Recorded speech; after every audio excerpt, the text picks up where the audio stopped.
it's one of those things where it's like we're already live, so I'll be eating my Chex Mix here. Mm. There's a grocery store next to us that like makes their own Chex Mix. It's like 10 times better than normal Chex Mix. I love Chex Mix. I have to admit. Oh, I mean, and I'm like a standard Chex Mix guy.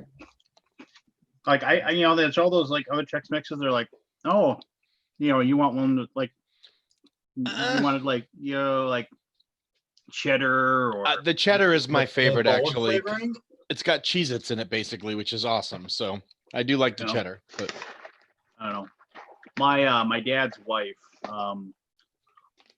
she makes really good Chex Mix. I think it's because she uses like 700 pounds of butter in it or something.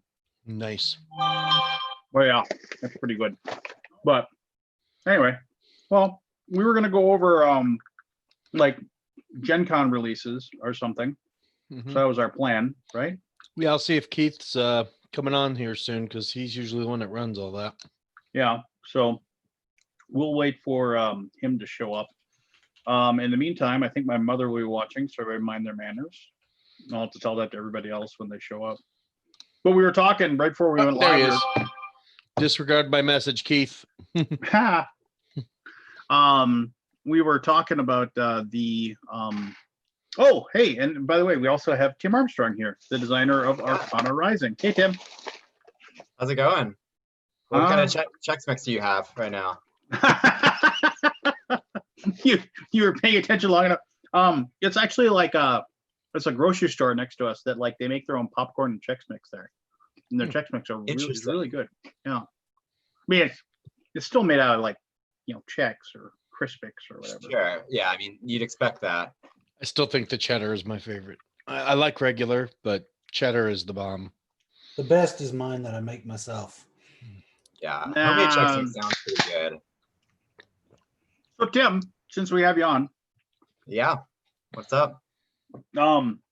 we you're gonna like I have to share like how available are you over the next 4 days to play because we got people signed up over Gen Con Online to play Arcana. So how available are you? Hopefully pretty available then. Okay. I mean, I'm happy to talk. Obviously, I'm pretty excited to play. So I don't know the exact times you have me signed up yet, but once you can get those to me, I'll do my best. Awesome. So everybody, this is Tim Armstrong. He designed Arcana Rising, which is the game that we are launching on Kickstarter. In what, 6 days? Yeah. I almost played it during Comic-Con. You almost played it during Comic-Con? Well, you didn't get to actually playing. We talked a lot. We can play it. We can play it tonight at some point, I guess, if you really wanted to. We could probably share on the tabletop. It's really good, man. I've only like won twice. It looks like it has the stuff. Yeah, I mean it's aggravating. Like I had one like perfect game where like everything hit just perfectly with like a good blood, like the blood magic in it is like powerful, but like if you can't figure out a way to spend the blood magic, it will count as negative points. But I had one where I was able to just funnel all this extra blood magic and then funnel it into turning into gold. And I've never been able to recapture that glory. I keep trying to do it over and over again. I get these blood cards and I just end up hamstringing myself over and over again. But I'll have to remind, tonight is no politics night because we're going to be talking about Gen Con. You hear me, Chris? No. What was that you said? All politics night? No. It's a no politics night, Chris Gloy. Yeah, that's fine. This is usually this is the one we usually would hold prior to Gen Con when we do the and we'd rumble through like Gen Con new releases. And the professional hanger-on Keith Collins is here. Keith, is that like Keith. Is that like a real like microphone and stuff you have there? That's what I've always used. Oh, really? Yeah. Oh, I didn't know you were a radio DJ. It's just a Blue Yeti $100 mic. I've been using that the entire time we've Notice how done. he dropped the price that he paid. Just like Well, it's cheap. in the middle of it. They're not $100 anymore. Time. They're not $100 anymore. No, because they're in demand. I think they raised the prices. No, I've been using that the entire time I've been That's on a politics that talk, we've been though. doing the boom. So what? 5 years? Yeah, 7. forever. 7. I still you want say somebody 7 to find years? out. I think it's By the 5. way, wait. We have to It's more start. than 5, Keith. What was that? What was that, Scott? He's got something he wants to say. Oh crap. Yeah. Oh, yep. Where's mine? Yep, Mom, I'll be right there. Hold on. Actually, the one I looked at was not hard. Mm. It was pretty interesting, actually. The one I played already. Well, Want to do it? Can we do it? well, What's that? Can Do I- a game can of I it? talk After to we do Sam? the Gen Con thing, can I at yeah. least get the commercial part? What are you chewing on? What are you eating there? Twizzler. Twizzler? I got individually wrapped Twizzlers, which is kind of crazy. That's a lot of plastic. Is that for, Individually, like, why COVID would they purposes individually or wrap Twizzlers? You buy them at Costco. They're like Oh, you get a jug of them. they're for like store display stuff. Yeah, not it's like for a personal. store display kind of thing. Gotcha. Red Vine, baby. Red I Vines are can't the find only way red to go. vines.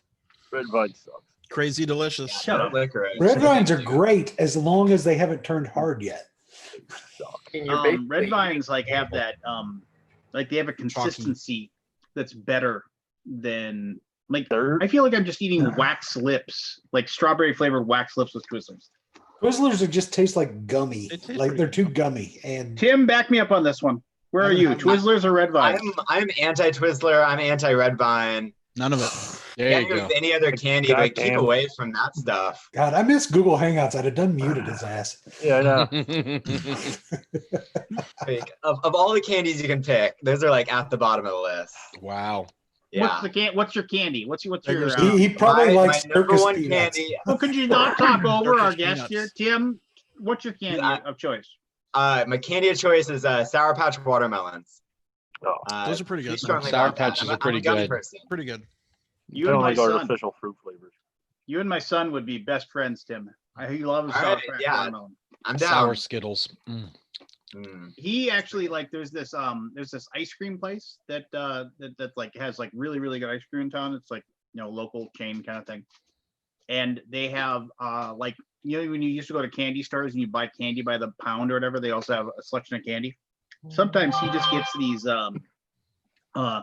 rainbow flavored sour strips or something. I don't know what it Those is. are but awesome. They're called Miami or Miami. I don't know what they're called. Yeah, but, yeah, like they're awesome. you can get a pound of them for like $6, and like he just They're- lives in they're his good. room for like 2 days and lives off of those. So the candy Those are place. good. The candy place near the movie theater that I used to go to as a kid had sour root beer gummies. You know, the like root beer cola ones. They look like little cola bottles. Oh, and they were sour? Yeah, they were sour. They were Oh, so wow. good. They would Where's mess that? your mouth up so quick. Like, I Richard, always liked root beer barrels. did Richard already log off after he saw me holding? Once he sees initials, he probably will. What? What do we guess what we're playing? We're tonight? getting ready to play initials. Richard, just a warning. Oh, Yeah. Yeah, Maybe my Published mother. product. My I thought mother we is were watching. doing a Gen Con preview. Apparently, yeah, we're that's not. what I'm here for. Yeah, Yeah, we're doing Gen Con preview. I My know. mother I'm is just messing watching. with you, man. My Oh, mother is watching, so You. please. Tim, this is That's how good. it usually works. Don't feel Lance, can you enable screen Jump in. sharing so I can share screen? Yeah, we will. I will give you here. Hold on. Again, can I please? Can I please there's just a get the setting, commercial actually. part over with? Keith, So Tim, There's a Tim, setting actually, Keith, you have to set where we can all be seen while the preview is up. oh my God! Can I just talk? Last time I checked, this is still my show. We've been through this, Lance. It's not. Anyway, Get so over it. Keith, on the share screen setting, make it say side by side mode. I'm not See? even stoned yet. You see that? Anyway, Lance, Tim. don't talk over Aldi. I'm just fucking with him. You know that, so right? Tim, just so you know, everybody, Peter Shirey is a bigwig over. What is going on? We're not doing this yet.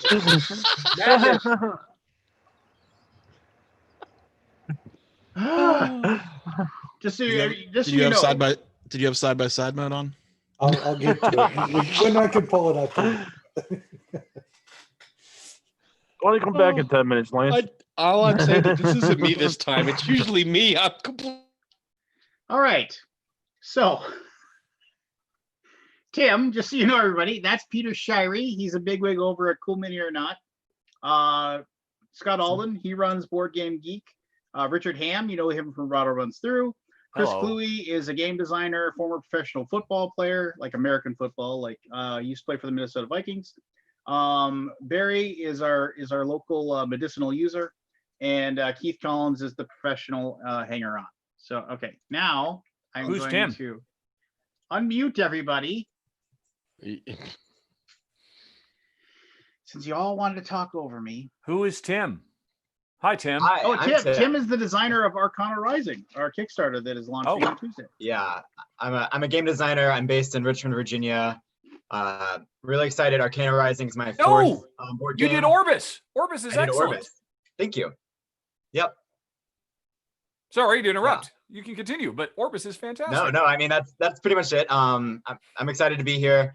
But yeah, Orbis is really great. Really love it. Also very excited about Arcana Rising, and everything about that. Yeah, I don't know. That's pretty much it. I don't like Twizzlers. I like Sour Patch watermelons. That's pretty much all you need to know about me. So, how's Richmond, Virginia? Way too hot. It's like 100 and humid every day. So I'm in here as much as I can be. Just doing my best to survive. But otherwise, it's really beautiful. If you haven't made it out, I highly suggest it. It's great food, great breweries. There's a river that runs in the middle that everyone kayaks on and kind of hangs out. So pretty strong board game scene. I don't know. Highly recommend it. So I got a question about Arcana Rising, actually. I Did do it too. have a different theme before you made it? Like, did it like have like, was it always magic, or did you have like, or was it a different theme when you first created it? Yeah, so I'm a mechanics first designer. So it was themeless at the beginning, and then like at the second iteration, it had like the most like generic civilization like builder theme in the world. But thankfully, pretty early on, like I was just trying through different themes and magic and spell casting and the moons. A lot of things about it resonated really well, and so I was able to probably like 3 or 4 playtests in, I started honing in as magic as an opportunity, and that like once I grabbed that theme, then like that started to influence the actual gameplay, and I was able to kind of flesh out all of the different details and intricacies and create 5 different magic disciplines and make each one feel like you'd expect it to feel. So yes and no. No other theme of interest came into it. Maybe totem poles at one point was the most like off the wall theme that it could have been.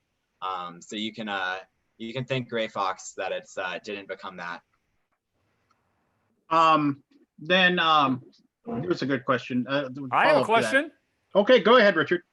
Well, one, why have you not contacted me about this? I love card drafting games, but that aside, I am curious what your approach was for 2-player scaling, because often in card draft, hand the hand around, like Richard Garfield recently put the thing where after every round, after you've taken one, you draw another and then discard one to emulate higher player counts, pulling stuff out of the draft. Did you think about any of that, or did you feel it wasn't necessary for 2-player, that it was fine just straight? Yeah, no, Okay, I think that's a great question. Let me answer the first question for you. Excellent. Is it got the punchy and the kicky? We actually sent you these rules. You read Did them you? and said you said you'd love to do the video. Oh. And I went to my boss and I said, this is what he charges. And my boss said, nope. So Did he do a spit take on you? no, he's just he was like, is his rate 0? And I said no. And he's like, well then Then I'll catch it in the retail. Yeah. That's okay. So Yeah, because- no, we'll definitely get you on once the game gets That's published. cool. That's cool.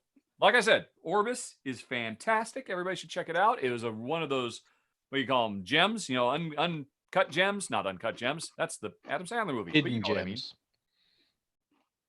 So anyway, yes, the question: Hidden Yeah. gem. How did you Trying to say design? diamond in the How middle. did you approach 2-player scaling in a hand drafting game? Yeah, I know. That's a great question. Because you're absolutely right that pick and pass drafting like Seven Wonders and like Arcana Rising can scale to a lot of people because of the simultaneous play, but a 6-player game and a 2-player game are going to feel a lot different, because you're going to have way more control, and you're going to get the cards are going to wheel more in a 2-player than it is in a 6-player. Yes. So what I found was that, I mean, when I was doing it, I play tested both the extreme ends of the player count to figure out what felt right. In this specific game, it happened to feel right. Well, feel good at both 2 and 6. But you are gonna have to adapt differently in the game. Essentially in a 2-player game, you're gonna end up with half of the hand that you start with. Yes. There isn't a way to there isn't like burning or anything. I didn't add any complexity. It plays the same way at 2 and a 6, and it plays well, but you have to be willing to essentially say, like, the hand I get, I'm gonna end up with half of it, which means I'm gonna have to be adaptive sometimes, and I can't always be like, I'm gonna force one discipline really heavily and just try to pick up the cards of that type and screw everything else. You kind of say, well, half the time I'm gonna have it, half the time I'm not. One difference in this game than some other drafters is you throw away cards as an essential part of the game. Some other drafters, like 7 Wonders, you throw them away for coins, but it generally feels pretty bad. Okay. Or like you're like, this is clearly a suboptimal move, but I'm gonna do it because I have nothing better. In this game, there's like 2 things you do. One thing is you play spells, and you're essentially adding them to your disciplines, which are essentially columns in a tableau style. And then certain turns, you're gonna want to discard to cast spells. And there's certain moons that are out, and based on where you are in the round, you know, if I discard this round, I'm casting these spells. And essentially when you cast a spell, you go down an entire column. So if you plan super well, then you say, hey, I'm gonna load up these cards in these certain ways. And then if I plan it right, then I get to discard, I get to cast, and I get to do this big chain of spells that are gonna refill resources, give me victory points, and feel really, really good. So kind of a Deus sort of thing. Sorry? Or kind of a Deus sort of thing where you've got. Yes. Yeah. Yeah, it's a little Deus, a little like Wingspan in the way where I get to do this and I get to go down the row. It's that kind of like engine tableau that's done pretty well in a few games. Nice. So you draft some and you discard some for a couple of reasons, that and a few others. It played decently well at that player count, and I try, when it's doing that, I try not to tack on like variants and rules, and in this situation you have to play a little bit differently. So it actually kind of worked out. So I don't have a great answer for you. I didn't have to do anything like ingenious to make 2-player work. It kind of just did. Sorry, go on. Oh, I was going to say, I've been playing this a bunch with Lance over the past couple weeks, and it's really cool in that there is a lot of replayability in the game, and that there is no like optimal strategy, because how you play the game is really determined on not just the cards that are presented during the drafting process, but also how the moon phases line up. Because you might get the exact same cards like in one game and then another game, but if the moon phases are different, like it's totally going to change how you play the game. Like it is a very well done system. Like I was very impressed playing it. How long did you work on this one, Tim? What did you think? That's a good question. I was developing this, I think, in 2018. Everything time's an illusion to me now, so I don't even know. But no politics. It was probably developed over like a 2 or 3 month period at the beginning of that year. I develop in pretty like rapid succession, where I like something gets in my head and I can't get it out, and I have to keep iterating and playtesting nonstop for that time period. So it was probably only a couple months, but in that couple months, it probably had like 30 or 40 iterations or something absurd. Awesome. All right. Well, here's a question I ask like every designer at some point or another. Not considering like the amount of money you'd make off the design. What's the one game design you wish you'd made? Like when you played the game, you're like, oh, this game's amazing. I wish I'd been the one who made this. Gosh. I got him. I know exactly the feeling. Like I've definitely played a game and I'm like, damn it, like this is so clever. Like, I can't get over how clever this is. And whoever was the one that thought about it, like, I don't know. The first one that popped in my head, and I don't know if it's the final answer. I don't know if there's a perfect answer, but Hanabi, like, Hanabi's just one of those games where you're like, it's so simple and it's so elegant, and like, it's just this like, who thought about that? Like, who thought about holding your hands inside out? And it's just that simple idea made such a cool game. And like, I don't know. That's one answer for it, at least. No, that's a perfectly good answer. I mean, a lot of people answer. say that is like the those games that are like, I still like Hanabi, of all the crazy things in the world, is the reason why I got a job at TMG 3 years ago, because I was rooming with Joel Eddy, and he had heard, like, and Seth Jaffe, who is part of TMG. Yep. He said, "Oh, somebody's got this cool game called Hanabi that I want to play." This is like whatever it was, 5 years ago, 6 years ago at Gen Con or something. Somebody had brought it over from Japan or whatever. And I don't know where they got it. And so he went there, and then like, I didn't really want to play it, but I ended up sitting down and talking to Michael Mendez, who, you know, owns and runs TMG. And that was just because I happened to sit down and talk to him and play a bunch of prototypes that he had. And it started a friendship. So Hanabi, woo, Hanabi. Yeah. No, cool, man. And then if you could play any one game with any one person, living or dead, what would it be? I'm stumping him again. I wasn't ready for these stumpers. Any one game with any one person. Or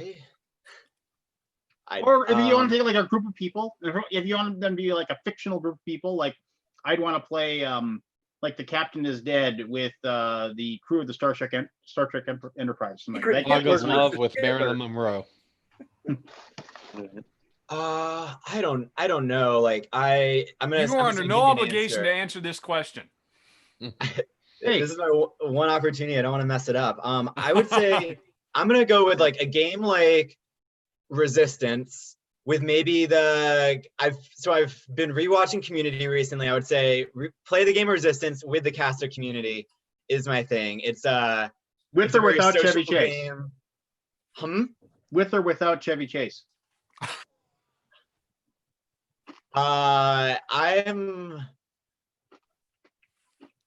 You keep throwing these questions at me. Well, I mean, there are no wrong answers. Yes, there are. I'm gonna play a neutral card there. I'll let them decide that. And I'm there one way or the other. I've seen the D&D episode, so I can see his it could be a dark side. We'll see. I don't know. Yep. No, Community is a great show. So good. Such a good show. Yeah. But it is good. It is good. Well, if anybody in the chat has questions for Tim, by all means, ask those away. So Aldi, tomorrow you launch Gen Con Online, right? Aldi, you're muted. You're not paying any attention to me. Yeah, sorry, I was actually working on that. Okay. Yep. Gen Con Online tomorrow, 4 days, 8 hours a day, 9 hours a day, like 36 hours live stream. Hope you guys watch some. Are you excited? Good luck with Yes, that. I am excited for it. Did everybody see what happened? 35 hours of live streaming for Comic-Con. Did you guys watch any? I did. Okay, cool. I watched some. Hey, it's I did not because it's on boardgamegeek.com/live. Did everybody see what happened with the Fantasy Flight? You mean the fact that it didn't work? Yeah, they oh my God, I feel bad for them. I wish I was there to help. Huge board game company. they crashed like 5 times in a row. In his basement, stream all night. So if people don't know what we're talking about, every year at Gen Con, Fantasy Flight Games has a I forget what they call it, but basically it's like report. in-flight report, which is just like, you know, the flight master. Yeah. So they announce, oh, these are the big games that are coming, and usually there's like 2 or 3 like big secrets or whatever. And obviously they couldn't, and you go there, right? And you actually get to sit down, and it's kind of like going to I don't know, like a weird premiere or something Oprah? like that. I don't know. It's just And the thing is, if you get a I've never ticket to been. go to it, like usually each chair, like underneath the chair or on the chair, there was like one year they gave away like the book to the Star Wars game, or things like that. So it's kind of a big deal to go. But obviously they couldn't do that, so they did a virtual one, and it like crashed on them. Like the virtual, like it crashed on them like multiple times. Like they were trying to show off like what's coming new for Keyforge, which stunned me. People are still playing Keyforge, but I know. well, which I don't get. I don't know It's anybody interesting who 'cause plays it. There was like 4,000 people in the chat. Mhm. And it crashed Which is a like lot. 3 times, 4 times. Well, It yeah, crashed four at least times, 5 times. before they Yeah. gave Wow. up. And they're like, if They it crashes couldn't get again, past the we're Keyforge done. presentation. They just every time they got halfway through it, they got through all the X-wing stuff, no problem. I think I hope- Keyforge is trying to tell them something.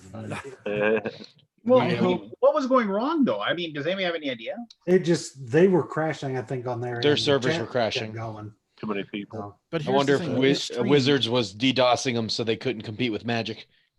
I hope that's not the case. I hope they were not DDoS. That would suck.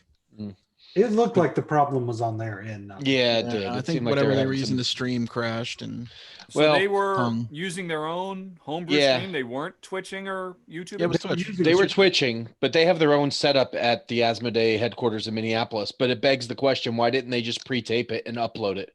Right. When they were talking live, it was fine. It was when they go to try to bring in video that they wanted to show that they kept crashing it. Yeah. Wow. So yeah, they whatever had the some kind of technology they were technical using issue. was dying. Does anybody know what they announced? Is anybody? I was just going to ask. I mean, They, So- I watched it. They announced new X-wing stuff. They announced the new Clone Wars stuff for Star Wars Armada. They announced a new expansion, the 5th set for Keyforge, which comes out like in a couple months, and that's when it kept crashing. Oh, Then and they they start announced talking about Innsmouth stuff for Arkham. intimate That's stuff when for it Arkham crashed. Horror. Yeah, Arkham Horror. Intimate expansions for the Arkham Horror Card game. LCG. So they're And For going the to worst record version it. of Arkham Horror, they're gonna Yeah. make more stuff for it. Great. They basically got hell about yeah. 20 They're minutes riding in. the hell out of that. There wasn't a lot. That was pretty much it. They didn't get to anything else. They're They going didn't to get to record it any- and put it on YouTube. So, Yeah. I heard a rumor that they're gonna announce like the Twilight Imperium 4th edition expansion. There's a lot of rumors going around, but we won't know until later tonight. They're actually going to post the video tonight at some point, whenever it gets uploaded. So we could theoretically watch it live and we live could comment. theoretically watch it because they said they were going to film it immediately and then upload it immediately because they've got time releases for marketing stuff Yeah. going out tomorrow. So they got to Wow. the get good this news is done. once They they got- get it on, I don't have to watch it. feel can just terrible click, for them. click, click, Yeah, click, click. it's really bad. I mean, it I- obviously wasn't. I know their that fault. feeling. It's the worst. It's Yeah. like you want to just be. It's Yeah. it's panic Cool. and dread and And they were the Fuck. biggest thing going on tonight. No one else was. It was Yeah, like nobody they else were was the doing anything spotlight tonight, and they just crashed and burned on them. So and I feel 4,000 bad. people. Like they don't have 4,000 people show up to It'd that. be thing. like having to design like Duke Nukem or something. Oh, don't remind me. Did you buy? By the way, PC Gamer released their worst games of all time. Guess what's number one, baby? Duke Nukem? Duke Nukem Forever. And What? you were What? you were You took my throne okay, from baby. Bubsy 3D?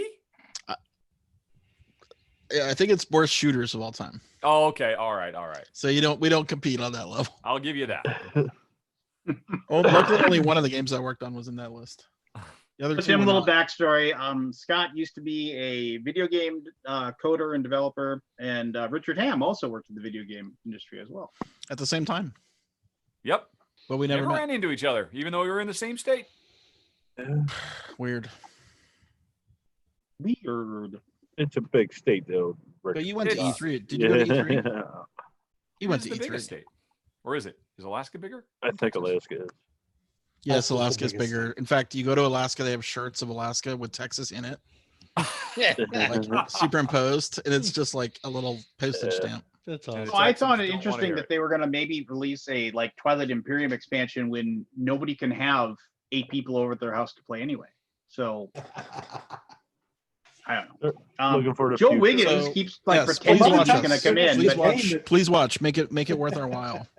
We're doing this all like Hey, Lance. there he is. pretty much for free. We never liked Joe anyway. Joe Wiggins. I didn't even Look know at my the- video wasn't on. Joe We Wiggins. see you. We see you, What's up, everybody? Dude, I dig your shirt. man. What's Like going yin on? yang. It's bears. It's like a fox. They're Yeah, bears. dude, and yin they're yang hugging bears each other. hugging each other. Yeah. Joey Jojo Shabadoo's here. Joe Wiggins, just Tim Armstrong. Joe Wiggins is a Panda game guy. Who's Tim Armstrong? Tim Armstrong is on my Hollywood Squares. Right now, you're in the middle, Scott. Everybody would take you to. I'll take Scott Alden. Yeah, I'm on the top in mine. Yeah, no. God, Who's got in the Brady Bunch? there you go. The maid. You're the maid. Alice. Then wasn't the maid in the center? That's what I'm thinking. Alice I can't was in remember. the center. Was That's it Alice? Alice is in the center, right? yes. Because I remember everybody was like always like looking up at each other and down on the other side. Anyway, Tim Armstrong is he designed Arcana Rising, which is a game we're launching on Tuesday, and he's kind enough to join us and we're going to do the Gen Con run through. Yeah, I heard you guys were actually going to talk about games, so I decided to show up. He keeps threatening. It was We'll a see. trap. It's a trap. Oh, it's a trap. Speaking I'll take of, the it's Paul- a trap. I'll be Paul Lind. What I'll be about that Paul Lind Rise in of this group. Skywalker, Lucas, George Lucas? Stop. Or whatever. Stop right there. What? What are you talking about? I heard they canceled the comic book. But what was this? Supposedly there's We're a not talking about Star like, Wars tonight. there's some like George Lucas cut for Rise of Skywalker that's like supposed to fix all the problems or something. George Lucas. What did he take the film and edit it himself or something? Well, I'm like, well, was he on set like filming in secret? Yeah. Is Does he it, get to is make it, a cut of a is film it a he didn't film? 30-second clip of him setting the film on fire? Actually, I did not mind Rise of Skywalker that much. So. What? I mean, that it movie was, was. Wait. Stop. It wasn't good, but it wasn't. it wasn't good. They did okay. Here, wait a minute. Everybody, It was everybody, better fire than a Last second. Jedi, a million right? times already. Mr. Armstrong, did Oh, no. you watch Well, The here we Last go. Jedi? I did. Yeah, I've watched 7, 8, and 9. Okay. Have you watched all the rest of them, like 1 through 6? Yes. So, Okay. what are your opinions? And on what those is your films? opinion of Last Jedi? The Last Jedi, it's probably like in the top half. I liked it. Ooh, So really? that's 7, right? We're talking You about. can stay. Yes. No, 8. No, 8. Number 8. Oh, 8? Oh, The I one- actually really like 8. Oh, really? Uh-oh. Do tell. Do It was tell. nice having you on, Tim. You guys are killing me. You know this, right? It was nice having Tim on. Like, that's all. It is Lance's most hated movie of all time. Just I As support far as I'm Lance's concerned, decision. the best Star Wars film. and period. Rado's, Oh. yeah, they're polar opposites, and you're apparently on Rado's side. Okay. Yep. I hated 8 the first time. It's grown on me. Ah. So That's fine. I'll we take can it. I'll agree to take it. disagree here. Hey, then Lance, he was with you in spirit on the first watch. Yeah. And I was with you, and but to then be fair, I grew I've past never that. watched it again. And then he turned to the dark side. Maybe if you followed Tim's lead. Hmm. But There's still hope for you yet. the real Isn't that question, like Stockholm syndrome or some shit? the real question someone should ask Tim is, what games on the Gen Con list are he excited about? Yeah, why don't we get started on that? Look at that as a segue. Nice segue. Yeah. I just want to give one more plug, possibly, to Star Wars Rebels. My son and I rewatched all of it again together. Star Wars Rebels is so good. It is.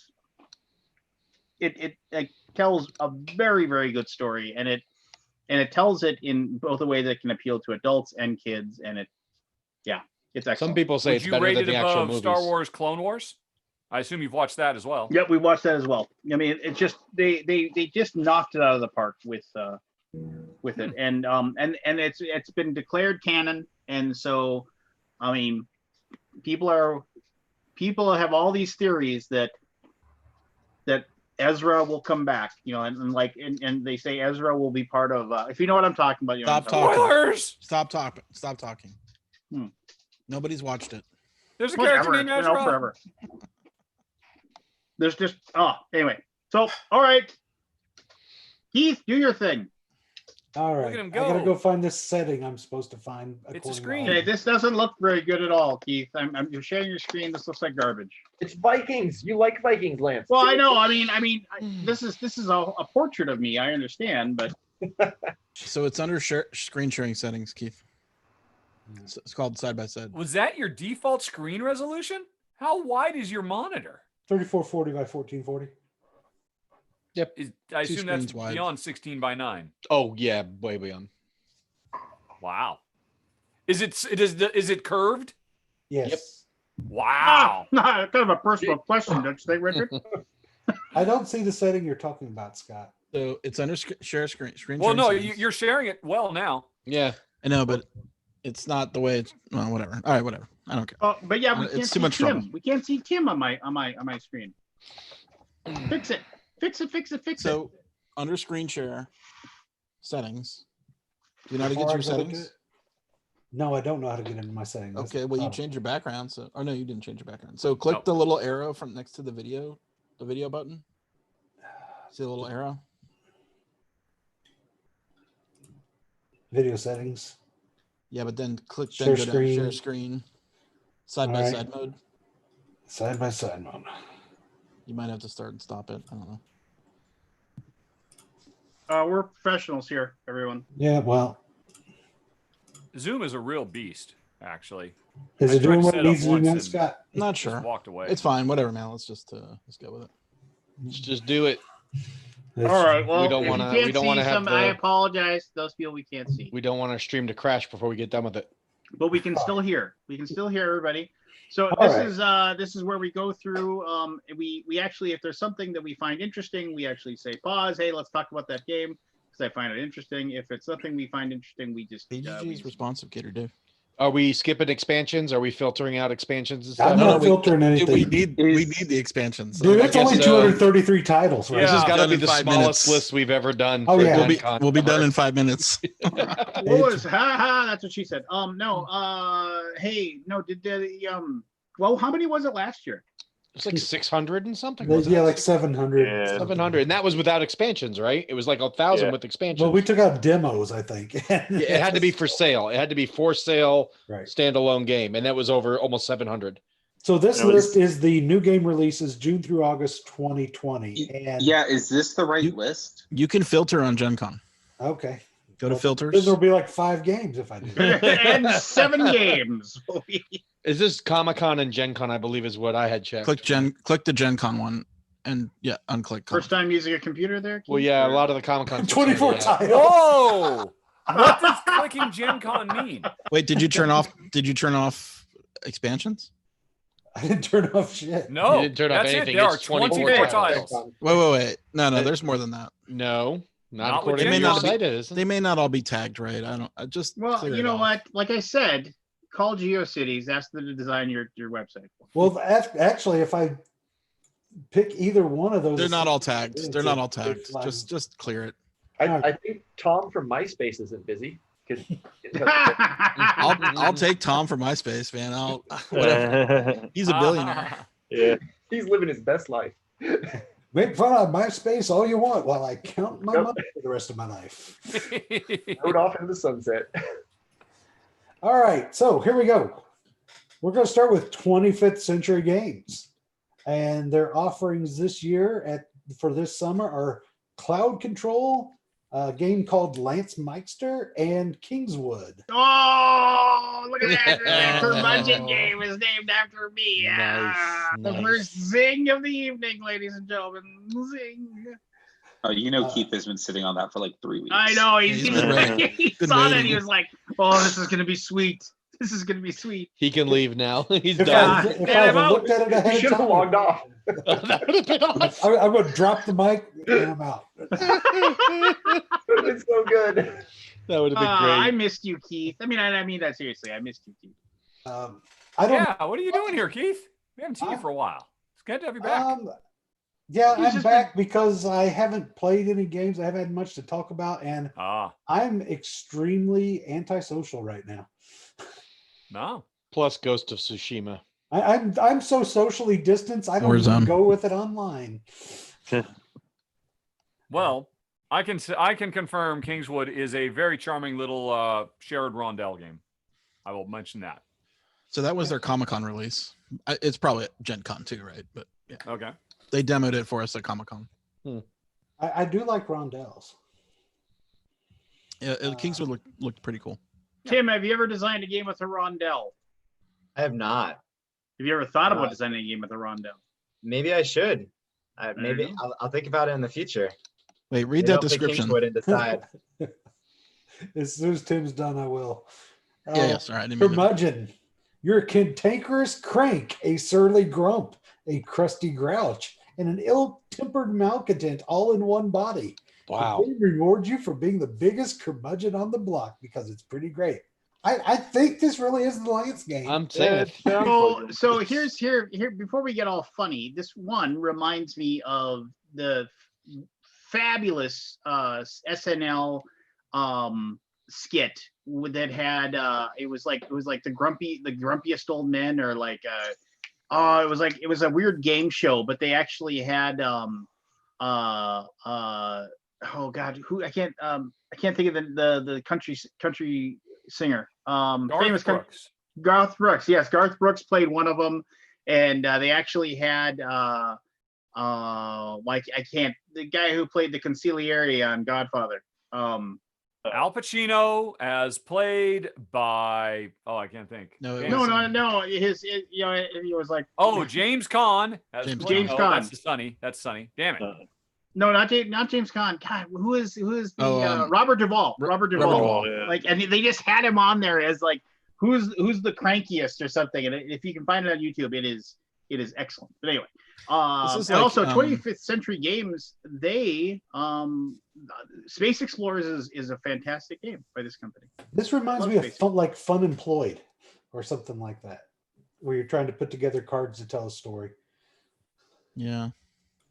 All right, I'll play it. moving on. Of course you will. Spiela. That's not coming out of Gen Con. Skip that. You can skip that. Skipping it. That's a Spiel Alright. game. It's a Spiel. I don't know why it's on this list. It says August You said 2020. skip it. Skip We're it. doing it live. Academy Games with one. That's small- definitely a release.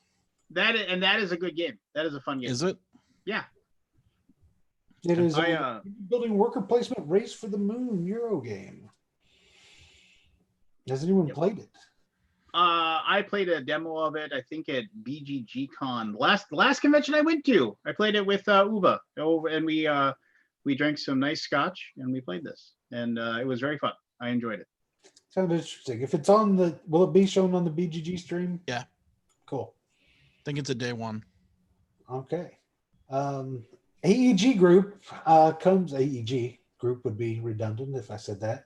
Has an expansion for Cat Lady, Mariposas, as well as Truffle Shuffle. I know nothing about any of these. It's Elizabeth Hargrave, by the way, on Yes, their that's Elizabeth Hargrave's follow-up to Wingspan. And you know the solution how to win it, right? It's already solved. Just get all the eggs. Yeah, just get all the eggs, right? Lance? Don't mock me. Don't mock the truth. You just that's how fake news works, right? You just keep banging that drum. Weren't you in a panel at Dice or not Dice Tower at Board Game Geek Con with her in it? Yes, he was. And you didn't have the balls no, wait, to bring time up out. the eggs, did Time you? out. Time out. I was the MC of said panel. So, Moderator. I I think was it would have the been great if he brought up the eggs and she just kind of. I would have loved to see the Hargrave shutdown on Mikester. That would have been fantastic. I let her say, "All right, let's go play." You can't steal my. Oh, no. She's Last time I like, checked, again, still run my the show. eggs, funny boy. Run the eggs, and as she smokes you. All right, moving on. Wait, what's Truffle Shuffle? Hold on, you passed What is that up. Truffle This Shuffle? is, I mean, it's a play on the Goonies thing, but Yeah, it's a nothing to do Goonies. with It's a- Goonies. Oh, is that where he shakes his stomach and stuff? Like, Yeah, That's yeah. what it was. In the But I movie. don't think it's actually anything to do with the movie. You're- I think Oh, No, that's it's a bummer. selecting truffles from a shared box of overlapping cards. sounds exciting. So, So it's. I mean, look, a set collection game, one game of the year for Dice Tower. So I mean, I just can I go on a rant here? Just or for a not brief game of the moment? year. You're Best going film. to. Sure, no go ahead, politics. Lance. You know why have themes like this? I mean, I'm not saying the game isn't good. I'm not saying the game isn't interesting, but it's just like, you know what? Let's make a game. Let's make a card game, and it will collect sets, and it'll be about a bunch of different truffles. You know, it's just like, What's Who- wrong? who don't in like the right chocolate? mind? Who in the right mind is You're like, anti-chocolate now? no, but who in the right mind is like, That is that's There was gold. like 3 that chocolate theme games is last year. amazing. This is, by the way, this is from the design team of Point Salad, which was a fantastic little game. That's Well, the that game is a that good won the game Family Game of the Year for Dice Yeah. Tower.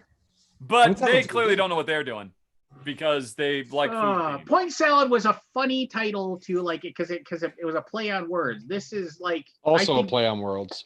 Yes. Also a play on words. Also food themed. Ugh, Also fine, a largely fine, abstract, whatever. fuzzy I'm little wrong. game You're right. with a Let's cute move food on. theme. Did you Glad know? you finally admitted that. I'm glad the list is only 233. We're gonna make it. It's still going to Welcome take us back, till buddy. 4 a.m. to This is finish. what, number 6? You haven't even made it through a page. and You've already We're just not even beaten me through the down. A's. Next up is Amigo with a few card games. We've got Delt. We've That's got original. LAMA Party Edition, and we got None of a Kind. Delta is a reprint of Cross Career, which is really good. Mm. Cross Career. I don't know how to say it. That's okay. I have yet to find a game. It's the game where you can't rearrange your hand.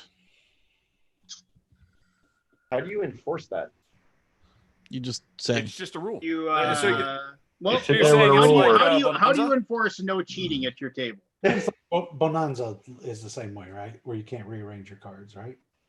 Bonanza? Yeah. That would drive me nuts. I have to rearrange my Yeah, hand. it definitely takes a minute. Could not play that would It's game. probably in never the rules play that you're game. allowed to slap anybody who tries. Yeah. Just Yeah. on the hand, though. Just all of it is just slap somebody as hard as you can. Like a room full of cheaters, all their cheeks are just bright red. This is a music. So None of a Kind, aka Black Red Yellow, or Black Red Gold, actually, is a Schwarz, Yeah, I've not played this one. Gelb. I like all those- weird those card little Amigo game, card games so are fun. you'll get it, right? Yeah, those Yeah. Amigo card games are awesome. Yeah, there were a bunch of good. I wish they had a subscription system, honestly. No. Just get them all.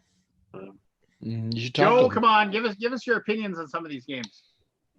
I haven't seen one that looks interesting yet. Give me it. I'm with him. I'm with That's- Joe. That's an opinion. Yeah. That's a very strong opinion. It is a strong opinion. How come there's no picture for? Okay, I don't know. Next up is 8 Games with the Stygian Society, a Kevin Wilson joint. isn't that a So- reprint? So This this was is- on This was on a Kickstarter. Kickstarter. I over backed it. 2 years ago. I thought yeah. it was. It's taken them a long time, yeah. Well, and the problem is it's got this tower where It's the once Shinobi again, Wallenstein Tower. yeah, it's got the Wallenstein or Shogun or whatever tower, Or, and yeah, like Shogun. so you're dropping stuff into the tower and things have to pop out, and like that tower has taken them forever to get like ready to go. And Really? But There's a dude on the tower. They didn't also- run into like Matt like Paquette, patent artist. issues or anything like that, did Matt? they? With Where's Queen? Matt? Really? Matt's on here? He's not here. Who? What? Matt did Paquette art is on an this. artist. Oh yeah, he would have the insight. Of course, he's not here. Yeah, where's I got it. Hold on. Where's What the? Matt? Some people do have lives. You shut up. You go find one and tell Or me. common sense. All right. While he's looking at that, next up is Arcane Wonders with Smartphone Inc. and expansions. I have heard good the things game about that everybody Smartphone. wanted 2 years ago, and now it's finally like going to be released. I've I heard good just got things my- about it, but I have not played it. It is I just a got my good Kickstarter in the business mail. simulation game with very lavish pieces, more so than what you normally get in this kind of Euro. Okay, sounds cool. It's the first game I've been interested in so far, at least. And I Yeah, believe it's the It has first a game to pull off a dual layer folding board. Dual layer you're right, folding yes. board. Yeah, so like the Yeah, main game board there's a is dual layer Mm-hmm. as opposed to just the player boards. So Yeah, cool. That's interesting. Yeah. yeah. It has a cool overlap thing where you overlap your cards to determine what you're going to do, right? Like, have you seen that? You need to go figure out why you don't Flip- have a picture of that box on there. Flip through the pages more. Yeah, no If, kidding. if you guys know who Ian Birdsale is, a guy who used to work for Colossal Games, Yeah, there it is. he looks almost exactly like the guy on the cover. He totally looks like him. Yep. There it is. Oh, yeah, okay. Yeah, you overlay things and Hmm. degenerate. Interesting. And look, she's got a smartphone. What? There's a new feature? I mean, Oh, those are cool little buildings. This game had so much buzz Yeah. like did. 2 years ago. It was like I thought it everybody was supposed to be at talking. Gen Con last year. So It was, I thought. Yeah, So sure. they released this twice though. So Cosmodrome released it, Arcane Wonders picked it up, put it on Kickstarter for a second run because it was like the hotness. So they had like a wave 2 Kickstarter. So that's why it's been there for a while because it That's was why it's up released in here. Essen, got picked up, and then the second edition got put on Kickstarter. So it It's just hasn't like a been weird released in the thing. US yet. It was released overseas and is well, waiting this is now. a second Yeah. retail. Kicks- So this is the am I, first am I, retail am I version crazy in here, America. or is this like basically the same expansion listed twice? Yeah, there's about, I don't know. It looks like they've listed it twice for some reason. Maybe they Yeah. stole the picture for the base game and that's why it's missing. Yeah, same picture for that. Too. Well, That's a no, bug. one has 14 thumbs and one has 31 thumbs. So It's a Maybe bug. one's Mhm. for one's Nope, got a it's release been, date, and it's the other been one listed doesn't. twice by somebody. Here's a in- good question, Richard. my Do you still own organization. your copy of Smartphone? They never sent me one. I would have, if they had sent me one, it would have been one I would have held on to because we both liked it. But I only played the prototype, and after I was done, it got sent on to whoever it got sent on to. Right. All right. Next up is Artana with On the Origin of Species. This is quite good. think there's Artana like- now a part of Genius. There's two parts Yes. of this game. I think there's a family game and an advanced game. Have Oh, you played really? both? Yeah, I think.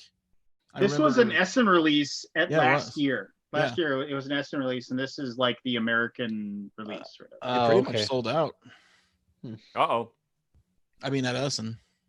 Yeah, they sold out in like a day at Essen.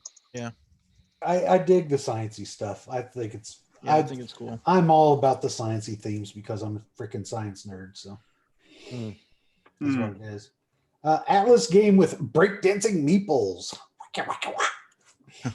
Do we need this? If they have a sequel, will they call it Electric Boogaloo? Probably. Look at that. It's spinning on its head and everything. This like is Ben. Designed by Ben. Yeah, Ben is one of the best people in board games. Yes. Well, So this game reminds me of a game that my parents used to have when I was like 7 or 8, where you would roll like these 3 pigs out of a.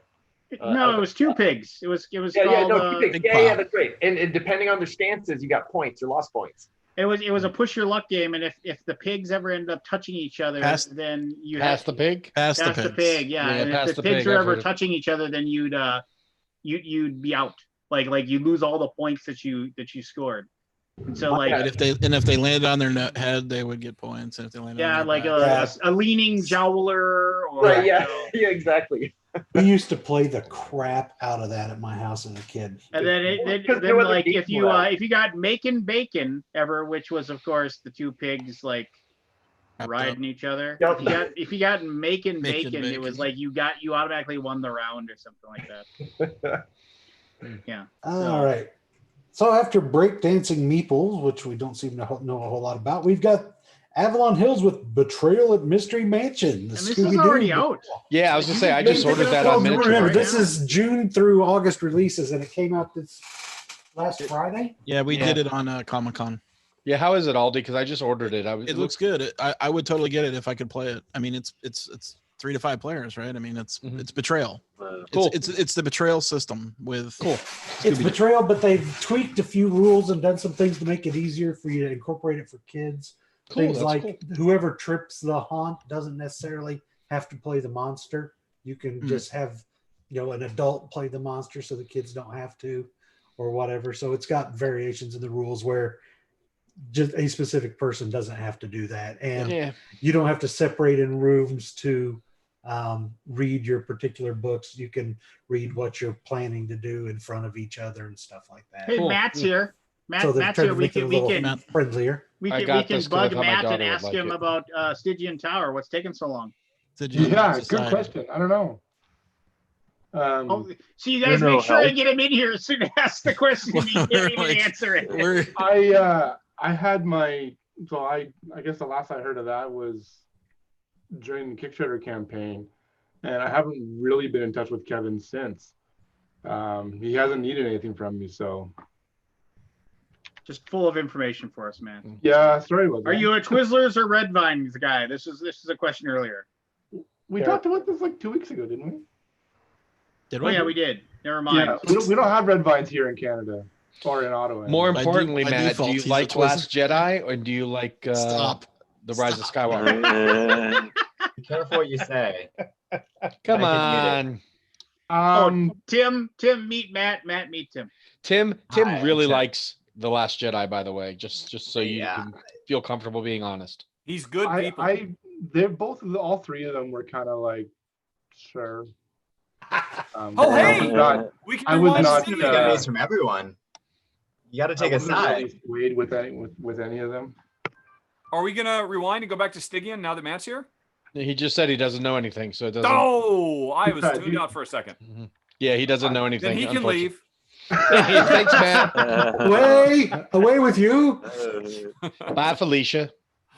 Next up, I want to play by Felicia. It looks fun. It's at Target. I saw it yesterday. we Yeah. skipped Bezier games with silver. Oh no, yeah, coin. that's Why? a Why do you want to play it? Because it's another word game. There. It is a Aldi? word game, not It's a word game. It's but a word party- game it's a party. slash party game. Aldi don't will skip- play it into the ground.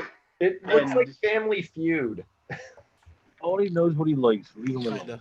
Oh my gosh! I rewatched Running Man with my daughter just because I was like, here. I said cinematic brilliance, and we started watching it. I was like, this movie is horseshit. Why did I Lance. think this movie was good when I was Because You it were was at- awesome back then. Were you were at Toy Fair this year, right? With the before the shutdown, did you go to Toy Fair or you didn't go to Toy Fair? No, I didn't go to Toy Fair. There was a game Aldi. I wasn't sure if Lance had played it or not because I thought he was there, but he wasn't. But there's a Saturday Night Live party game that just hit Target this week. Oh, It was at Toy Fair. I saw it at Toy Fair. It looks Cool. awesome. I All actually picked it up yesterday. You need to check it out. okay. It's a guessing game like Spycraft, except with Saturday Night Live skits. It's really looks really cool. Oh, neat. It's all cool pictography. Look at it on Target's website. It's there. You can take a look at Okay. it. It looks really cool. Not on this list, and I don't know why because it just came out this week. So if you played, what were you thinking? You guys played that Richard no. Garfield game? No. This is that, except if you're the one who picks one answer, you're out. If you have an answer that doesn't match anybody, you're just out of the round. And that's by everybody says, Felicia. Felicia. Okay. I think that's something that like my work team could play together. But all right, moving on. Go back to Silver Coin for a second. All Do you right, guys Silver do you Coin. like that Cabo game?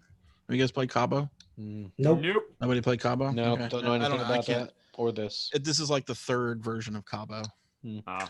I think. I want a subdivision expansion. Is what I want from Bezier. Yeah. Tell Keith. Big potato. So Next herd up. mentality is like by Felicia, but you get points if you match what other people say. Okay then. It's different. So it's the It's the other by Felicia game. the other button. P for pizza. This is pretty cool too. Oh, geez. It's a party game.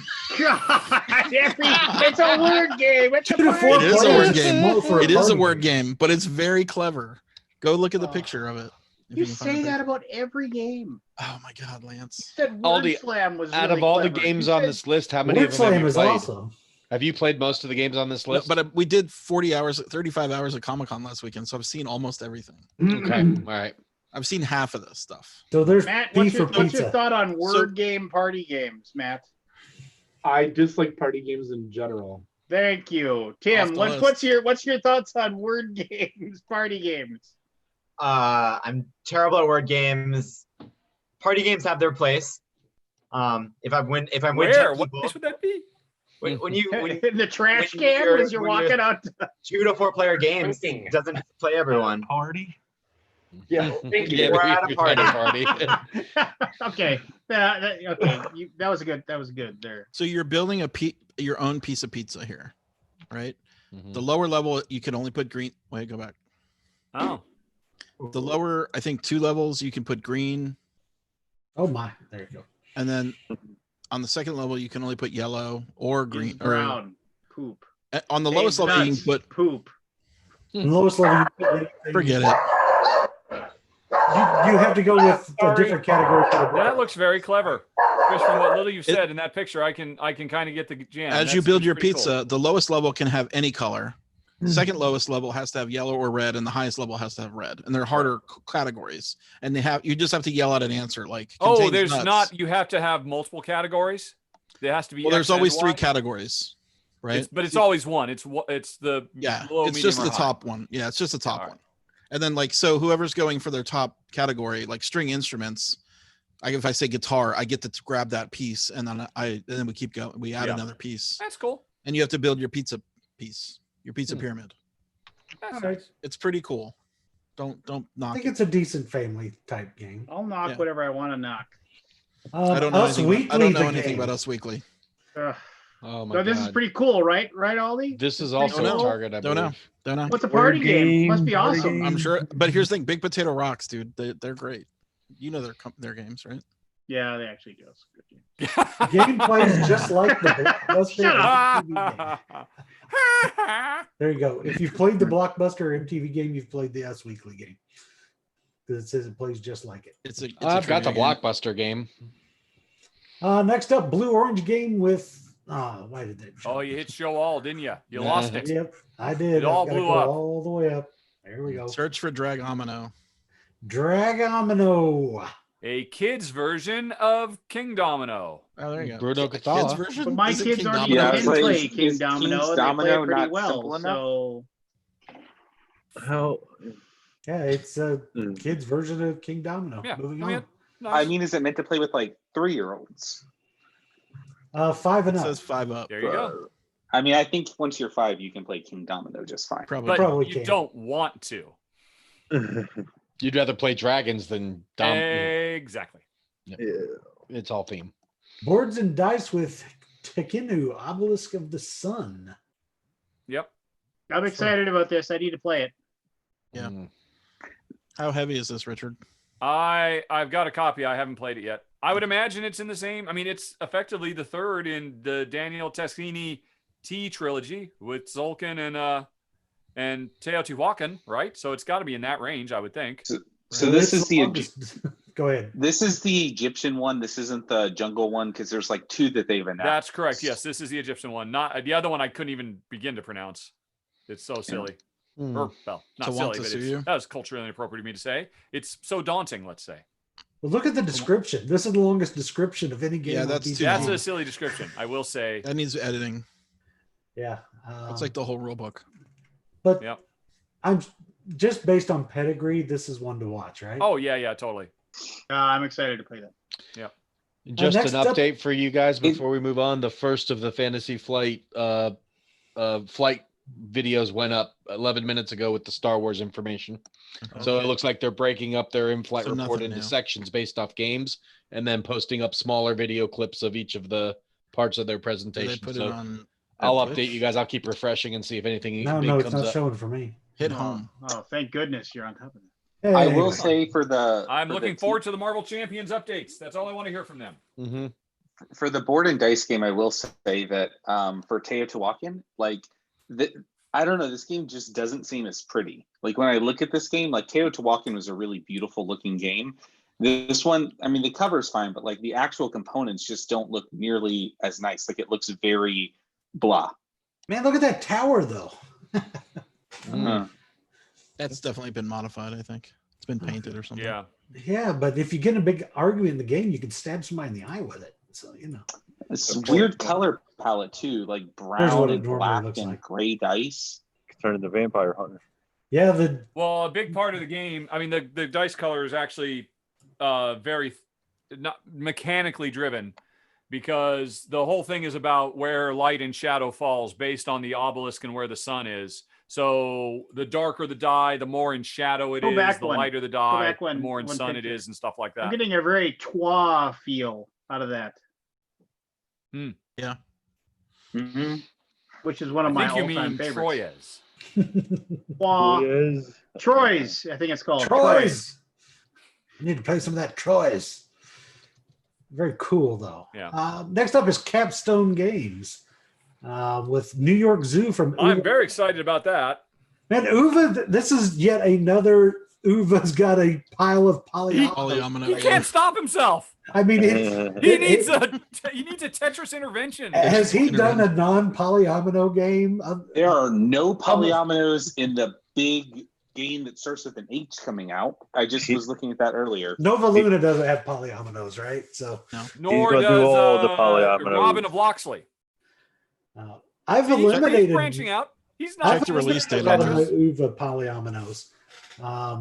Oh, it's now late. That's not a Gen Con Moved out. release, Oh, unfortunately. it's not. After I got Push Isle of back. Oh, Cats, October, it killed November, yeah. all my other ones.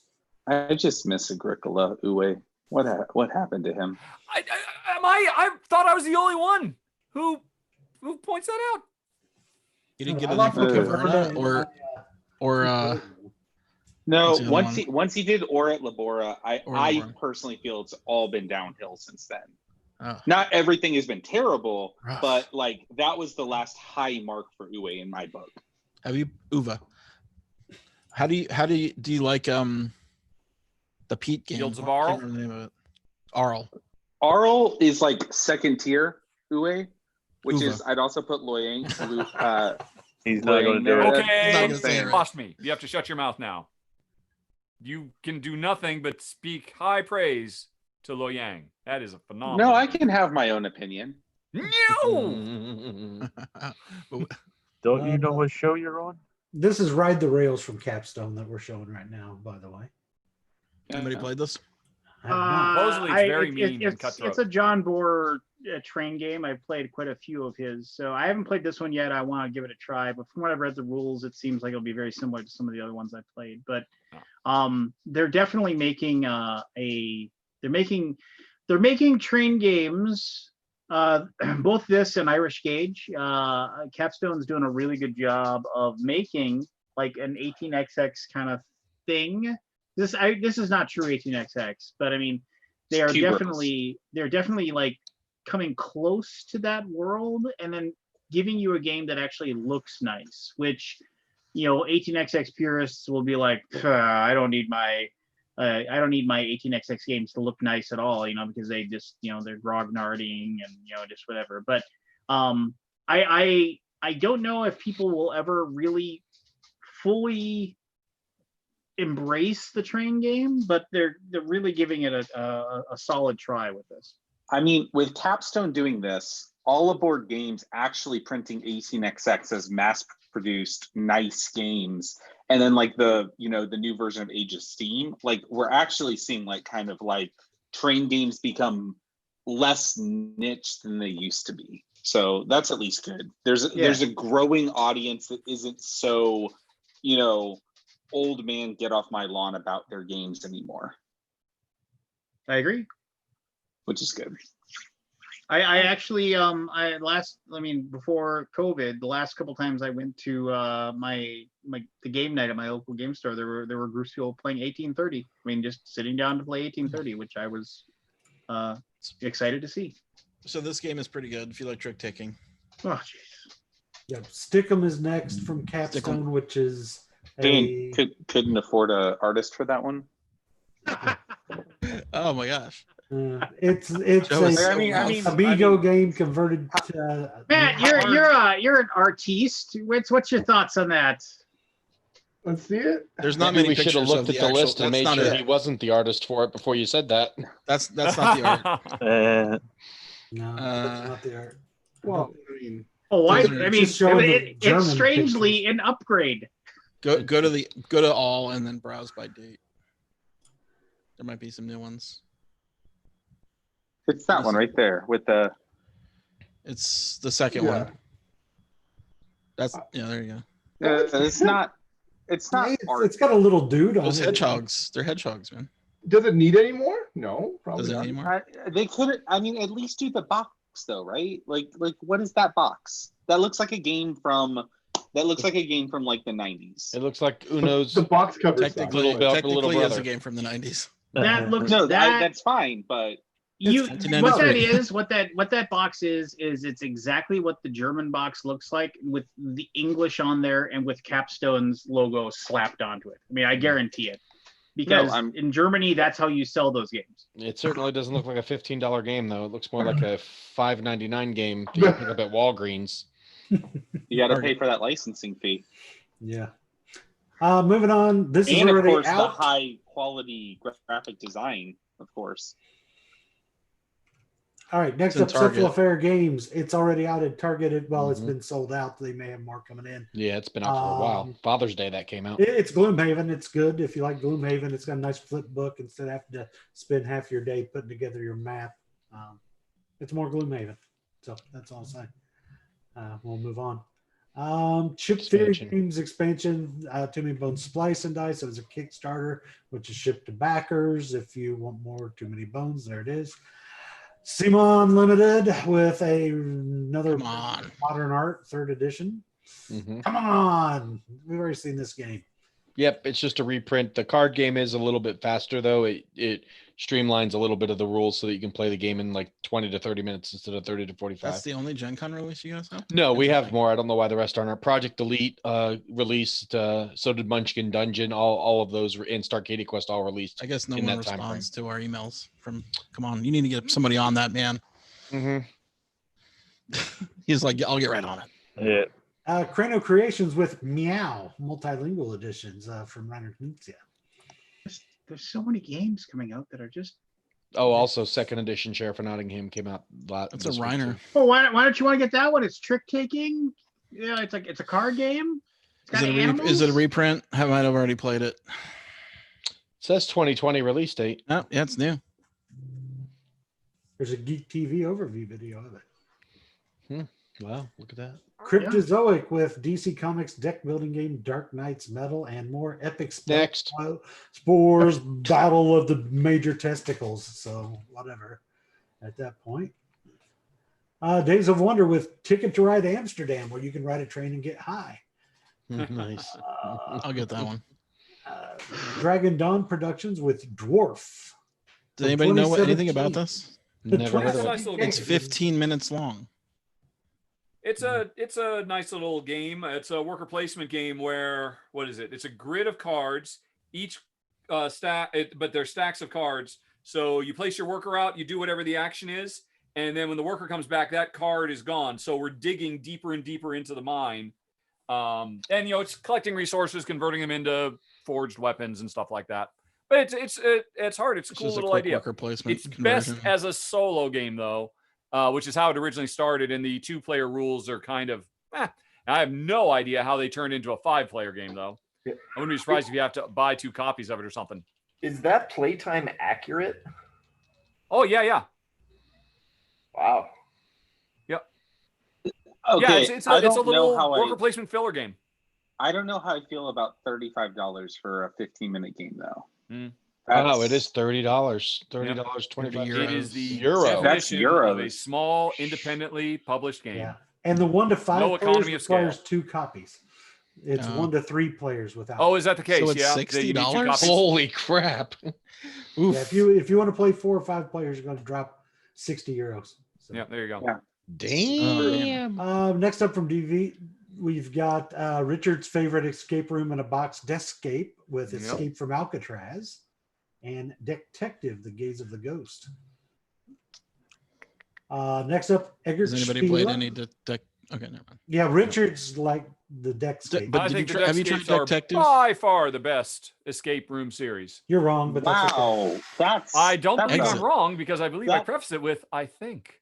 Yeah, I know. That is a You can't be bold- wrong. I think you're That right. is a bold statement, though, to say the Deckscape ones are the best. Easily. I think they're the best Oh. for Richard.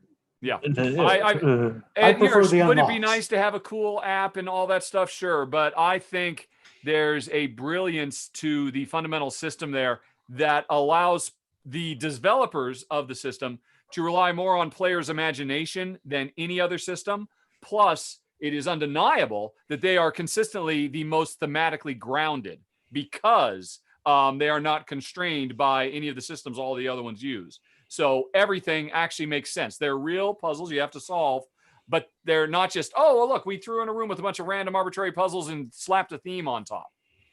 Yeah, and maybe I picked a bad one as my first one. But I thought it was I've played pretty a easy. couple of these. So I played like 4 of these. Yeah. I played like almost every escape room game that's on the market. I really like them a lot. And I played like 4 of these ones, and at least 2 of them have been just absolute stinkers. Wow.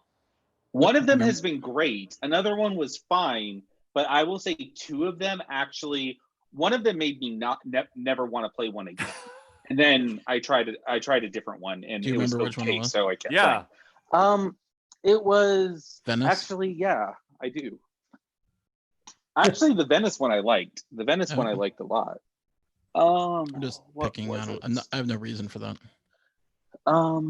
It was The Fate of London. That was the one that What's wrong I with thought that was one? garbage. I think that's literally the first one, isn't it? That's the first one. Yeah. Yeah, that's the one where like Magic you start going up a path, and you need stuff from different paths before you can finish the one path. They're all And like I that. just thought, Aren't they? That there's 4 stacks, and I mean, another thing I like about them is more so than most, as a general rule, they're a bit more multiplayer friendly in that there are generally at least 2, if not 3 different completely viable things that people can be working on.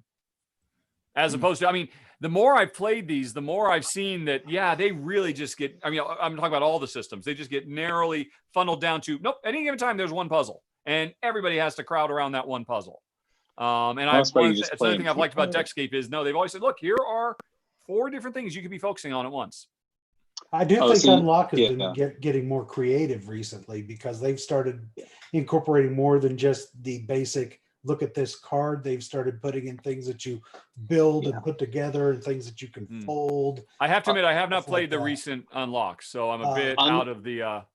Unlock is going from like strength to strength right now. I think. I mean, I will admit, I have no choice but to go back for the upcoming Star Wars one. That one I'll have to play. Oh, I just got a new one in the mail yesterday or today. I a new like Unlock just the. came out. Have you guys played the long ones from Board and Dice, the Escape Tales? I started to play one. Yes, I have.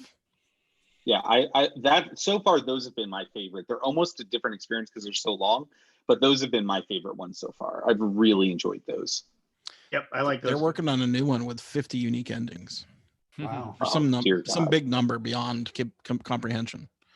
Who's gonna play a game 50 times? Nobody. So actually, before we move on, yes. Has anybody played the Detective besides me? No.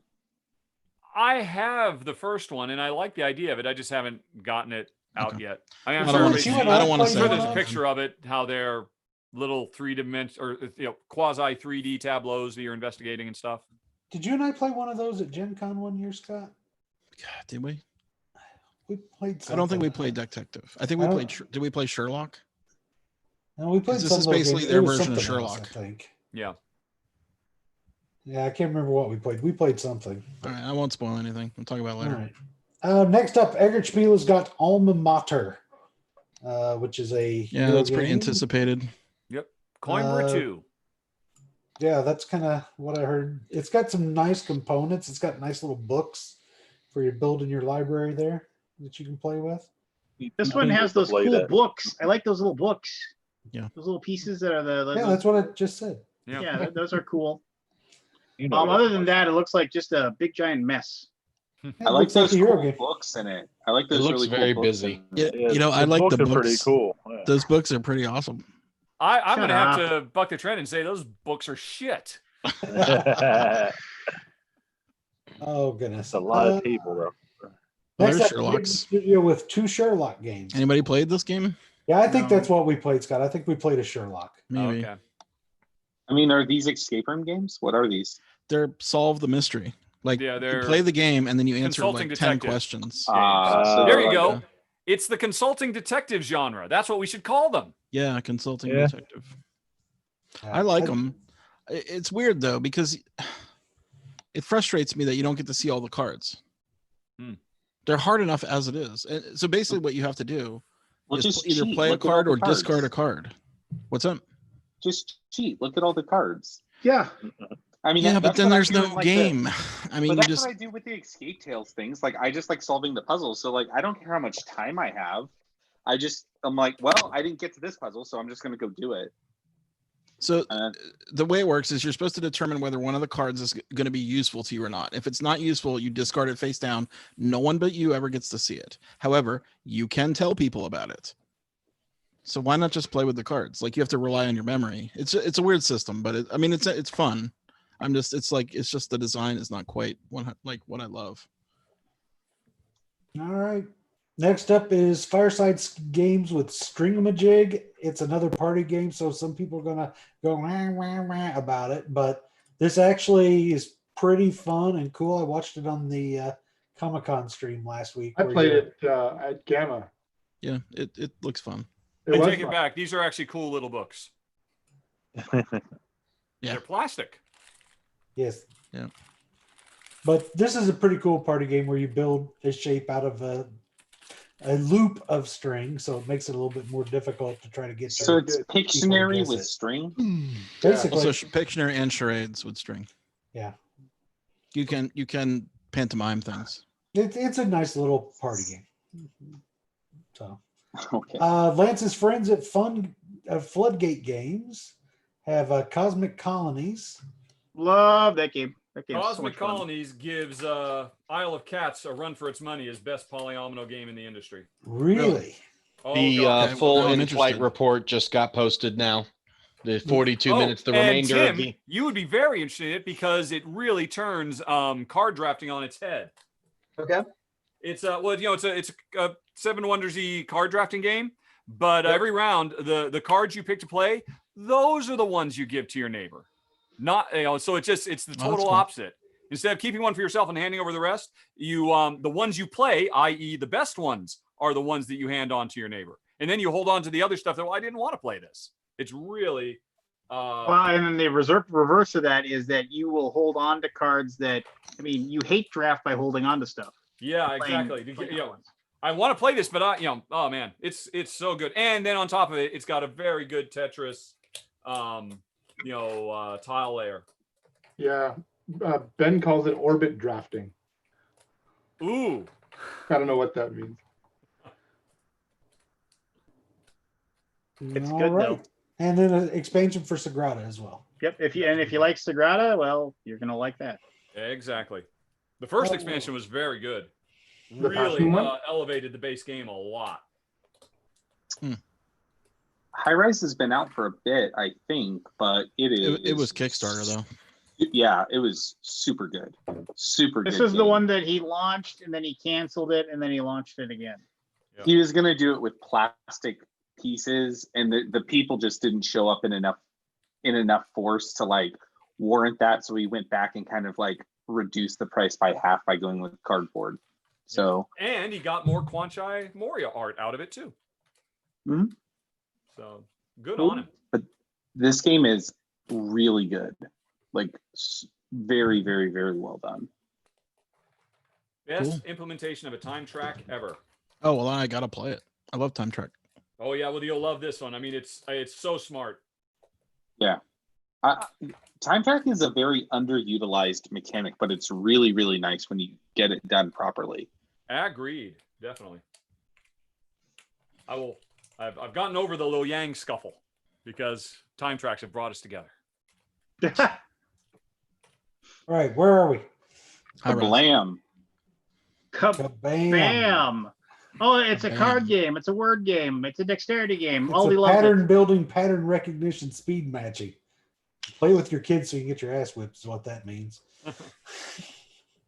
All right. Yeah, it sounds like yeah, I'm moving on. It's like slapjack or something. Just a crap ton of Funko stuff. Funko with Yes, a pile of lots of stuff. Funko. So we've got Back to the Future, Back in Time. Is this the dice one or the other one? This is the other one. Well, they're right? both dice, but this one. Yeah. No, yeah, this is the more pandemic-y one. Okay. I don't know anything about it other than it's Back to the Future and Prospero Hall. So it's probably not bad since it's Prospero Hall. It's the Yeah, one it I looks- think it more looks people good. will like because it's more flashy and more thematically grounded, whereas the other one's more of a, a bit more abstract, a bit more dry. Now I've played the other one, the leader. I like one. the dice game. I do And, too. I I thought think it's I fun. like. Yeah. Is there room for two good ones? Sure, why not? not when they have almost the exact same title and similar box art. That's a and little coming bit out confusing. within a month of each other. Why did Back to the Future do that, or whoever? What's the studio? Funko. No, I meant like the movie studio. I assume there must be some anniversary going on right now, right? It's like But why 50th license it anniversary to or two something? different game publishers? It's like, Well, it's the same Uh-huh. publisher, isn't it? I did No. read No, it's something not. where One's they were Ravensburger, and Ravensburger. the other one is Well, so I confused Funko and Ravensburger because they're putting their shit in the same box with the same stupid taped shut bullshit. So I did hear something in movie wise, like somebody asked like if there would ever be a remake of Back to the Future, and like Robert Zemeckis said, I made sure that I own this rights. This is never getting remade. He was just like, never going to be redone. There's generally sometimes like a wave of that comes through where like a license is just doled out to as many people as possible, because I mean that happened with that is happening with the Vampire the Masquerade. Like they are slapping that theme on as many games as they can get their hands on right now. There's been like 20 Vampire the Masquerade games over the course of the last like year, and several more announced. I'm sure we'll look at some more here. Next up, Footloose Party Yeah, Game. it's this year is the 35th anniversary of Back to the Future. They're doing a 4K Ultra HD for the first time this October. So apparently they've decided this is a big Back to the Future year in general. Although I don't know why the 35th anniversary is a big deal. Right? Like, who celebrates the 35th anniversary? Anybody that can make money off of it. There you go. That's the answer. Jesus. Oh, geez. For the Footloose Party Game, you play as rebellious teens dancing against the small town's no dancing law. Cut loose around Beaumont, from the drive-in diner to the old mill to the honky-tonk. I still remember the line where the kid says we're not allowed to dance in town, and Kevin Bacon says, "No dancing, jump back." I've never seen it. You don't never need seen to. Footloose? No, never, Wow. never crossed my path. Well, that You're means the you can one. enjoy the reboot. There you So go. I Yeah, want there you to. I just want to, I hesitate to tell this story, but in the last few weeks, somebody reached out to me and said, "Do you have any contacts with like the Funko brand?" And I know a couple of people that work there, and I was like, "Yeah, I do. Why are you asking?" He said, "I have been working on this game for a few months now. I have come up with a way for people to have strategic battles using their Funko figurines that they own." And I was just like, Oh, no. I was just like, well, I really don't think they'd be interested in it. He's like, "Why not? It's a really good game." I was like, "Because they already have one. It's been out for over a year." And I could actually hear that over email. I could hear that person's heart snap in half. And he was like, "Do you think it'd be worth contacting them?" I was just like, "An email is free." I said, but I mean, it's just kind of like, yeah, I don't think they're gonna. No. Oh, and speaking of I the didn't see the Funkoverse, Jaws. I didn't see that they put out Jaws. you Keith, got you Jaws right there. You getting that one, Keith? It's right here. I've already got it. I already bought it. Yeah, it came out a couple weeks ago. And I got my Game of Thrones in yesterday. And then there's also DC with Wonder I Woman. really want to play that. I really want to like this game, but I don't have anybody to play with. It's a two-player game. Don't there's people Marvel Richard, Flame check and chat on the Black Marvel update.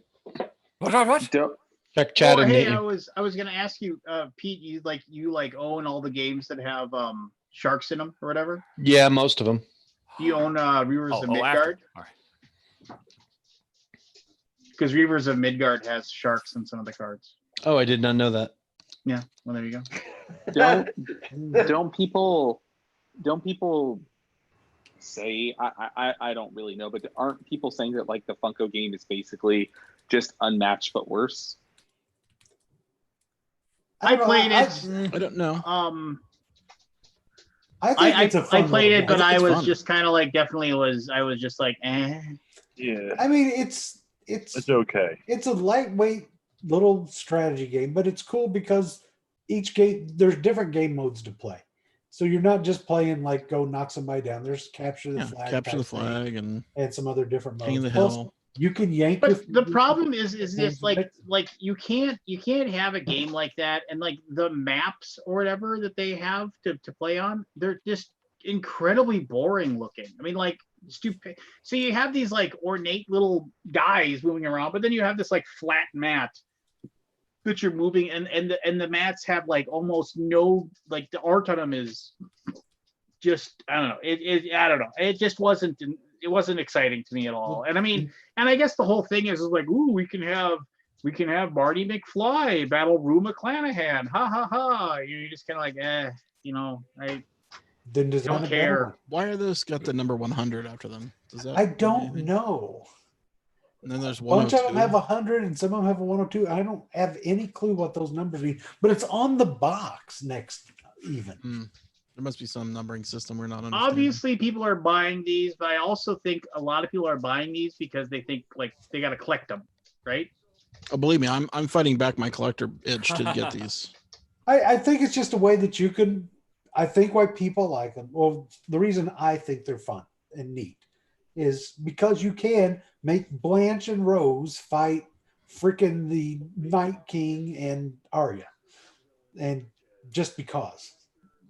And it's just something to do, and it's light and easy to play between friends. Yeah, but I mean, if I'm gonna play a miniatures game, I'm gonna play a good one. But you don't have to get into all the heavy crap that you get. There's so many, but there's tons of games that are miniatures games that you don't have to get into a bunch of crap. I don't know. Anyway, I don't think there's many that are that much easier for people to get into with figures that connect with them. You don't have to paint anything. You don't have to do anything else. You just grab it and go. I mean, we played a couple games of it at Gen Con last year. We had a good time. To me, looking at the price and looking at the branded properties, it looks like they're trying to get a return on their investment. Like it seems like they're trying to appeal to that OCD collector urge, where you don't have these new figures, well you got to get these new figures. Oh, absolutely. And so would you say it's capitalism? Again, we said no politics. I'm just gonna say it feels sleazy to me in terms of the game. I mean, I think you're undercutting it, Lance. Look at Funko though. It's pretty fun. It's still pretty fun for a bash 'em up game. Yeah, I don't know, man. I had almost lots of different powers. I had almost no fun playing it when I played it. Really? Yeah. Well, it's just not for you. Yeah. They just announced the TI4 expansion. Oh, Prophecy of the Kings. Is that Gen Con release? No, they haven't announced the release date yet. So what's the Marvel update? Marvel update is they have let me go back, scroll here. They're adding Red Skull and Kang scenario pack and campaign box are coming out. Those already announced. They're adding 4 new hero packs that are coming out over the next couple months that will include Ant-Man, Wasp, Quicksilver, and Scarlet Witch. After that, there's going to be a Guardians of the Galaxies expansion that's going to add all the Guardians plus Ronan. And then in February, there's a new campaign story pack that's going to feature a new villain, which everyone was speculating is Thanos, because if you follow the chronological order of the way the things kind of evolved in the MCU, that would be logically the next big baddie. Not They'll have Ego. covered all the other ones. They covered all the other ones basically from the movie, and they seem to be doing it in that same vein. So that's what they've announced thus far. Although there is an actual champions panel going on during virtual Gen Con, they may add more stuff. Now they're on to TI4. I'm keeping an eye and I'm watching it real quick and throwing out the highlights while you guys are in breaks. All right, next up, Godzilla Tokyo Clash, which is already out as well. We demoed this on Comic-Con. It looks fun. I mean, yep, it might be one of the best. Really? Godzilla All games. that Comic-Con stuff is coming to YouTube soon, right? Hope, yeah. Okie doke. Last Defense, which after Gen little Con, real-time cooperative run around fight stuff, family style game. Oh, that's a bad mini. That shovel was a little bad. That thing was a little bit flaccid, little warped. Wow, those minis are pretty. Hey, there's Lance. This game actually looked cool from watching Rodney's video. He did a playthrough, how to play on this one. Yeah, but the game looks super low quality, like as far as components and stuff. But it's at Target for like $19, so yeah, it may be one of those impulse buys, or when they do the, 50% off board game sale or whatever. I mean, this is not aimed at game geeks. This is aimed at mass market. No, but the gameplay looked pretty Yeah? good, actually. It's a Okay. Prospero Hall game. It looked fun. All right. They got Doesn't Lance cost on the more to cover. make your minis good. Oh, jeez. I'm just kidding, Lance. You don't look like You're that. fine. You're fine. All right, then we've got Marvel Battle World packs. That's like playing little miniature. Has anybody Funkoverse. got that yet? Yeah, I have it. Me and my Is it- daughter play it. It's is it- cute, fun game, but it's a kid's game. But it's got cute little Funko Pop versions of the Marvel characters. It's collectible. You crack open a battle ball for like $8. It's got 2 characters. One is visible that you can play with, and the other one's inside a little egg. And you play the game on these little locations and just roll dice, use special abilities. And then if you can complete certain tiles, it lets you crack open one of your eggs and add that character to your roster, and you can jump them into play and play with them right away. So it's just a cute little collectible game. My daughter at 9 had a lot of fun playing it. I would only play it with her. It's not a kind of game I'd play with adults, but it's definitely a fun, cute kids game, but not cheap. What's Base that guy game with is his- $29. The battle balls are $8 each or $8.99 each, and that's 2 figures. So Look, it's a Dino Thor. There's it's 2 cute. Dino Like I said, the Thors. figures are cute. I bought maybe $50 worth of it. I'm done because I'm not no way I'll collect them all, because those bottom row are all like ultra rares. You'd like 1 out of every like 20 battle balls, you'll get one of those guys. So Did you get a Dino Thor? I did get Dino Thor, and I got the Black Panther and the Ultimate Black Panther, which is the ones I wanted. But they're Did they're you get- going to be very We hard got to get. Proctor How many Strange? we got duplicates did you the end up? we got the Groot ultra rare when Mhm. in the ones that we bought. I'll have to see what you got, Lance. Maybe we can trade. I got some extras for sure to get rid of. So you did end up getting duplicates at 50? Oh yeah. I picked up the base game, and I picked up like 6 of the battle balls, Yeah. and we opened up the base game, and then we played with those figures to like until we unlocked them. I actually made her play through the game to unlock all the eggs. Some buys just buy them and crack them open just to collectible sake, but we played through and got it. And I've got probably like 8 or 9 duplicate figures out of about 20. So it's like 30 figures in the set. So I'm missing like 10, but it's mostly those bottom 2 rows that I'm missing. I did the is, Zombie Mysterio. Who is Red King? I don't recall. That's one I Okay. didn't recognize. I mean, it's right there. I just don't recognize Also, it. the new TI4 expansion includes 7 new factions and a bunch of new components that weren't previously released in other versions of TI4. All right, back to Funko Pan Am. Pan Am's good. Played it. I liked it a Pan lot. Am is good. But is Again, it's been out forever. Pop-Tarts the game good? Because somebody licensed Pop Tarts to make a game. Pop Tarts game. It's got cards with Pop Tarts. I just why? I just Hey, this has the same artist as Stickum. Are those photos or are those illustrations? Oh, they're They look like photos, don't they? Yeah, they're Oh, they do, but I think they're Realistic for sure. I maybe think it's a they're mix. illustrations. I don't know. You know, I can mean, make just- fun of these stupid themes of like the Pop Tarts game, but by God, the Monster cereal game was good. I got a box of cereal when I bought it. I did too, and so did Pete. It was tasty cereal. Something Wild Disney Aladdin, and Something Wild Disney Little Mermaid, Something Wild Mickey Friend, The Something Top Wild, Trumps Something game? Wild, Something Wild, Something Wild.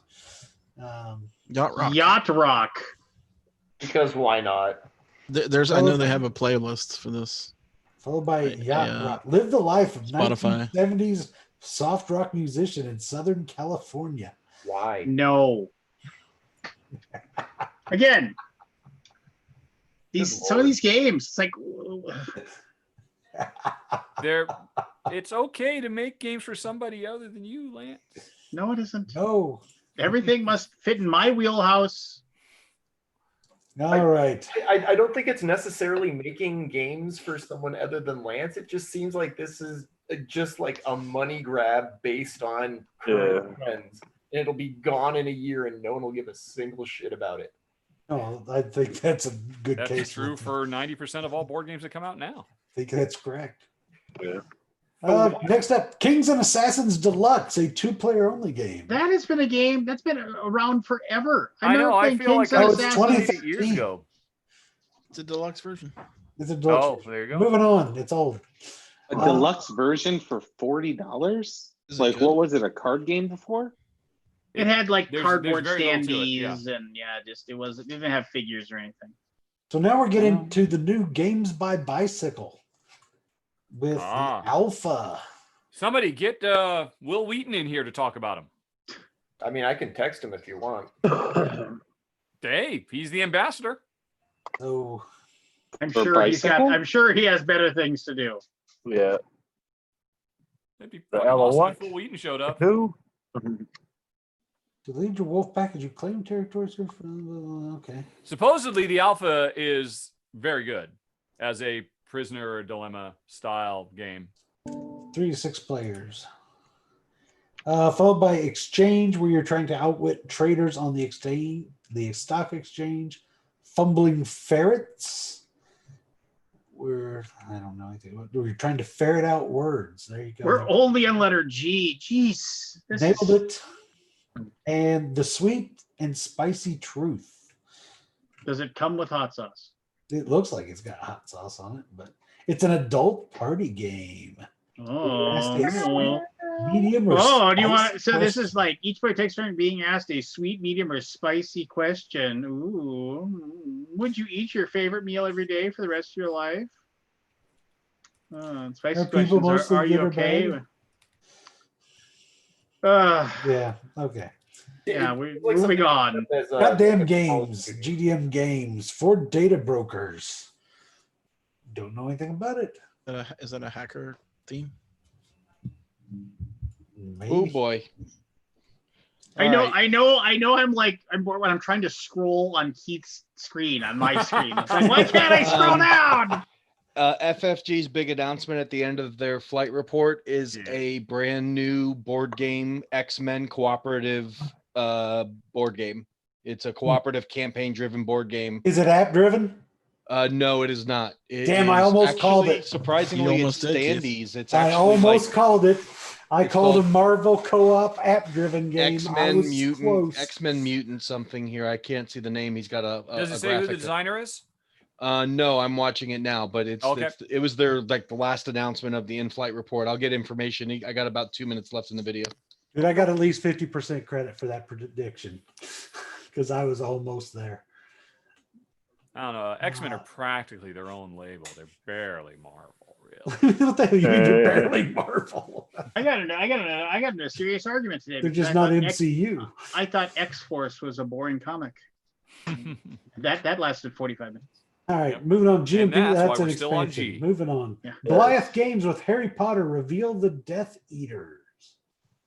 Looks like Okay. Is that a social that- deduction game? it looks like guess who? Oh, 8-player minimum. It's Yeah. $50, comes out Q1 of next year, and 8 to on the 29 Saturday live players. stream, they're going to be showing actual gameplay of X-Men Mutant Insurrection, which is All right. the new cooperative game. I would love to go back to the days where I actually got excited about games. Well, then you can play OK Boomer. That's perfect timing, actually. Okay, Boomer. Okay, Boomer. All right. What is Okay Boomer about? Are you woke or a joke? It It's doesn't making matter. fun of Yeah. people It was older just too than well my age and positioned. older. There's not much to it. Grand Gamers Guild Endangered. It's an expansion, right? No, it's full game. Oh, I guess there's an expansion coming out soon. Yeah, it's a cooperative dice rolling worker placement game. I like dice rolling. I like worker placement. It's dice workers, so I don't know. I like the cover. The cover draws me in just because it's got Yeah. the tiger face. It is. It Yeah, is definitely Tiger Face striking. is cool. Haba's got 5. That's not a word. God dang it. Fiver. Five or With five. a 5. Five. If I ever find him. Yeah. Barnyard Bunch and my very first games building site. Heidelbar has Decipher. Okay, scratch that. They just did a teaser at the very, very end of the last 30 seconds when they said they were off air. There's going to be a new Descent. Not the- It's a giant ass box too. It makes one of our boxes look small. It's literally the size of like 3 normal size FFG games stacked on top of each other. Oh my. Is That's a that teaser. 4th edition then? Huh? Third. 4th edition? I don't know. It doesn't Be even third. say a number on it. It just says Descent, and it's in this big blue ass box. It's in the last minute of the in-flight report if you're going to end up watching the video, like the 42-minute mark. I have all of first edition, and I got some of second edition. But It's called Descent. Suck it, Isaac Childress. Eclids of the Dark or something I like was that. gonna say, Descent. Open up your wallet. It's this box looked like a $200 SRP box. This thing is ginormous. Yowzer. And people will just pay it and then never play the game because they're dumb. God, do you know anything about this Decipher game? Yes, but Lance is going to make fun of me because it's a word game. Oh, of course It's it a is. logic. Oh, look. No, it's a letter game. It's a logic deductive word game, letter game. Yeah, I think the word is panda. you were right. I got it. I'm great at this game. It's clever. It's really clever. It's done by the guys that did Cosmic Encounter. Oh. It's from like 30 years ago. You mean that ancient group of, or do you mean the new dual Yeah. one? Or? No, it's the same three guys. The Eberly, Alotkas. Wow. It looks Yeah. it looks It's a reprint of a game that came out, and I think it's been modified, but it's like Okay. it's a redo of an older Wordsmith. Neat. Wordsmith. Yeah, And Spicy English edition. that looks fun too. Oh, It's a card game, so Card game. it's going to say blah blah blah. Helvetic, Bandita, and Yeah, it's the Helta follow up to Mokatsu. Bandito. Okay. I don't It's got know more that. stuff in it. They make a lot of small games, right? Yeah. A little bit of games. The Tata Makatsu is kind of fun. It's a dice rolling game where every time you screw up, you lose a finger. like for So- real? Well, yeah, exactly. Yeah, for real. The box is just a knife and a die. Like, It's My my favorite, favorite. the favorite game of the Yakuza. Amazing. Props to any publisher who puts that out. Yeah. So, yeah. I don't know how you roll a die with one finger, but you have to roll your dice with like however many fingers you have left. Use your teeth. all right, you're down to the bloody stump. Yeah, I think that's the end of the game. Hexy Studio with Hard City, That- Slyville. That Hard City, I did a video for that like 4 years ago, it feels like. Isn't it good? I barely remember it. I mean, Okay. like I ordered it because it's The kind word of the game? genre I like. It was beautiful in like the way it looked, and stuff like as far as like just like mutants and like things fighting and like you moving your guys around the board and stuff like that. But I couldn't tell you a single moment of how the game is played anymore. Okay. Got No little idea. miniatures. There you go. Moving on. Slyville. Don't know anything about that either. No, it's about people being. My God, could it sly. have some more mechanicisms in it? Not only pious monks, humble scholars, and trustworthy merchants, but also more mischievous, cunning, and dishonest people. Welcome to the city of Slyville. Auction bidding, hand management, income, modular board negotiation, set collection. Take that, progressive turn order, and variable setup. Well, I I love like to how- take that. Humor. Yeah, I love it's how up your- humor is It's a up your alley, Lance. Well, that sounds like Rahdo's kind of game right there. Yeah, let's me and Yeah, you. Let's play yeah. that, Richard. And Good it's player 3 to too, 5 man. players. Minimum, Perfect too bad. player count. Oh well. Oh, we'll never see that on Rahdo. Oh Wednesday. well. Horrible Guild has Alone. That's an old game. We're moving Hasn't this come out Did like you guys play 17 that? times? Alone's on. No, but very it's good. I like 2018. Alone. Moving on. I would assume it's mostly listed because of all the new expansions it's getting. Yeah, probably. Hub Games with Adventure Mart. Yeah. Imperial Publishing with Red Outpost. That's a Who are One these 4-player worker publishers? placement. I mean, I don't even. I mean, it used to be I knew most of the publishers. I don't even know. This is insane. I Oh, mean, like they're those just meeples. indie guys with one games, though. This looks like Scythe. In Russia, workers place you. Yeah, I mean, they Was- totally are was- ripping off the side. the- Was this on Kickstarter? Yes. Red it was on Kickstarter late last year. Red Outpost. Wonder if I backed it. It's have supposedly from the description. It says 4,000 it is backers. about creating a Russian or like a Soviet utopia in space. Yes. Sounds awesome. Clarification on that X-Men game. It's basically using the Elder Sign engine for those of you that like Oh, Elder no. Sign. Well, The- and I'm out. Yeah. Dice game? Yeah. No, Elder Sign. It's okay. Yeah. It It's looks okay. like, based on what I'm seeing, it looks like it's using a variant on the Elder Sign engine. Wow. And now that I've seen the designer names, I know that that's a fact because Richard is one of the designers. Is Kevin on this. listed on it? No, it's Brandon Perdue and Richard Lanius. Oh man, interest peaked. And I know Richard being, the creator of Elder Sign, that makes complete sense why it reminded me. So it looks so similar when I looked at the video. Wow. Intrigued. Right. Indie board and cards with magic money, inside up games with 7 Souls and the Quick and the Undead. 7 Souls is fun. Quick and the Undead's a Daryl Andrews game. Oh, I haven't played that one, but 7 Souls is fun. that's Connor McGooey, right? Yep. He of the back cracking hugs. Not much in there other than some artwork. Also knocked me on the floor. But this is a game in a fanny pack, so Yeah, so buckle up. Millennial I got Manatee. back Red Outposts for some reason. I wonder why. Okay, hands up. Who has owned a fanny pack in their life? I own one now. Never owned one.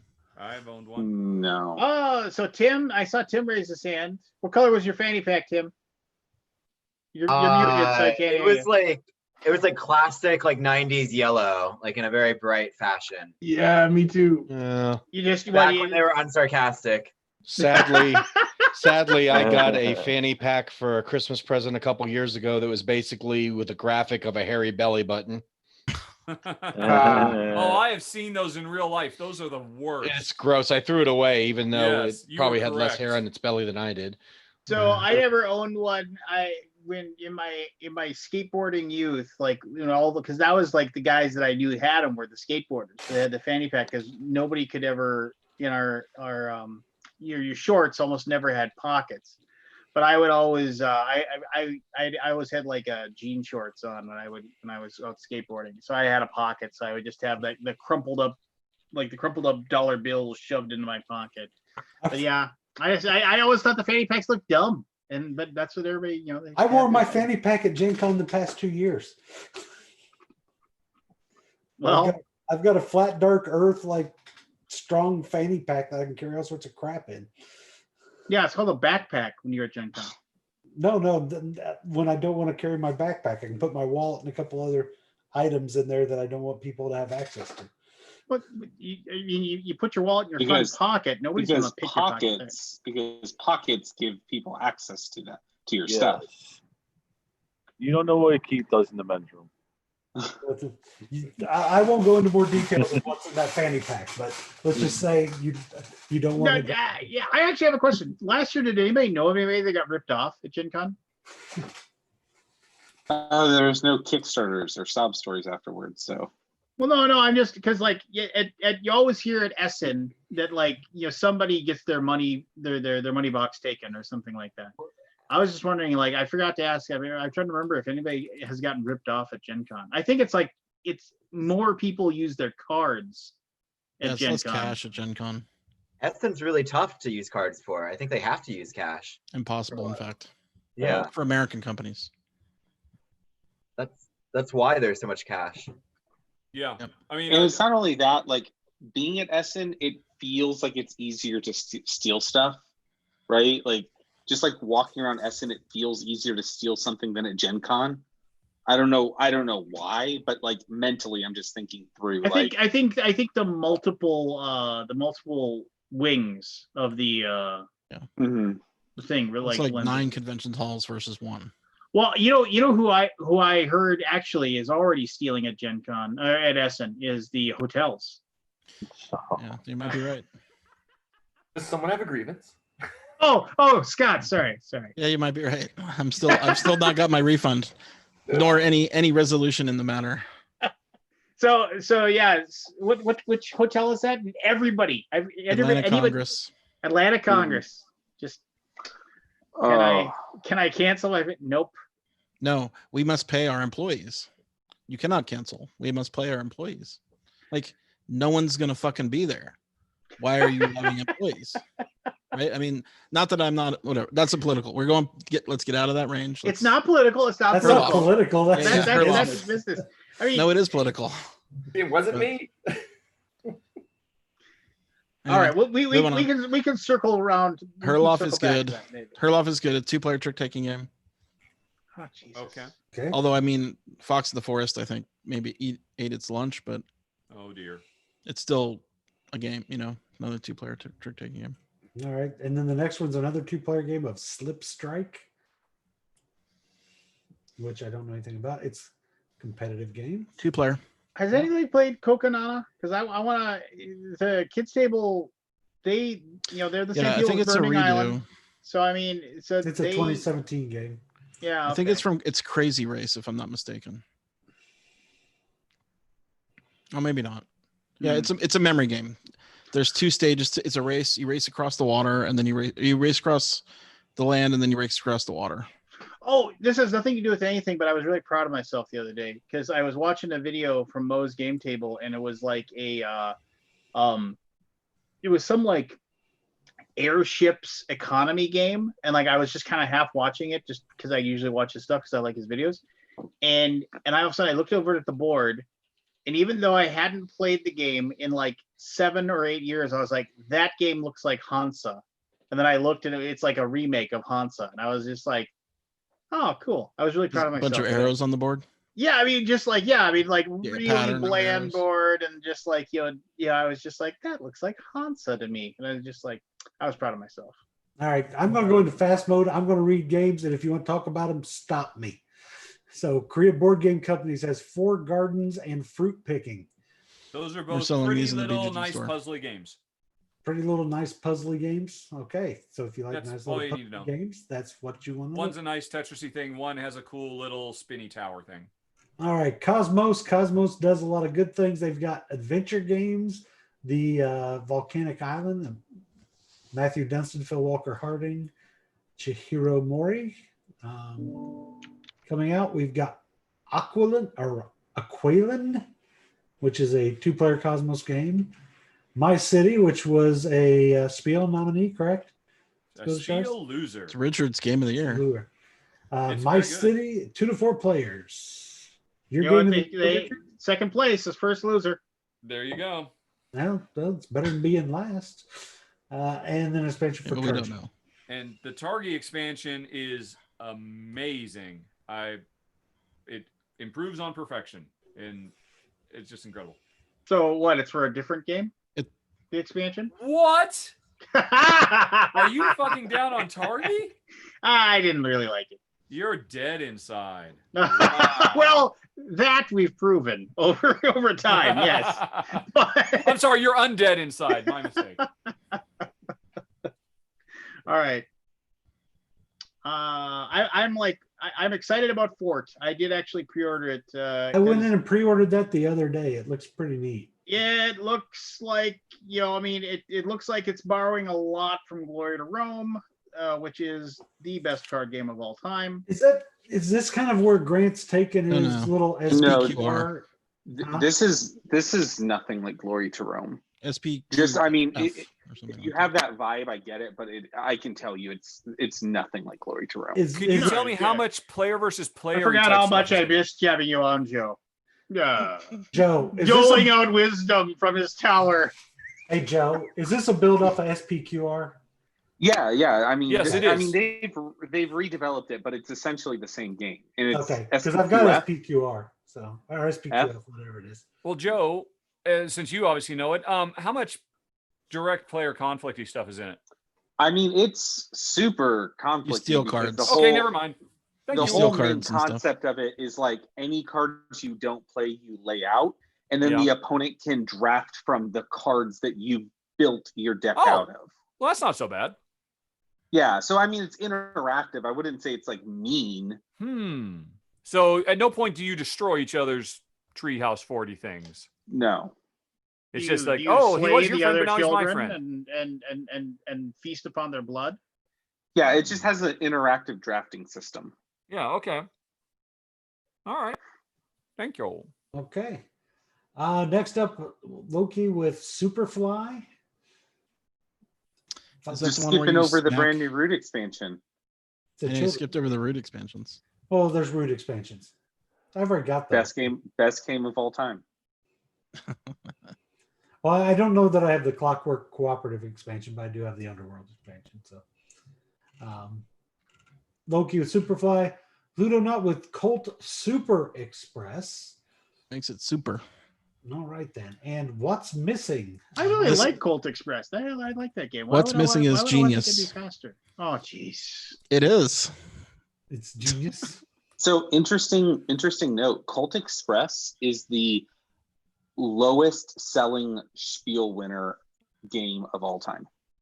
That is. So of all the games that have like won the Spiel, it's actually done like the worst performance wise. Wow. Do you have any observation as to why? I mean, that seems like such a perfect must pick up and play. Look how cool it is, kind of thing. It just didn't do very well with the German market because that's I think there's too much take that in it, right? But when something wins the Spiel, I don't right? Like care. it's like Europe, it doesn't matter. Like they just buy it. But this one just didn't resonate. Like it's an old Western US theme. Like I don't know. There's probably a lot of factors. It's also very expensive for a Spiel game, right? Oh, like I see. most Spiel games are not as pricey as this game is. So the target audience for that game is not necessarily interested in the idea of winning the Spiel. It's basically at odds. Yeah. All right, Yeah. that makes sense. But That is surprising. Fun fact. It is. That is a very fun fact. The What's Missing from my drawing game actually does look kind of neat. It's great. So you basically put a card in your drawing and then you take it away and people have to guess what it is. Yeah, that's kind of cool. So they have pre-printed cards with like objects and stuff. I can't draw for crap, but I would play this. Yeah, it's pretty fun. We played it on stream. Next up, Ludonova with Monster Mansion and Nutty Noodles. Wait, What is happening with the box art on this Monster Mansion game? Is that a remake or is it unique? It's a 2019 game, and It's probably from Essen. there's nothing but. There's no pictures. Yeah, It's there's been out nothing. since 2019 and no pictures. Yeah, I'm moving on. Ludus Magnus Studio with the Black Rose Wars. And Old game, but lots of expansions. It's awesome. Yeah, it's just a giant mess of a game. But yeah, if it's your fun, thing, it's your though. thing. If it's your thing, it's your thing. This is the game people call Wiz War and Crack. Wizard Kittens is Wiz War on crack. No, Black Rose Wars. Black Rose War. It could have been. It could have been because it was Wizards Kittens. So yeah, we've got a Wizards Kitten game. It looks like a game made for mostly kids 7 and up. Matago with Istanbul Big Box, Orleans Stories, and Parks all French. Or Orleans no Stories pictures. second edition. The French really loved that Orleans Stories. Yeah. I thought everybody hated it. Yeah, the other story is like that went over like a fart in church. Matt, Oh, here's an Matago expansion for a game that I hated so much. I promised I would. burn it before I Oh, played how it. could you not like Great Fire of Oh, I London? hated it. Hated it. Oh, hated it. it's so wonderful when you like when The you like. entire game group agreed that we could just go out and burn it, and we would have had more fun watching it burn than we had. No, Very you're thematic. so wrong. You're so wrong. We did not like it at all. Is what it is. Why does it have the mechanic of pike and shot? You say I it has a don't mechanic know. of piking shot? Or is it mechanic or a category? Pike No, and shot. it's like a a category, It's a right? mistake. Is that a war? It's like a war game thing. Yeah. Mercat Games with Checkout. Cool. Nuts It says something about Publishing. salary man. It's Japanese. Salaryman, yep. I'm guessing it is. Salaryman rushing for work, grabbing food. I want to meet that. That sounds like a great superhero, Salaryman.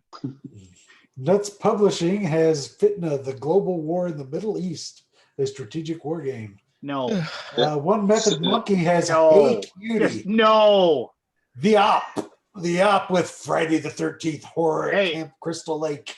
When we get down to Hughes and Q's, I will gush about that all day long. That game is I'm awesome. going to actually talk about one before that. Harry Potter House Cup competition. I think this can bring more people to worker placement type games than Lords of Waterdeep did to break people. Whoa. Yeah. That's a big statement. Yeah. But think Wow. about Agree. it. That Lords is of a Waterdeep bold brought statement. in Dungeons and Dragons fantasy fans. Yeah, Harry Potter will bring in everybody on planet Earth. pretty much. Wow. Now, Pretty what's much. the deal about Hughes and Q's? Because I've heard a lot of hype around that. Well, one, it's made by Scott Brady, who is like one of the nicest guys you'll ever meet. Him and his family. His wife Nicole Brady runs like a like basically a like stay-at-home mom teaching kids games kind of like web thing, and she's been doing it forever. So the whole thing is that you have to get somebody to guess what color you have. So that little square there will go around, and like you have to get people to zero in on, like you have to describe it in a way of not using the primary color of the hue of the thing that you're doing. And so it's like it is super clever, and it is like you have two rounds. You say one word in round 1 and 2 words in round 2, and then people put their pawns on there. And you have to, and they have to figure it out. And like, of course, you like if they guess right, that you get points, they get points. It's so cool looking. And I mean, like you see that board, and it was one of those things where it's like I walked by, I was like, well, that looks dumb. And then Scott's like, hey, you want to play? And I was like, oh, fine, I'll play if you want to. And then I sat down and I was like, holy crap, this is fun. I hear it won the award for best game for colorblind players this year. No, shush. But the thing is, if I describe a color to you as a colorblind person, you get pretty close, because we played with Ruel Gaviola, and he's colorblind. Wow. And he was competitive, but a little off on some stuff. But yeah. So shut up, Keith. Whatever. No, I mean seriously, like you can find that in Target now, and if you're looking for a game to play with your kids, like it's $25. If you play with your family, I mean, we've had a ton of fun with that one. So, and like my 8-year-old son, like he can figure out colors and stuff like that, and you can make good guesses. So I mean, yeah, I mean it's like a lot of stuff flies over his head a little bit, and yeah, I don't know. I like how well it works. So there you go. So many missing pictures. Like, what is going on? Next up, National Parks Get Wild. Ratuki. We get SpongeBob Plankton Rising. Ooh. And so this game, again, Lance is going to crap on it, but Telestrations by Kane Klenko. Telestrations Upside Down. And they played this on the stream on BGG, and it was a good time because the audience was participating. Yeah, it's a lot. Team sketching. One player just raises and lowers the pin. The other one moves your canvas to draw. Oh. Yeah. That's just no. from Kane Klenko. It's good. Yeah. It's a good party game. It's pretty great. That sounds clever. It will do very well, is what it's going to do. I do like Kane Klenko. Clever is the word. What? I do like Kane Klenko. He's a nice guy. Yeah. Osprey Games with Undaunted North Africa. All right. And then Pandasaurus with Control. I love how Pandasaurus had a terrible logo and then they made it worse. Oh God, what is their logo now? Meow. It's a Pandasaurus. I don't mind it actually. I don't know. It's fine. You guys are so critical. Branding wise, it's like a light year ahead of their old logo. Oh, and then they've got Godspeed. I want to play Godspeed. Control. What about Control? Actually, show some pictures or play the video or something. It's like a three-dimensional. Yeah. Oh, it's got toys. What are you supposed to do? It's like an area control game though, which is odd. That's weird. I don't know. I feel like people that have problems with spatial awareness, it would just wreck them. It's Control's an area control game, but you're trying to at the end of the game, you essentially look at the top. You like look from the top bird's eye and then count the colors, and then you look from each of the 4 sides. And so you're trying to win territories on like all different sides of the cube. Okay. That actually sounds cool. Now, So it's like Pueblo, but 3D. That sounds kind of neat. Godspeed. I just the whole theme of it is that like there's a secret planet that all the people are trying to take over in the 1960s, and it sounds like that is the exact same thing as Red Outpost. Crazy. Yeah. Crazy. And then Sonora. I'm very excited to flick and try write this. game. Click your discs to capture cacti. Yep. It's a roll and write, except you're disc flicking instead of rolling dice. Well, I like disc flicking stuff. That might be fun. I'm really stoked about it. Paper plane games with fairy trails. From Uwe Rosenberg. It's a nice little game. And it's not Paul No, Hoffman. no. You heard it from Joe. Uwe's a hack. This is prime. He's in a different chapter in his career. Yeah, the chapter that wants to just pump out a bunch of games and make money. I mean, no shame in that game. It's Saving no for hang- retirement. Like, look at this. Like, Uwe designed this literally like sitting on the toilet one day. Oh man.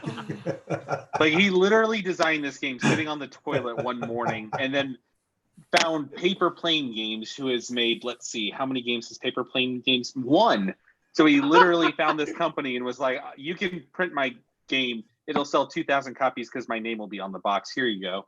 It's like written on some toilet paper. Someone stepped in a big pile of sassy. Oof. Yeah, but he's making me laugh, so I'm okay with it. I'm sensing some jealousy here. Pegasus Spiele has 4 picks, 1 word. Oh, it's a word game. Party game, word game. It's a must-own for Scott Alden. Not necessarily, Lance. Treelings. And Wait, what's Memorinth? I don't know. It sounds like a memory game, so I just kept moving. Okay. Moving It is a on. memory game. It's a maze and memory game. Ages 6+, which means What's a 6-year-old Treelings? will kick your ass at the memory game. Treelings Oh. is a drafting set collection card game and city building. I was not a fan of the Undos. Yeah, the Undos I think missed the mark. Yeah. It's all pictures of the damn box. It's a bunch of cards in a circle. Hey, those look like treelings. Oh, everything just runs together in that. It does nothing for me. I'm I moving guess on. that's the point. Pendragon Game Studio with Last Aurora. This was a Kickstarter too, I think. Post-apocalyptic game set in a frozen wasteland. Ooh, It's got my name on it. it does. I didn't see your name listed, but Phalanx with Europe Divided, Freedom. Those are the 2 games. Evangelos Bartiatakis with Freedom. It's a 2-player only game. It's a war game. It's a war game. Moving on. It looks Euro-y. all of Phalanx's game like border that like Euro-y-esque war gamey type thing. What was the other Forgotten game? Waters has already been out for a while, so I'm sliding past that. Playroom Entertainment with Burger Academy, Cosmic Cows, Jurassic Snack, and Look See. Portal Great. Games with expansions of new module for Detective and a new expansion for Imperial Settlers. What are people's thoughts on Detective versus Chronicles of Crime? I've played both. I think Chronicles of Crime is more accessible for most people. It's easier, shorter little stories. Detective tells a way better story, in my opinion. Too much reading. Too much. Detective. Are you talking You feel about like you're Detective? solving something when you're playing Detective. Hey Keith, did you finish Detective? Yes, I finished the first Detective. Okay. I played all the way Richard, were through. you talking Did you about like Detective when you said too much The reading? ending? That was me. I was referring to Detective. It Yeah. goes into far too much detail on what people Oh. are wearing and what the color of the carpet is when they climb up the stairs to get to the. Detective's Oh. awesome. I'm So, halfway through the 80s one. I played Detective with a group of people that were like, we're into that kind of game, and we just felt like we were just reading a freaking novel during Exactly. that game. Oh, man. Exactly. And then you have to like enter these DNA codes that are like 27 characters like long. It just, there were so many Oh. things about that game that I was just like not thought through. I don't. We think got very so well. into that game, and it was we were jumping to the conclusions and making hypotheses early on, and we were right. And the way the story came out, we had it figured out what it was going to be a little bit ahead of when it was actually telling us that. But I mean, we had nicknames for half the people. We loved it. I mean, Wow. we absolutely, as a group, we just dove in and were just in love with that game the entire time. Yeah. I mean, I it played makes Sherlock detective. Holmes consulting detective seem taciturn by comparison, is what I recall of it. Well, see, Busting out the big I words struggled again. with Taciturn. Sherlock Holmes type games. I found detective much more accessible and Mm. easier to plow through. I played detective and I really hated it. And I played Chronicles of Crime and I was like, oh, that's how you fix detective. So I would not change most of detective. It was perfect for me. One of my favorite games I've played. Interesting. But it just depends on how it clicks with you, I suppose.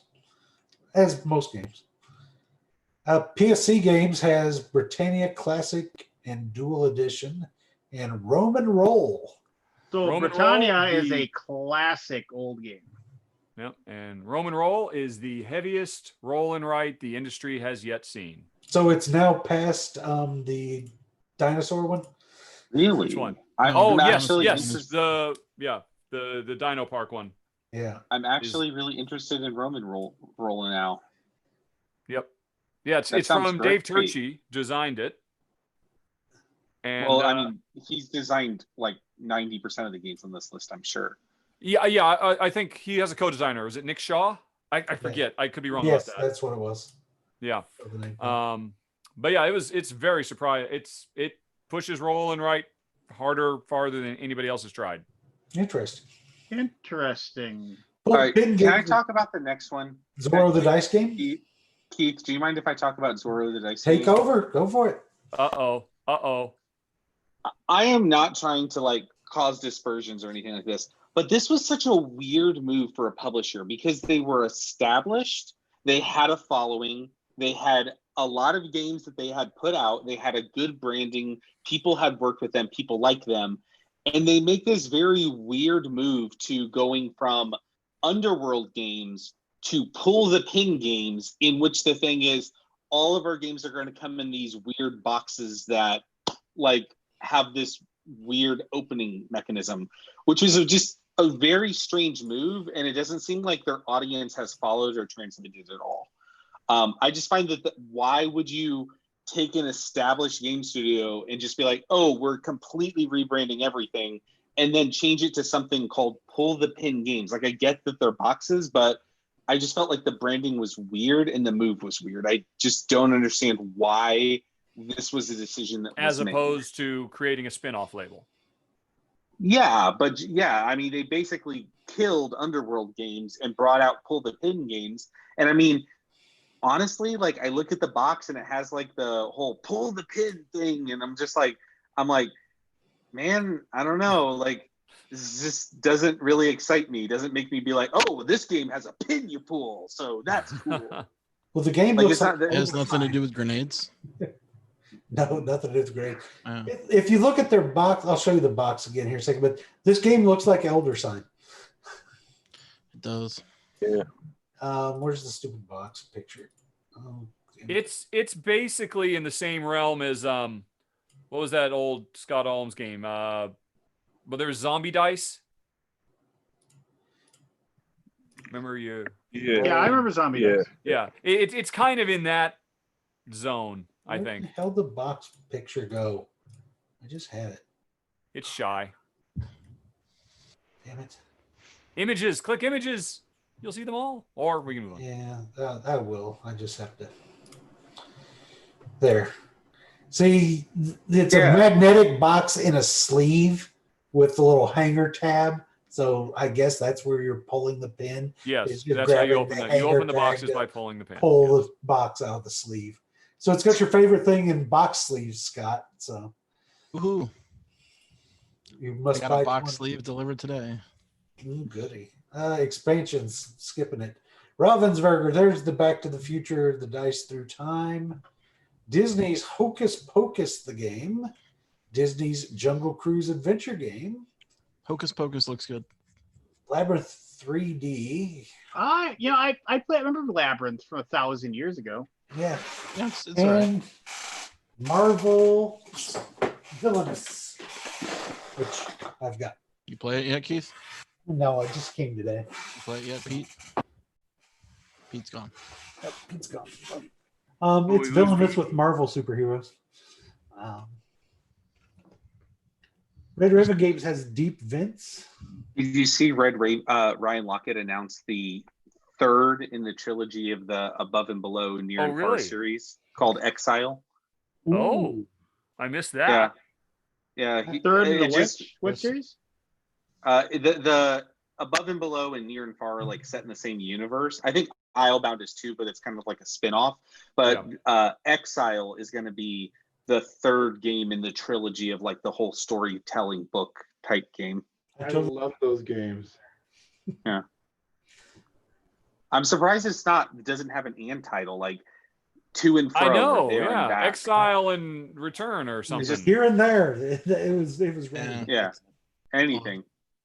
Renegade. I think Scott is into this Gudetama game.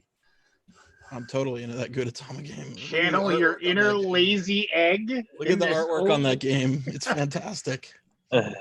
Oh, there's no pictures. What the hell? Why is there Well, only those two images? Well, this is the big thing in cover Japan, tells you though, everything. right? The lazy egg. That's like a big Japanese thing. Yeah. You were kind of gushing on that on the stream, weren't you? Michelle was going nuts for it. So that's a little game from Renegade. We got some more Power Rangers crap. We A lot got of Raiders of Scythia. This is a Does remake anybody of something, understand the right? story behind this? Isn't this a re-implementation of like Architects of the West Kingdom or something? Raiders of the North Raiders of Sea. the North Sea. Oh, is it? Really? Which Yeah. is so weird. I mean, But it has Oh, looks like it. Sarah said it had it's like Raiders of the North Sea with an expansion built into it. Huh. But, And it's But Why? why? but Why? people Yeah. want Why more are they- Raiders of the North Sea, which won the Counterspiel. I feel like maybe they they're wanted to really do this trying to art. hide that, though, right? Like And it Raiders of the feels North like Sea they're is trying like to the hide best that. art ever. Well, it's the same artist as what's it? The Circadian. Circadian Rhythms? What? That's I didn't finish it because I realized that wasn't the correct right The word. one that I Oh, Circadian's the one you guys don't like. the one I didn't like. Yeah. I think this art's better than that, but it He's doesn't a compare. I very agree. popular artist in New Zealand, and I believe he's Shem Phillips' cousin or something like that. Yeah, if he's I got the recall same correctly. last name. But The Raiders Miko's got- my favorite game artist right now. So Have you seen Endless Winter? no. Oh You should- boy! Wow. you should yes. search for Endless Winter right Yeah, now while we're talking that, about it. Just right here on BGG, you should just search for it. Yep, tab. it's purdy. If you like Miko, It is the Miko's best work. it's easily. peak Miko. Is this what Is it this real? is? Miko Miko in miniatures? Is this Miko? Miko minis. Dude, I will buy this shit straight out. I don't care. I don't even care about the game. It just I want it just for the pictures. I mean, it's a good puzzly Euro. I mean, Oh, it's is a it? solid midweight Euro. Like Cool. very good. I played it the other day on. Is it going to be kickstarted or is it like Yeah, October 6th. I'll yeah, back it's that guy, Stan Kordowski, right? This guy's blowing up. Nobody notices him. He's just putting out kick-ass game after game. But this is the company's first game, so this is Fantasia Games or whatever. This is going to be their first title. Well, it's a strong opening. Yeah. Ah, I think so, yes, too. but did he make this game on the toilet and then convince them to Probably publish not. this? Probably not. He probably worked really hard on this game. Oh, okay. Yeah, only This Uber. probably took several bathroom sessions, Lance. This was after Tim, ate how too much? meat. Wait, we have a game designer. Tim, how much of your games do you design on the toilet? Since we're talking about toilet time. I can't share my secrets. I'm gonna keep that to myself. Oh, next up is Search for Planet X. I like Aldi, this. you're a big fan of that. Yeah, I like it a lot. It's fun. It's a very good deduction game, which requires an good. app, which is why it's good. Requires an app. Oh, Anyone can do jeez. it up. It requires an app, which is no, that doesn't mean anything. Just because something requires an app doesn't mean it's good. Well, Uh, I mean, because it uses an app, it can do things that other games can't do. It puts the app to very good use, much like Alchemist did. This is basically a lighter weight Alchemist based on real world modern day astronomy rather than, alchemy. Fun So fact: since- Ben Rossett, since- the designer of the Search for Planet X, Alchemist is his favorite game of all time. Which is his favorite? Alchemists. Oh, well, there you go. That is Yeah. not as fun as your previous fact, but still fun. I played a lot of Cryptid where the game went wrong because someone misinterpreted the rules or told the wrong answers. Yes, That's that super happens. disappointing. Happens a lot. Yeah, I think that was the one time I played Cryptid. It was A broken yeah, game. it was with Yep. you, and I was just like, "What do you mean it's there? That's impossible." You said it couldn't be next to a mountain. But You played it with me. You claimed it was impossible, and you were incorrect when you saw the actual solution. No, Speaking of- I was right. Speaking of deduction games, I just got Loot of Lima in, and I'm really excited to try that one out. It's supposed to be like brain-breaking deduction. Loot of Lima Oh. Loot? Came out from- Can you spell it? L-O-O or L-U-T-E? Loot. Yeah, it's just now getting delivered on Kickstarter, but it's from BoardGameTables.com. But it's supposed to be like brain-breaking deduction. Oh. I missed that entirely. Never heard. Of it. Oh, It did well on Kickstarter. It had like 7,000 backers or something, Oh. something like that. I wonder why they didn't How do you spell contact it? me. Loot of Lima, Lima. I would have totally covered this. This looks quite nice. Next up, Space Battle Lunchtime Card Game. There's a problem with Kickstarter is you miss all this stuff. It's like, Yeah. well, too bad. Well, Yeah. BoardGameTables.com has been pumping. BoardGameTables.com has been pumping games out, and they're doing super well on Kickstarter. But like, it's funny because like no one's really covering them or like talking about them. They just keep getting bigger and bigger audiences. I mean, he's near 10,000 backers per Kickstarter these days. I covered On Tour, which was great. Yeah. On Tour. is Now it has fantastic. European maps. Oh my the new gosh. version. Oh, more On Tour is a good thing. And the revamp, right? So it comes in a small box with paper Yep. instead of the, And, that yeah, I'm very happy it- about that too.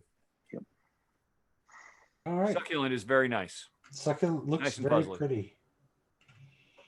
Restoration Games, some more Unmatched. Rio Grande Games, Blue Skies. Loot of Lima did not have 7,000 backers. It had 2,500 yeah. backers. Oh, did it? Yeah, Loot of Lima 2,573 backers. I must be Uh-oh. thinking of their That's a other lot. Kickstarters then. Lance is starting to question your fun facts. Yes, a far cry from 7K. What am I Anybody- thinking of? But 2,500 for a deduction game is pretty strong. Yeah. I Oh, okay. I was like, there's no way. You're right. They- They had 7,000 on the reprint of On Tour and QE, so I just got the Oh, I okay, got yeah, the yeah. There you go. project. But this stack. Loot Yeah, of yeah, Lima, yeah. I'm looking at the components. Wow. Yeah, it's amazing. The dice we made for this game are incredible. Yeah. I just Jeepers ordered it. creepers. All right, that goes on the wish list. And I don't even care that much about deduction when it boils right down to it, but boy, howdy. Oh, it's Thanks for that Deducer heads up. Die. Add to collection. It's the wish it's list. a redo of Deducer Die. I remember that game from like early 2000. It's been a print and play forever, right? Yeah. Oh, is that what it is? Okay. There's Oh, wow. not a bad thing. Those dice are pretty It's cool. got some neat stuff in it. It is some neat stuff. All right, back to the preview. Yes. Blue Skies from Rio Grande Games. Don't know anything about it. Nevada City. When's your video coming out for this, Richard? You're a backer. You've already seen it. No, I haven't seen it. Is it in the Patreon stuff? Yeah. Okay, then I'll go in and look for it. I can't keep track of everything on every email I get. I enjoyed I Nevada look City. on the thing. So I was going to make Richard do this video until he said he was doing it anyway. When it I comes have out, I'm going to interest get a in lot this. of shit for my video. Are you? Yeah, I bitched about them taking we're not going to let you have same-sex marriage stance. I'm like, oh, come on, guys. You didn't have to do that. What Especially game? when it's not historically accurate. Come on. Whatever. But I mean, the gameplay is good. But the Or the two-player scaling is components. off, and what was it? Oh, and I risk I think it would very quickly get to the point where you need more buildings. All right. How are Kind of the like how you components? can't Dominion is fine for a while, but sooner or later you need an expansion. I kind of feel like this would too. I mean, it needs Well, it's got Rio Grande components, so they're all shitty. Well, it has I a really bad component mistake. The black player pieces are completely indistinguishable from the incredibly dark navy blue pieces. Oh, yeah, I was gonna say the exact same thing. In bad light, you're like you do a lot of this, like looking for. Wait, what? No, okay. Oh, that's disappointing. I don't know why Rio Grande refuses to evolve with the industry. You mean in terms of production? Yeah, they just Production refuse and to art both. Yeah, components, everything. Like they just refuse to just grow with the industry. They're just like, nope, we're just going to make these games and we're going to make them the same crappy way we've been doing since 1999. They've stopped doing their made in the USA thing, I noticed. Did they? Yeah, I mean, I think New Frontiers is the last one that proudly has an American flag on the box cover, that it was made all in America. I figured they're made in freaking somebody's garage from the looks of them. I mean, that's what made in America basically means. Oh. There are no good game manufacturers in the US. There just aren't. The industry does not exist to make games. Yeah, as I understand it, the way they were making them in the U.S. is that they were renting time out of some Hasbro or Parker Brothers production facility in America someplace. Makes sense. But they produce everything in India. Oh, well, I could be wrong about that. That's kind of the, yeah. Perhaps not as fun a fact. Why is there no picture for a Maximum Apocalypse? I don't know. I'm rolling on, and that's what's next is Maximum. I just got that delivered. That was a Kickstarter. Maximum Apocalypse, it should have art. It's been around forever. But this is the legendary edition. It's like the box. legendary edition. It's like a box of everything. 2 legendary for pictures. The Scorpion Mask has Flash 8 and Mia London in the case of the 625 Scoundrels. I think I might be interested in Mia London. It's a memory game, but yeah, it's kind of fun. This looks like I'm playing one of those flipbook games. It is. It is a flipbook game. I think I'd just like to play with it. I don't want to own it, but it looks cute. Hey, there's a bug for you, Aldi. Maximum Apocalypse Legendary Edition does have a thumbnail if you go to its page, but the thumbnail obviously is not showing up here. Yep, that would be a bug. Oh man! Unless it just got approved within the last hour, I suppose. I doubt that, but I'll check it out. Here's a quarter. Buy yourself a better website. Skillet Games has Big Monster. Skybound Games has Court of the Dead, Dark Harvest. Spielworks has The Cost. The Cost. We're selling available now. That's on the Geek Store, correct? Board Game Geek Store. Yes, Board Game Geek Store. It's a bold take on the economics of the brutal industry that is asbestos. I know this looks so incredibly depressing. I hope it's good. But important, but incredibly depressing. Right. Well, my grandfather died of lung cancer. Never smoked in his life, but he did a lot of asbestos removal. Yeah. And he died of lung cancer. He will be abstractly represented by various and sundry resources in this game, because that's what this game is all about.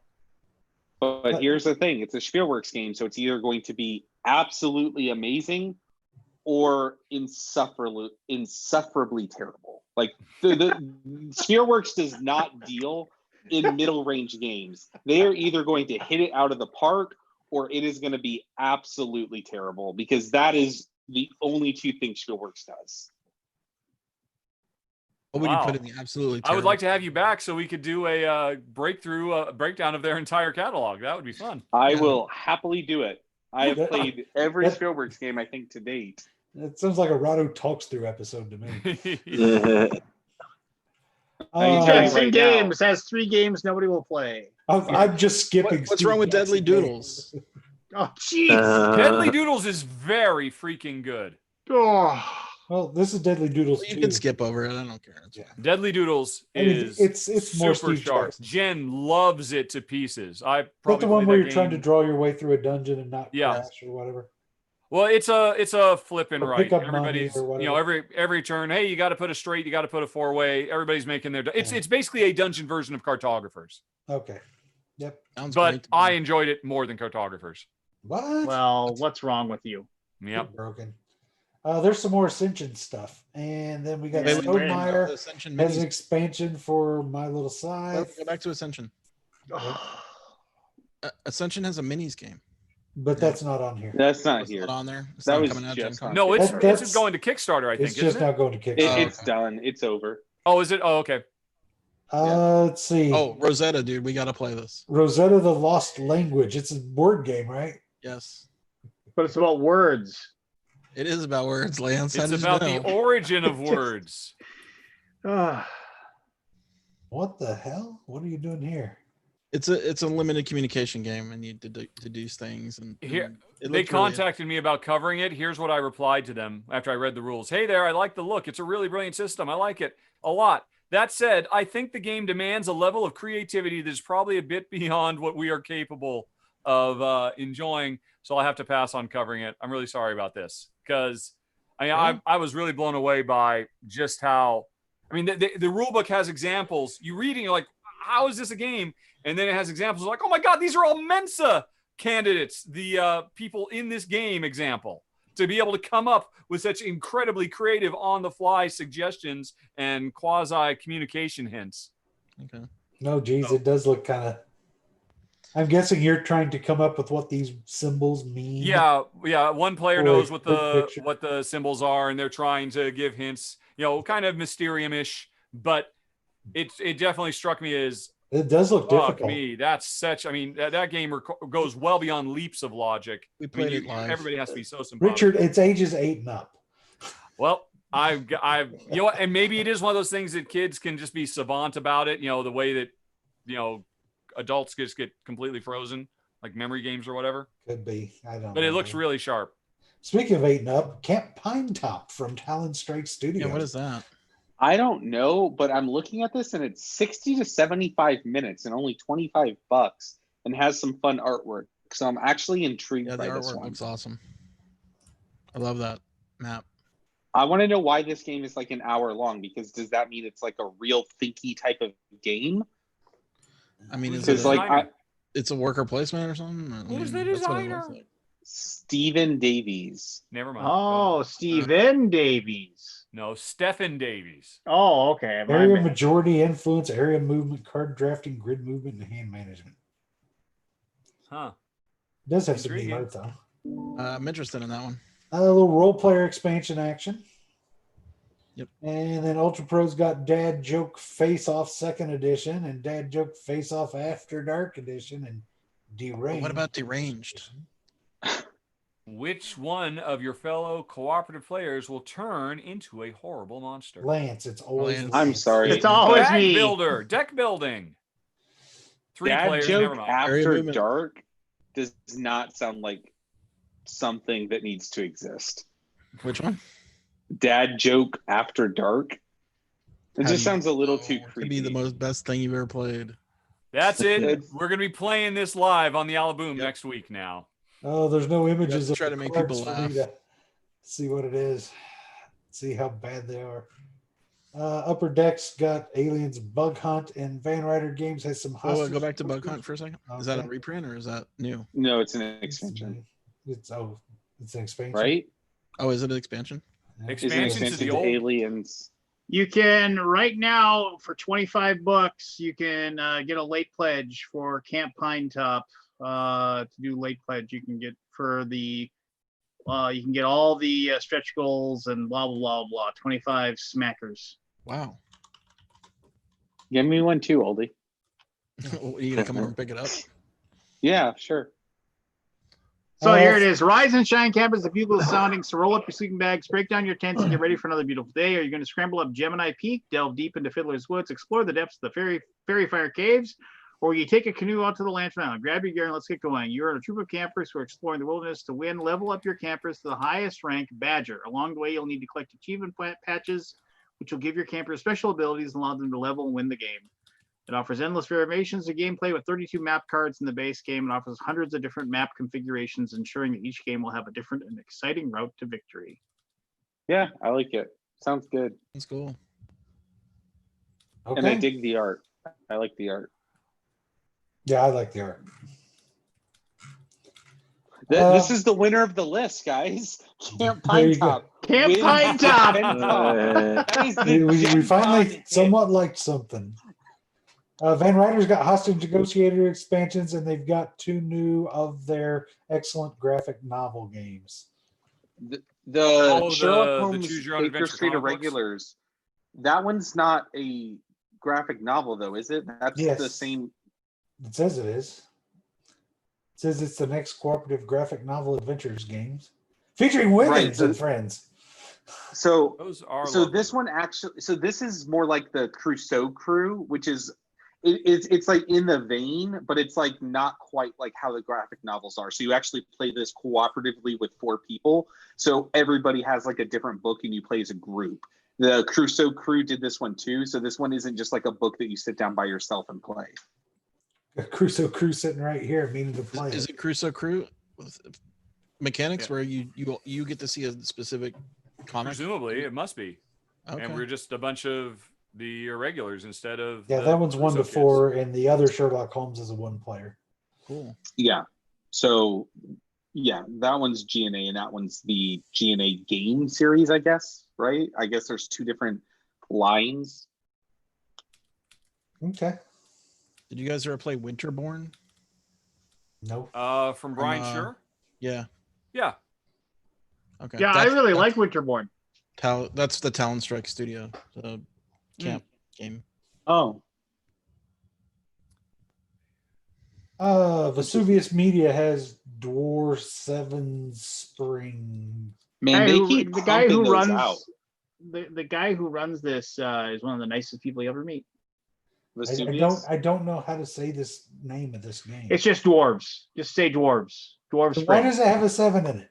Because it's like 7 dwarves. Ha ha ha ha. Oh, okay. Well, this makes sense. They then pump Monster out City. so much of this.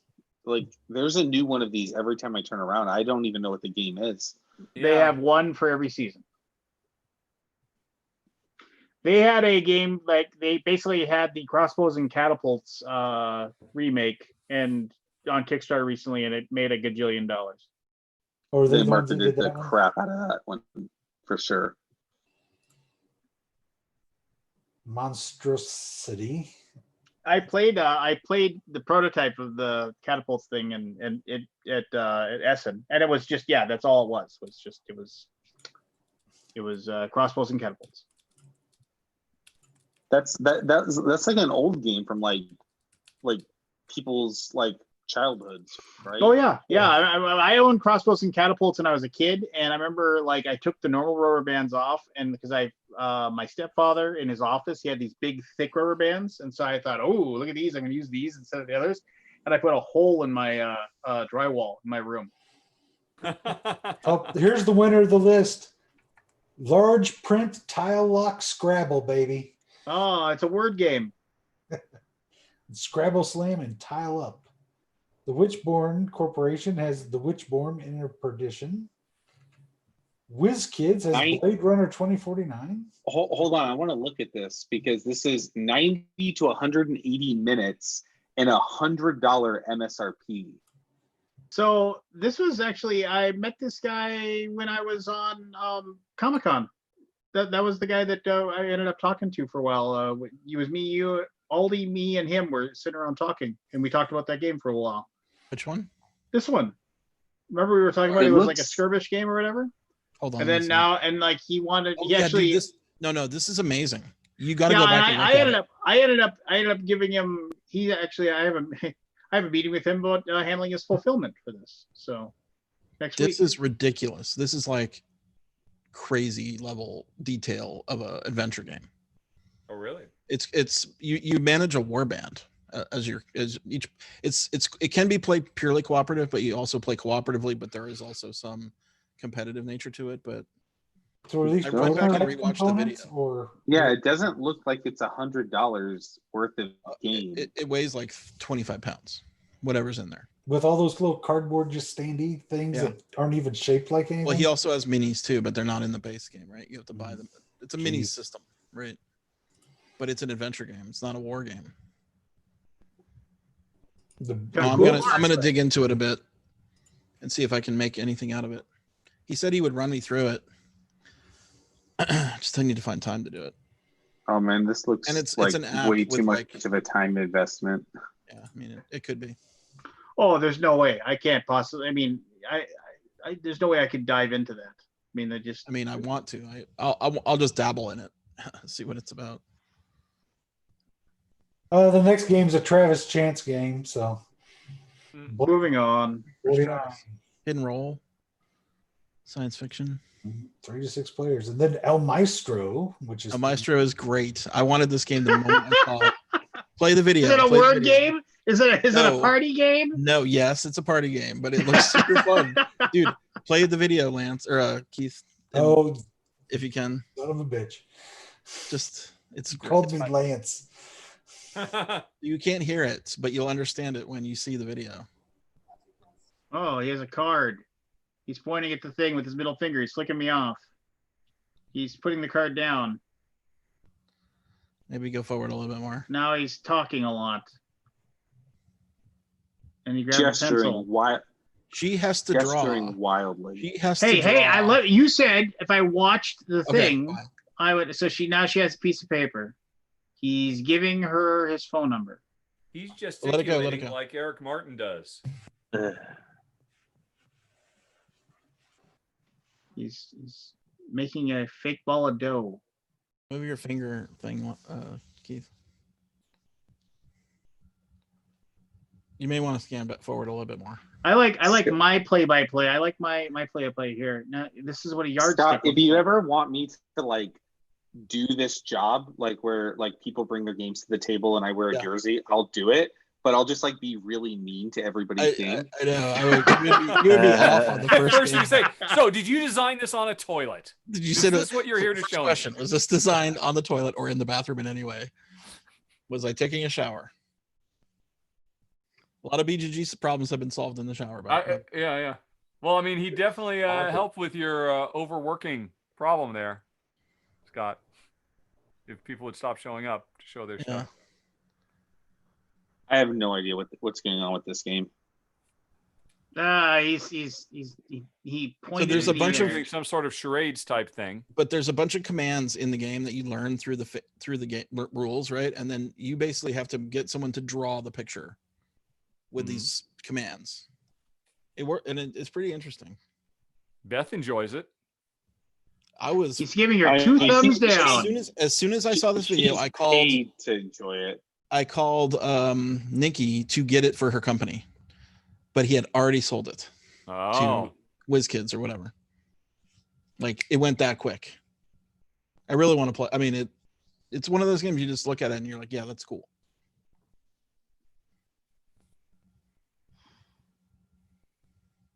So what is he doing? It's like, yeah, well, there's rules, right? Of all the symbols he's using are part of the game. They're gonna zoom it in. I hope. All I see is a white sheet. Okay, so it's a happy sunflower. She's playing zombies, Plants vs Zombies. Right, that's exactly. She made. Well, is that what? Pot.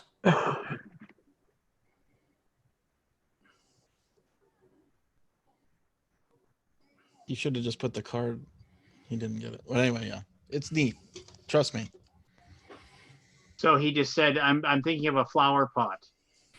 Wait, okay. I mean, there's something more to it. I don't know. There's more.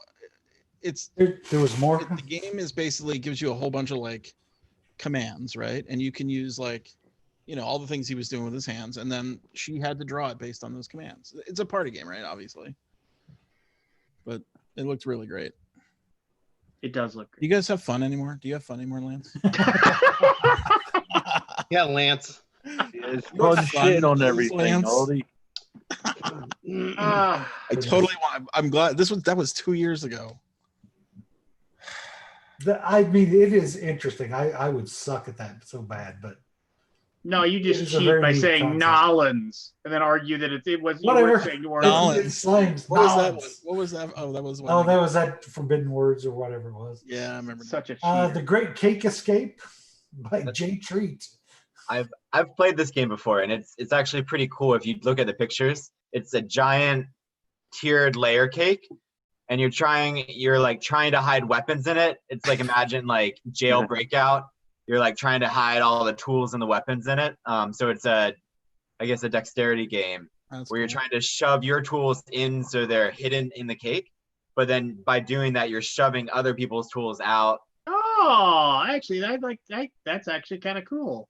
Yeah, I played it years ago as a prototype. I never knew if it would get published because who's gonna make a giant cake and tools that you can actually do it. But I'm happy to see it out. It was fun. I love the chainsaw. Yeah. Oh, there's like little numbers on everything too. Yeah. Or So question marks or something. Yeah. So at the end of the game, you look and see how many of those you can spot, and like that's like partially hidden. I think. And it's been a long time. Interesting. When's the new WizKids version of trading negotiations in the Elysium Quadrant coming out? I don't know. They've got what is it? Last Second Quest. Sidereal Confluence or whatever it is. Aren't they redoing that for a second edition? Why would they need to redo it? That game's great. I know they got Quanchai to do the art for it. They replaced the cover that was a little on the bland side. I love the fact that it's in the design. I mean, I remember when that game was coming out, I was like, "This is a fake game." There's nobody named Tausetti. There's nobody named. That's his name. I met him. I know. He actually showed me his driver's license. His parents were hippies. Obviously.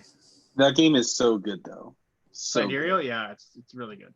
I'm almost one of the best games. So I can go to bed. So here we go. All right, speed it up.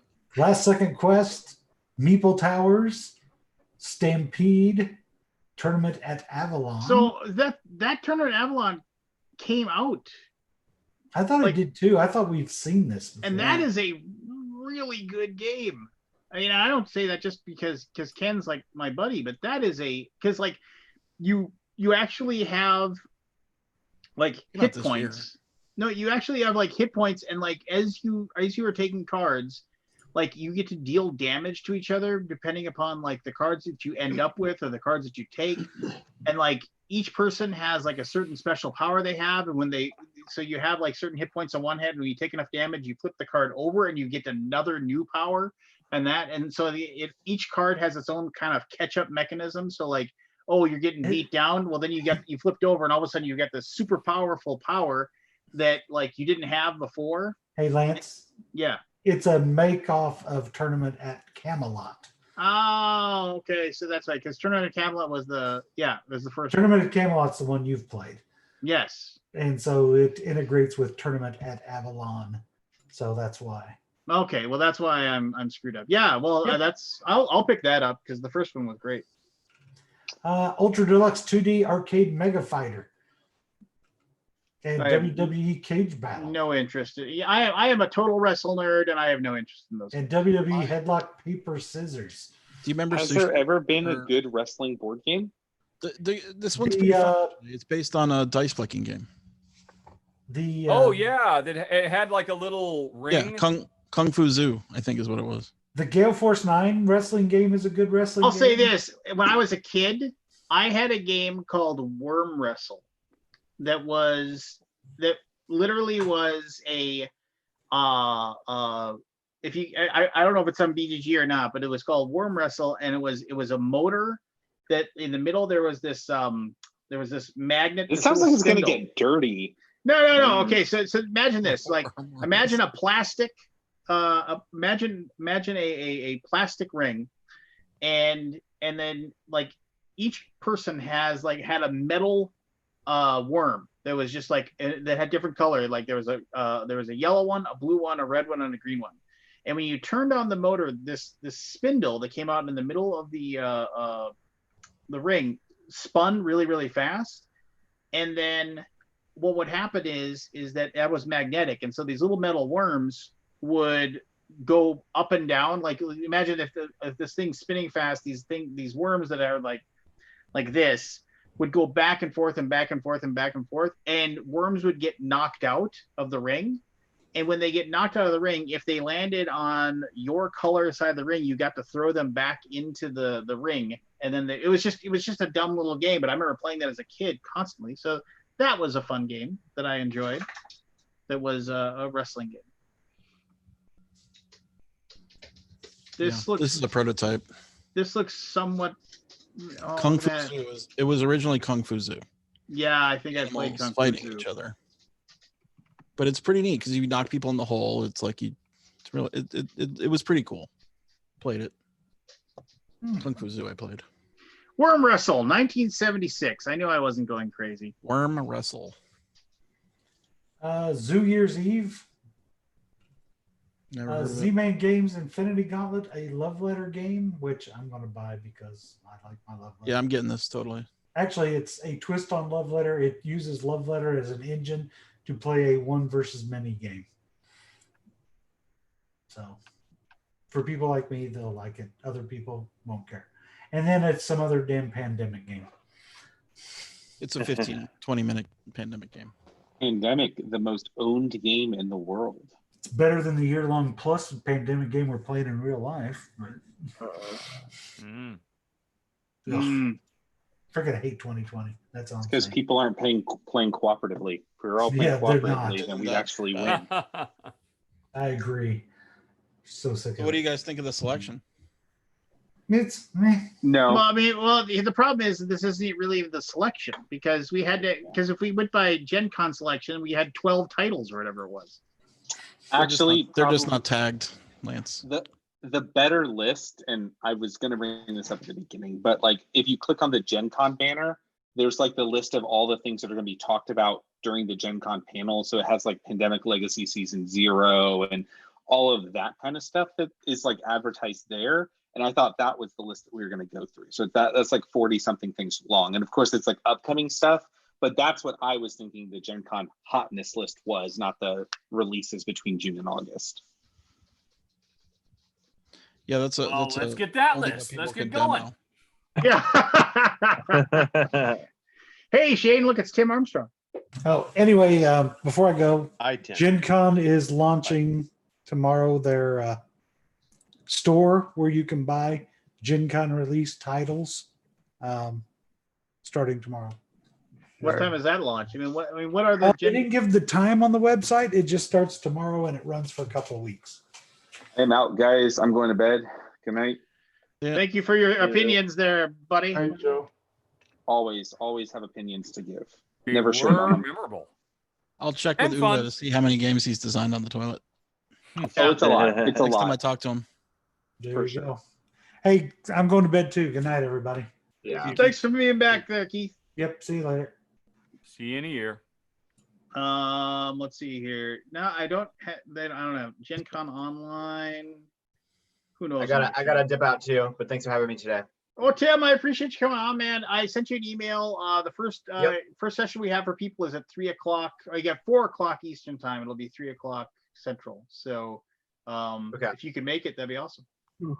Cool. Yeah, we can talk. I think I can make something work. Hey, Tim, I just realized I worked on one of your games.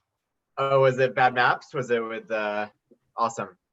Yeah, when you said you did some work with Floodgate, I was wondering. That's I didn't really know cool. you did Bad Maps. Bad Maps is awesome. Yeah. Thanks. Yeah. Fun. I Yeah. liked it a lot. I had a lot of good time with that then. Well, Cool. All right. Well, y'all have a good night. all right. Take it easy. Bye. Bye. Yeah. When's the Kickstarter go live? For Arcana? Tuesday. Tuesday. Next Tuesday. Yeah, 6 days from now. You guys want to Okay. play? We Are can you play sure, right now. Liz? Did you talk to Shane about this? You got a concrete date this time? Not gonna I be told 6 him it days was- later. Last week I thought it was this week, so Well, you scared That's the right. hell out of me because like our Monday meeting, I was like, okay, so Monday meeting, I said, hey, I've got the flu because I had like just a 24-hour bad stomach stuff going on. Not gonna get graphic, but anyway. So I said, I don't know if I'm awake, I'll be at the thing. And Shane's like, you better fucking show up for me. We launch a Kickstarter tomorrow. And I was like, good Lord, we don't launch a Kickstarter tomorrow, do we? It's just like, time and dates are meaningless at this point. yeah, I mean, if you guys wanted to, we could play Arcana. We got 6. I'm gonna be dipping out in a second. I gotta. Oh, nobody- of course you will. I don't know if that man. makes for good TV. Oh, okay. I stream it like 3 times a week. It better make good Nobody TV. watches. I get notifications. Yeah. I did a stream tonight with Daniel and for Tutankhamun. 40 minutes into the hour-long stream of playing the game, we realized that the game wasn't being shown on the stream. Oh no! Oh no! Does that mean nobody was watching to tell you? There was like 3 people watching, and so the last person that joined in like literally said, "Hey, should I Where's just the be board? in this space void or what?" Yeah. A lot of people just put live streams on the background. They don't actually look. They just listen. Yeah, Jeremy. Hey, Jeremy. Oh, and he's gone. Jeremy's chair. Well, you got the Trump chair. How do you like that? How do you like that Trump chair? Oh, dude. Is it good? What's a Trump chair? Show the tee. I mean, here's the thing. They've branded it such that it looks like a Trump tee. You're funny. Yeah, it does. I know You're it's funny. not. I'm just but messing. I know what you mean. Totally. But What chair is it that he's got? Yeah, stand up for a second. curious. Show the back of the back of the chair just for a Is second. it like some special gaming chair or something? Does it say does it have a T on the back? No, move it down a little bit. Oh, Show the T. Hold on. I was like, what? Oh wow! I was like, why did they do? Well, I mean, they didn't know. No. Yeah, What that's is the Trump tee? Well, the T is for the Titan Yeah, brand. it's the of Titan. yeah. You had some missing ceiling tiles there, brother. Yeah, I haven't done that since I moved in 7 years ago. So it's not a priority, huh? I will get to it. No, man, it's how y'all doing tonight? Doing good. I got Yeah. Gen Con jitters. Yeah. Oh boy, why is that, sir? Why is You go that? live tomorrow at like 11:30 Where's your Yeah. schedule? a.m. BoardGameGeek.com/live. Ah, yes. All right, we're Let's take checking a it look. out. Yeah, my stomach is actually not feeling well. I most Are likely you will just not work. worried that? I mean, are you worried you're going to pull a Fantasy Flight in-flight? Dude, I don't like seeing. I mean, that's a big company to fail on a stream on a big They had 4,000 people watching. What That happened? sucks. What happened? Gen Con's live stream died. Fantasy Flight in-flight, their Fantasy live Flight. one, it like crashed like 4 times until they finally just gave up and said, "We'll just post these on our Yeah. YouTube channel." No. Yeah, they had 4,000 people on Twitch. Probably had the main stage if they've done the deal. Oh my God. So all That's these having okay. all these having DDoS worries. I'm just wondering if they got trying to DDoS message or you. something. Jeez. I'm a little worried about these online conventions, but yours went well. Like, so Yeah. I don't know. Man. Well, I mean, the live stream can always go bad. Yes, that's right. We You have- can do we have- everything right. You can do we have- everything right. We have and like still 8 bad. moving parts that if one Yeah. of them dies, it all comes crashing down. What are I mean, these 8 moving parts? So the pirates know what to I'm telling you. attack. No, but I'm the same way, man. I'll get live stream. I'll get all my cameras up. I got 4 cameras I got to deal with. All this stuff. Everything seems good. I'm testing mics, and then you turn the camera on and you turn everything and say go, and you And it just all don't even know what. freezes. And Yeah. and it's like I don't have another person to go like, hey, well, figure it out while I'm doing this. I'm sitting here turning knobs, and I'm like, oh Yeah. boy, it sucks. It sucks. Yeah. It sucks, and that happens. It's pretty janky. Yeah. So It's all held together by a thread. I mean, it's always not one solid. button, man. It's one button, or it's one thing wasn't plugged in, and you thought it was plugged in, and you're like, oh my gosh, one setting, like, oh, let's ruin the whole thing. We broke our first time we did the live stream. We broke it by running Zoom on the same machine as we were streaming on. Who? And Zoom took over the hardware, and then like we couldn't run the stream, and we're like, why? We didn't know what we did. Yeah, that makes total sense. Zoom. Yep, Zoom. Zoom. Hey, Scott. Yep. I went to BoardGameGeek.com/live and looked at your very first thing you're doing tomorrow. Yeah. And I tried not to have a violent reaction about yet another review copy of Pandemic Legacy Zero out there in the wild. We only got one. We only got Yep. one. Is that the one that Eric used, or is that he played, or is that a different copy? What will make you angrier? I'm furious. No It's a matter what separate one. I'm like It's a Bruce it's Banner. a- I'm always angry. It's a now, separate one. Nowadays. How can you pass off a legacy game for review? You play it all the way through, Yeah. but you can't transfer them, right? I mean, I guess it's like one shots. Did they give you multiple copies of like the stuff that you open and shit? Well, No, no, no, I it's- assume that's a it's new copy they've got. It's a final copy, yeah. Yeah. Yeah. Why am I Here's the thing, looking Richard. like I think it's a mistake not to give you one, honestly. Yeah. I really Well, do. no, I mean, no, that's fine. I also think it was a mistake, and I'll just have to live with that. But I was just going to ask, what are you doing with that after you're done broadcasting? I'll talk with. I don't. Yeah, I have to talk with Lincoln.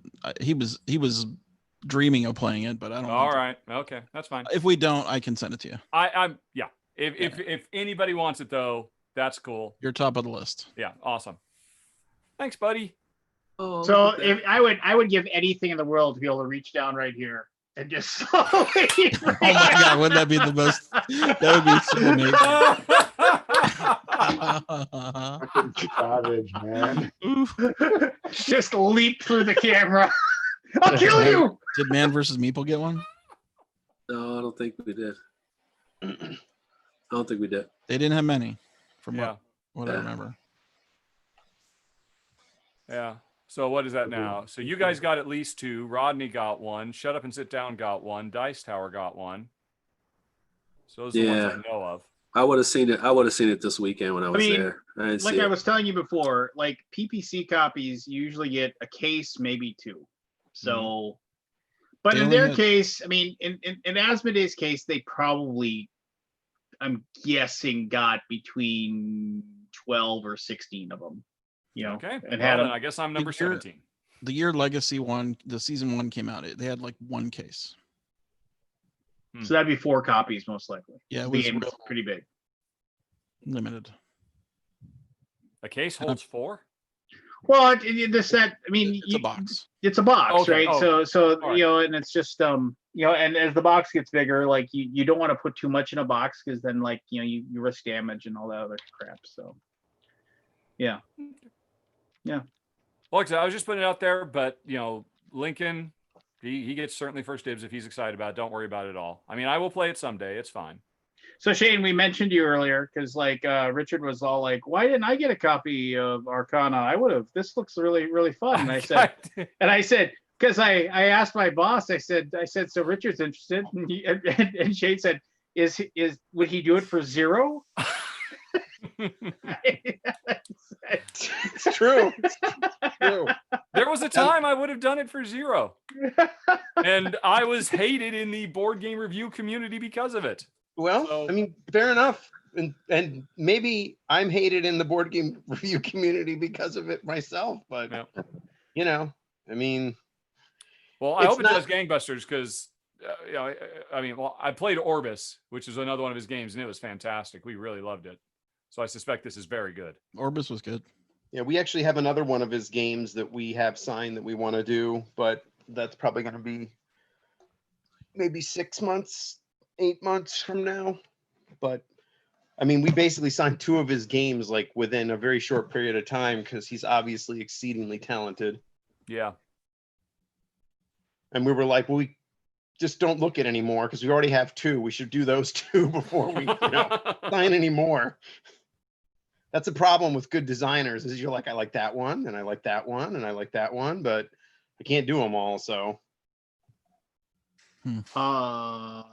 Jeremy, what are you doing over Gen Con Online? I'm actually You're busy as hell. I saw your schedule. Holy crap. Yeah, I decided to throw my own solo live stream con.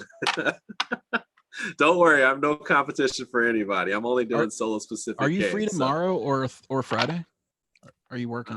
No, I work, man. I work. I know. That's what I Yeah, figured. yeah. So We had a slot fall through, so we have an hour a day to fill, and I think we've only filled 1 of the 4 hours. So yeah, man. I took off last week. to I'm do right it. here. I'm Yeah. right here. We have a game launching a Kickstarter in like Can't- next week. it's not games. I want to focus on people.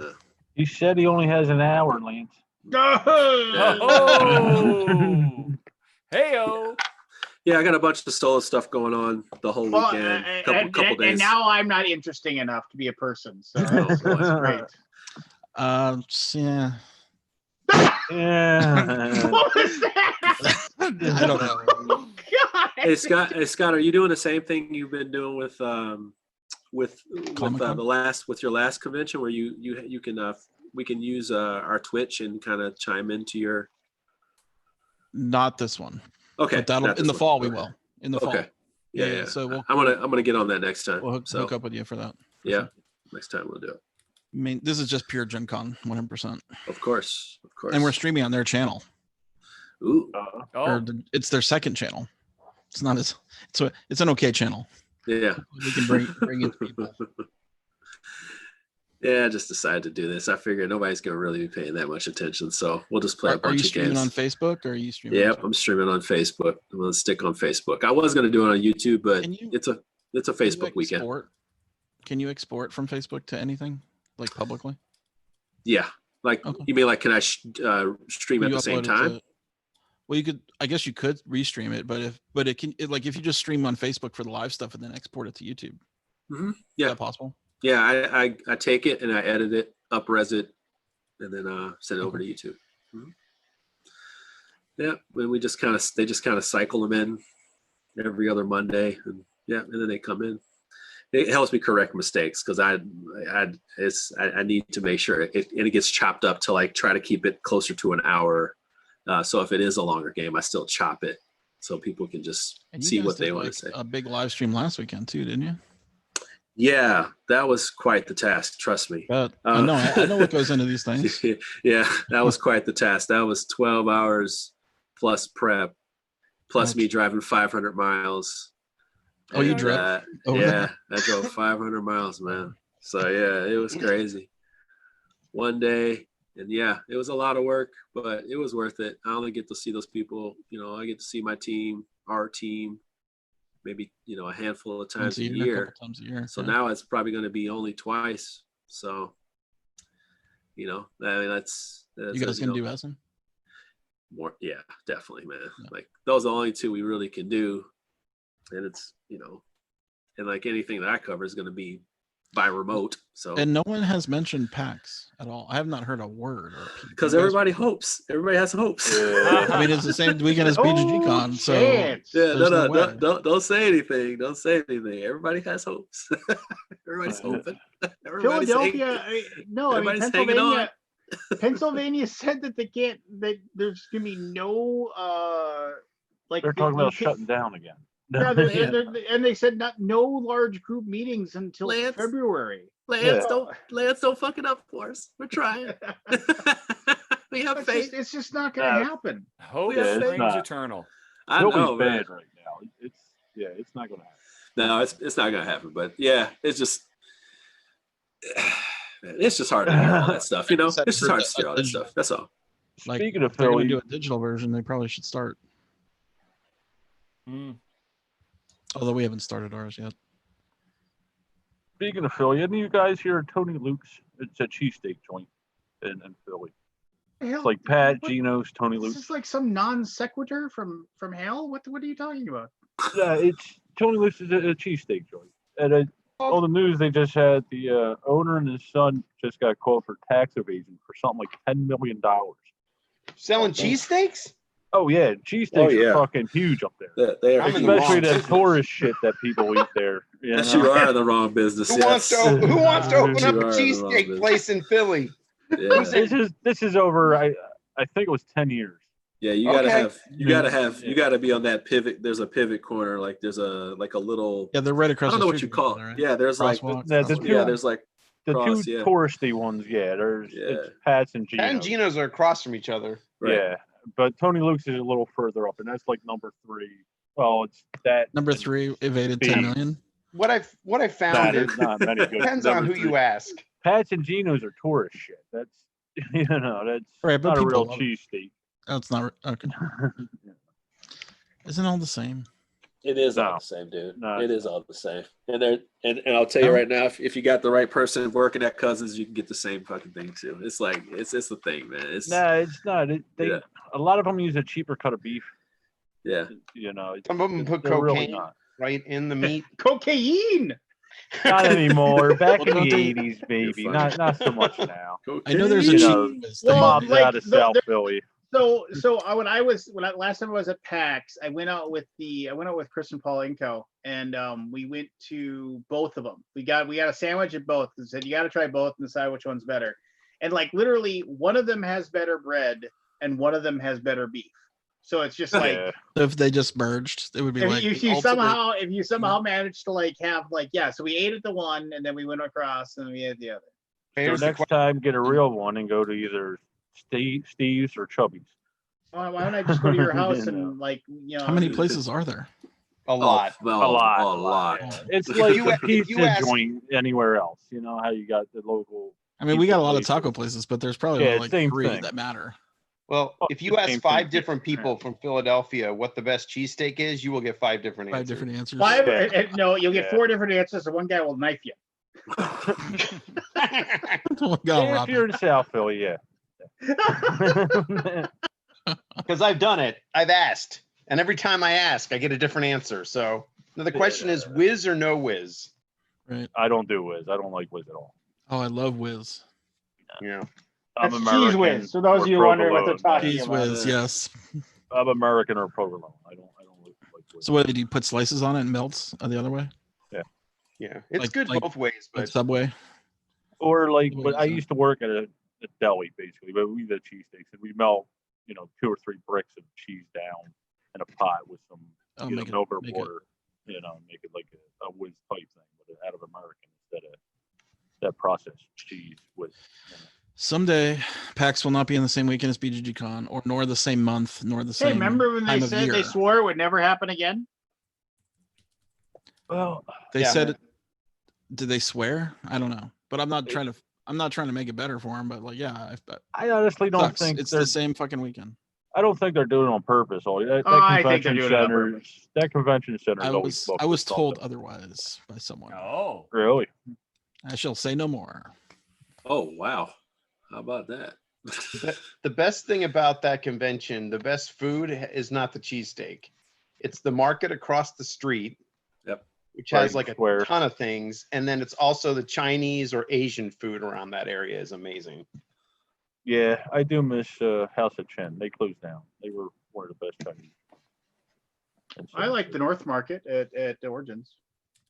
Yeah, they're decent. Yeah. It's not as good as the that goes Philly by one. though. Something closes down in there, and like the deli's gone. Remember McAllister, or not McAllister's? What was it? Cat's Deli.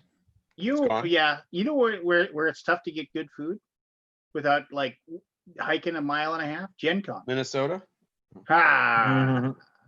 No, Gen Con when you're there. I mean, it's just like you don't like the food trucks? No. Well, first of all, I don't like going out and standing on the hot sun for an hour to get a bowl of macaroni.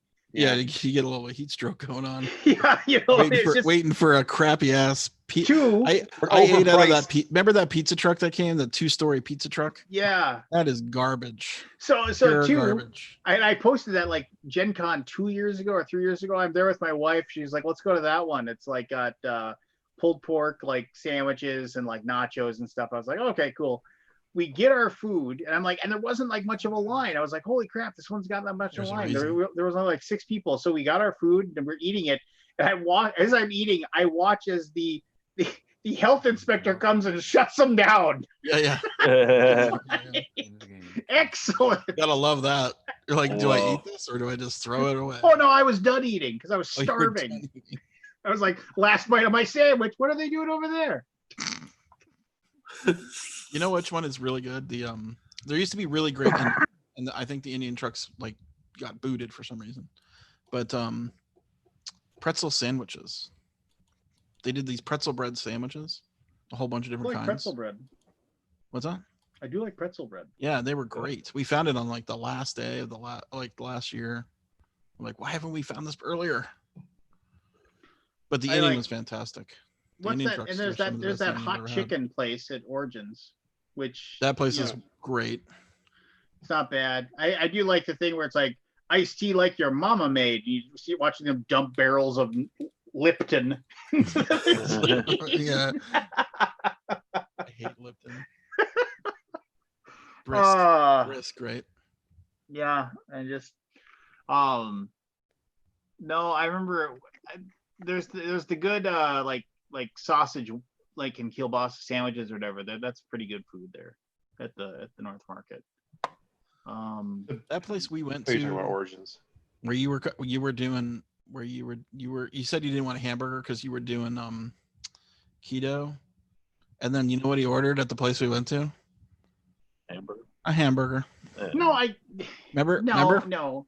That No, place I was don't the remember that worst. at all. I don't What was remember that at all. That place is busy as hell, nonstop packed, and is like some of the worst food I've ever eaten. Are you talking about? Are you talking about Gen Con or Origins? Gen Con?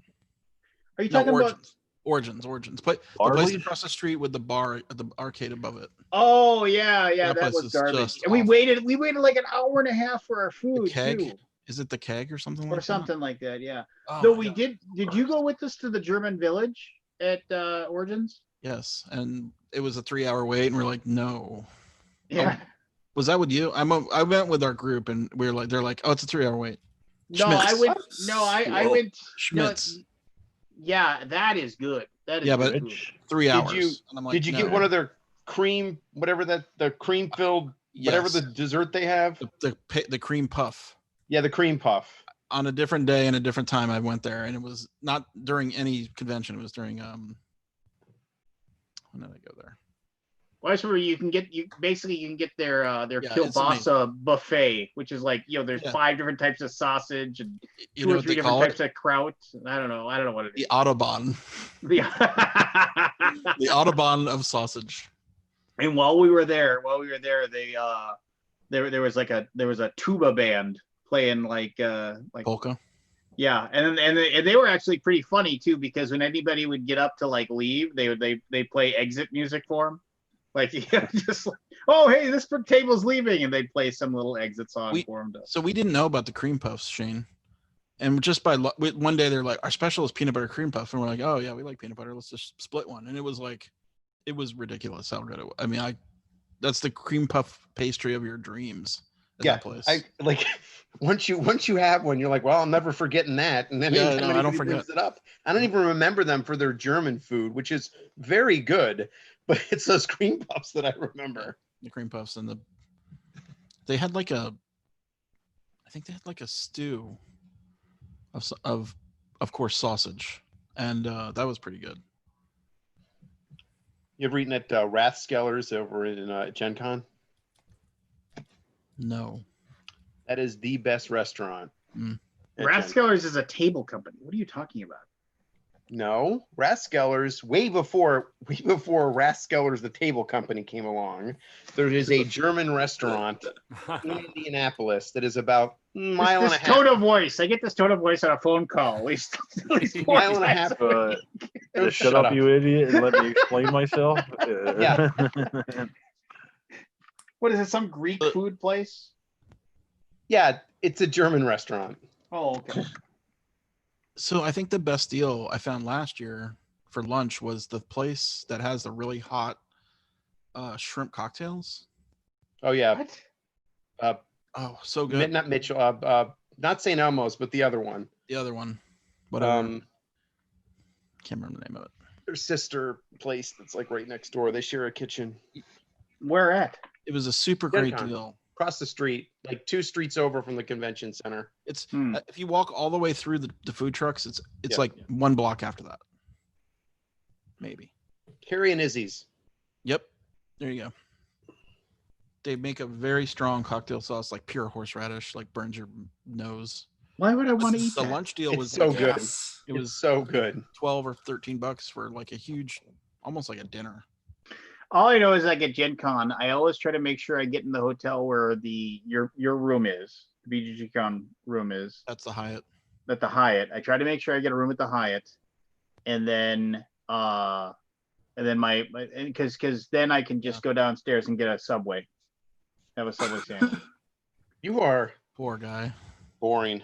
It's just I don't need to go to like, because I want to play games and stuff. I don't want to go. I want to like take a 2-hour trip to go to some place. It's like BGG Con where it's like, oh hey, we got to be sure we go to Hard 8, and you're just like, yeah, I do want to go to Hard 8 because I really like the food, but it's just like I always want to try to get that over with like as soon as possible. Hard 8 too just lies Eternal to you. gamer struggle at conventions. How much time do I spend eating versus playing? Yeah, and hard 8 is like you want to go because everything tastes so good, but you're also like you always end up getting too much. You're like, and so then you just feel bloated and you want to die after you're like because you. Or you do that the first year, you realize your mistake, and then you stop doing that. Yes. I don't have that problem. The first time I went, I had that problem. But ever since then, now I know my eyes are bigger than my stomach.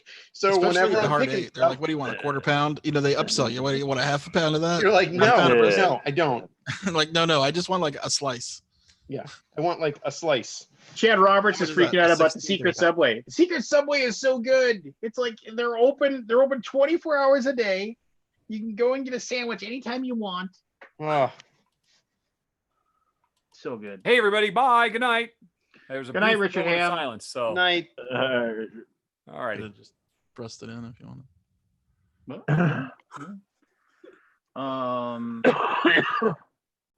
When do our sales go live tomorrow? Shane. When do our sales go live? Yeah, our Gen Con sales. I don't know. When he comes on, I really don't think he gives a fuck about this. No, hey, so Scott, so how are you feeling about? You said you're nervous about Gen Con, or I'm trying to figure out what the vibe is. I'm nervous now. about our Like, production. Really? Like, I mean, what is going on? Talk to me. All remote. Yeah, I know. I'm in Dallas. I know. Eric's in Colorado. He's running it remote. Lincoln and Nikki are in LA. Whoever the host is either in North Carolina or Chicago or Candace is a host and Steph is a host. She lives in Nashville. You know, it's like 8 moving parts, right? Right.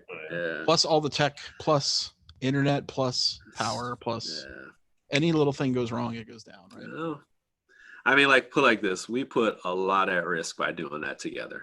Like, yeah. And I was just like, before I come down there, I got to know y'all motherfuckers been quarantining. Y'all been like, because I work at a hospital.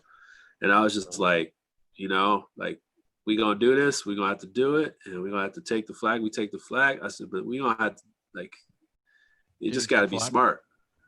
Probably a little. I don't know. I wasn't paying attention. You guys do any tests? Did anybody have tests or anything? Well, I have to because I work at a hospital. So, daily, but the thing is you just want to be mindful of that stuff, man. You know, like, so. Yeah, what are you gonna do? It's four. You know, it's 5 of us, and I was like, you know, I mean, it's no less interaction than it would be at a Walmart, but we try to not be more than Walmart, you know, if possible. So, that was kind of what we went with, but like, I mean, at any higher scale, fuck no. I mean, my basement is, especially if anybody is. I mean, we might have been the most at risk, or you know, bringing the most risk into that group, right? Right. So, you know, it's like, hey, I'm bringing Milwaukee with me. You know, like, hi, I'm from Milwaukee. I'm bringing Milwaukee. No, it's crazy how contagious it is. It's like no, this it is. So it's like, you know, we talked about it. We talked about it quite a bit, and you know, like Lincoln and Nikki got tested negative, and then they tested with Dave and Aaron and Deborah. All got tested too. Okay. And everybody was negative. And then they were gonna basically do some shows with masks and then and explain. We all got tested like last week. Yeah. And we haven't seen anybody since. You know, it was gonna be we were trying to be real careful about the production of it. But then California shut down again. Yeah. No groups. So it's like, forget it. There's gonna always be something, and it's like I no matter what you do, when people see you in a room with any other people, they're just gonna freak out. It's just what it's gonna be, you know. Like it just is, and that's not. And that's not something I'm gonna either like. I'm not gonna get resistant to, or you know, I'm not gonna overreact to. It's just that like I understand people have different, you know, guards up when it comes to this, and it's also your choice what risk you assume to take when you do these things. So. You know, and I also realize those people who are with me are making that choice with their families as well. So, you know, and we're all trying to be precautious and not stupid. You know, like we're not stupid, but you know, like I said, people are just not going to be merciful. These are gamers, man. You know, like they're not going to be merciful. Like someone. What do you expect, bro? So we recorded probably 30 episodes before Lincoln left town this year, right? And 30 episodes, and we posted them up. And when they have like a little intro, and someone goes, "Hey, you really have this many episodes pre-recorded because it doesn't seem like it." You know, basically, even though we stated ahead of time. We recorded this in between the end of last year and the beginning of up to March. They don't know Lincoln. Lincoln's a You still fucking get monster. people questioning it. Like, really? Yeah. Lincoln's a fucking monster with that channel. Scott. Well, we record for like an 8-hour Saturday. You can play like 3 or 4 games in 8 you hours. can do like I figure like there was one point I think where that the virus is kind of just starting to hit his stride, and we had like they had a chit chat, and they were like all within like 5 feet of each other. And I was like, guys, yeah. Well, when they're sitting in that round table, but that's right. That was the thing. I was like, dude, you can't like. But the thing is like you got to understand when you're operating from a place of ignorance. That's one thing, but like people still ain't gonna let you out for that. Then you try to like figure out some way where you can say, hey, we're trying to be as safe as possible. It just doesn't matter. I can't please the people, well, the Fantasy Flight guys are all wearing masks, and they're all in the same room. Yeah, which is something in retrospect. And they all work in the same building. So it's like, yeah. I mean, that's the thing. In retrospect, more than likely, we should have just been wearing masks, and that would have probably got everybody. That probably would have been. That would have been like, everybody squash it. But hey, man. No, I mean, everybody's remote for us, except Lincoln and Nikki, who live together. They're married, right? So it's like, of course. They should still wear masks. It's just a lot of. It's just a lot of. Yeah.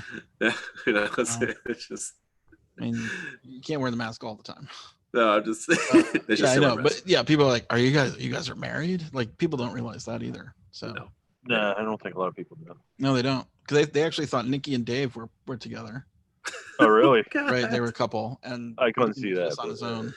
Hey, you know what? That's actually pretty good. You can keep it that way. It's like, I don't want nobody to know all my business. It is kind of fun. The same choice people make. It's like, hey, I don't want nobody to know all my business anyway. So I know, exactly. Straight. So I was just going to, with Gen Con Online, how many eyes do you guys think are going to be actually on it? I think a lot. People still are locked in. I think it's gonna be pretty high. Yeah. Yeah, I don't. I mean, well, it depends. If you go to one event, does that count? Or like, what do you want? A lot of people can do. Yeah, that's true. What do you how mean, many people do you think have signed up for it? Have signed up for Gen Con, like paid the money to be? See, okay, like I'll tell cards on the table. When we were talking, Shane and the rest and I were talking, I said, it's like, here's what Gen Con Online. We're going to expect people to pay $2 to be able to play a game on Tabletop Simulator. We'll host the game for them, kind of thing, and it's just kind of like, I was like, who's going to do that? Right. I mean, I was just like, but, it didn't cost us anything to post the events. So just post the events and see what kind of response. And we got actually, Roy has Last Light, and he's showing that off, and and he's got a few games that are full and some other things, and like Arcana Rising, like I just checked it now, and we filled up 2 of ours, and it's just like, so is demo. Is it all $2? It has to be $2. Well, you can charge more, and then you get the money. Right. But I mean, Gen Con gets the first $2. Right. That's the way it works for Hot Games Room. So it's just one of those things where it's like, and so I was a little surprised that, it's just that we put it out there and people are like, yeah, I want to play it. I'm willing to spend $2, and they're willing to do it. So it's just, so I'm already more surprised. I mean, I guess it's like, it's the convention, right, for the US, and it's not happening for reals. So it was a little depressing today when I was like going through all my like Facebook, oh, you have memories from 5 years ago, and it's like me saying, totally suck. Yeah, me saying, yeah, I'm out of work, I'm going to Gen Con. My God. Like, oh, yeah, I'm not going to Gen Con. I think I had a Hot Games Room one come up. I'm like, oh yeah. Yeah, I mean, it's one of those things where you're like, oh, that's kind of, I mean, I've told you this before, Aldi, and I've told Shane this too, and it's like, conventions for me are like, it's like there's that moment of anticipation, there's the like, I know I forgot to pack something, and then there's like, and I was like, excited about Gen Con this year because like my daughter usually comes with, so that's kind of fun. Just I get to hang out with her one-on-one and do some things with her, and then it was just like, but also I'm like always like by about the second or third day of any convention time, I'm like, I want to go home. I just like I'm over it. I'm like, okay, I saw everybody. I just want to go home now. I don't want to be here anymore. Oh, it's gonna be some long ass goodbyes next convention. I can tell you that right now. Well, yeah, and that's just it. It's some long ass goodbyes. You feel like you'll never see anybody again. Well, no, and it's just like we had no idea. I mean, Gamma, yeah, okay, we saw some people at Gamma, but I mean, Gamma was like, Gamma was man, Gamma was fear. Well, yeah, and like also people were brave. And then but so like really the only, I mean, BGG-Con was the one before, was the last one that we did. Yeah. So time flies, man. Guess what happened 10 years ago today? Close to the end of July, 10 years, so in 2010. It's related to me, by the way. You got married? No. Oh. Video Game Geek launched. Oh, wow. 10 years. How is that possible? How? God. And you got just, I mean, and people just go to the website all day long. I know it's gaining steam. You'd be surprised. I'm in the long game. You think? You just gotta be around longer. You just gotta stick around longer than everybody. Built in a day. Rome was not built in a day. Do you think the Video Game Geek or RPG Geek gets more traffic? RPG. Yeah. Yeah. Didn't you face some like some I don't think he has to think, by the way. I think he can know exactly which gets more traffic. I paid 10 grand for videogamegeek.com. Did somebody own it? Somebody else owned the domain name. Yeah. Oh, Do you think you've made back that on the investment? No. Video Game Geek doesn't make any money at all. All right. But when I sell it, someone will be paying me 10 grand. Somebody will pay you 10 grand. Somebody will pay me $10,500. No. So didn't you get some like blowback about RPG Geek? Like, because it's like it wasn't like, from the kind of the Grognardia world, just the. No. I thought maybe like it was like it wasn't. I thought you mentioned that to me once. I don't remember that. Because like the N World or whatever, which is like like you go to the Ennies every year and everything like that. The people over there are pretty draconian about their. Well, no, I mean, I think we got some. I don't know, like why? Like I think people are like, why would I bother with that, right? From other websites, right? But that's natural. Dane Bertazzani wanted to invite people from other communities to come just try it out, and he got a lot of negative reaction. If that's what you're talking about. Yeah, I don't know. That could be just crazy. I can't remember anything. I remember launching it and working my ass off to get it launched. Both of those sites. Well, I remember when you launched it. It was a big deal. And then like it was just I remember when you were getting ready to launch RPG Geek and people were talking about, would you think you'll spend more time on RPG Geek than Board Game Geek? There was like threads about that. People are talking about how much time they would spend over on the other one. And so right now there's 10 active users on RPG Geek. How many active users are on Board Game Geek? Like 4,000. Yeah. Close. So close. It's pretty simple. What about Video Game Geek? Like Horseshoe. It was like 10 when I checked it just a minute ago. Okay. Yeah, play the long game on that one, buddy. It'll be long. Play the long game on that. That's one per year on average. So yeah, pretty good. 100 years. You only get one turn at this set, so do what the fuck you want, man. You get one turn, man. Yeah, I'm glad I was created. It wasn't like it was a hard work, but it wasn't that hard. I worked harder in video games and gotten nothing out of it. Yeah. Yeah. Well, I mean, here except my I'll, salary. I guess there's something out of it. let me say this. So like N World, which is like the RPG like Mecca or whatever, it probably has a worse look.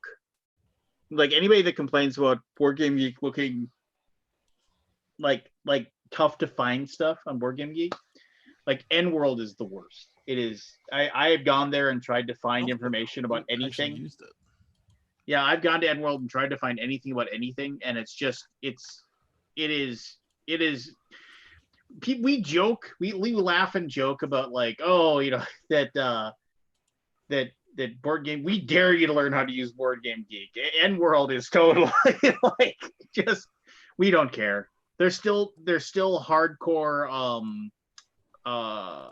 Like just basically message board. That's all it is. Message board after message board after message board after message board of like arcane things hidden, in some sort of impossible to find. Is it nworld.org or com? nworld.org. And it's called nworld. Why? No idea. I wondered that for like the longest time. I was like, what is like because it was just like that doesn't make any sense because what is it like? It's supposed to be, it's just RPGs. It is because Eric Noah is the guy's name who made it. Okay. And so it's named after a guy. Yeah. So this guy Eric Noah like started it in like the late 90s, and then he only ran it for a couple of years, and then somebody else took it over, but never changed the name. So I don't know. I don't want to compare it. Honestly, I don't want to say anything. I don't want to say anything negative. Well, that's fine. Man, I'm not trying to get you to like I think throw shade, as they say. I mean, it's interesting. There are a lot of people who play RPGs, but it's a drop compared to the number of board gamers. Yeah. It's way, way, way smaller. How dare you? Oh, it's a time commitment. Now, thing. Yeah. that being said, I think a lot of people play Dungeons and Dragons that aren't into RPGs, right? Like in the way you are, like all the RPGs. They play Dungeons and Dragons. That's it. Done. Do you think a lot of people play other things too besides D&D? No, I mean D&D obviously is like the most fun. I'm always stunned at like how many new RPGs come out every year, and I'm like, nobody's playing this. It's got like it's 17 people that want to play this, and yeah, and it's like, and they keep those things alive. I mean, obviously I'm using hyperbole here. I mean, they've all got their own little like in Germany there is a role-playing game called like Dark Eye, and it's like the number one role-playing game in Germany, and like but like they brought it over and everybody talked about it like, oh my gosh, wait till this comes over, it's the D&D killer, and it got to the US and it had no shot, none whatsoever. But in Germany, that's if you play role-playing games, you play Dark Eye. That's just what you play. Wait, is that Aventuria? Dark Eye? No. I don't know. Oh, okay. That might be based on that system. It might be. That's what I was gonna say. It might be. That fucking game is that game is fucking good too. Aventuria. I played it a bit. I can't remember why we stopped. Because it kept they ran out of content for like a year and a half. So that was one of the. I barely got through that first adventure. We went through the first adventure. I remember enjoying it, but I don't know why we would have stopped. Yeah, because I remember that they had like 2 boxes and they came out so far apart, and then they had like a year and a half, and I was like, oh, they're still making this stuff. So I mean, not to talk sports ball with anybody here, but I don't think football is going to play this year at all. Oh, I'm almost positive it won't. Oh, you don't think football is going to happen? No, because my God. The fucking a plane ran into the towers. They took 1 week off. That's it. That's all you get. We got sponsors. We got sponsors to care about first. Like we have a different world. Man. We live in a different world now. Basketball is playing. Yeah, they're playing basketball has done it perfectly. Basketball's just going to get the playoffs over and done with. That's what they're just trying to race through the playoffs and get them done. But they've done it perfectly. And the reason why they did it perfectly is because of the amount of players they have. Like, you can put players in a bubble for a certain amount of time. Like, they test them every day for 10 days. Then you go to like another 4-day, and then you're clear. And then they put the people through so much stuff to get to the actual, to be out of your room, and then you join the bubble. You think they're going to be on lock? You think they're all going to stay in lockdown for like however many months it takes in Disney World? The NBA players, the NBA players already have. They have a bubble. Oh, have they? Like they've had zero tests. They have zero. But here's they literally, if you leave even for an excused absence.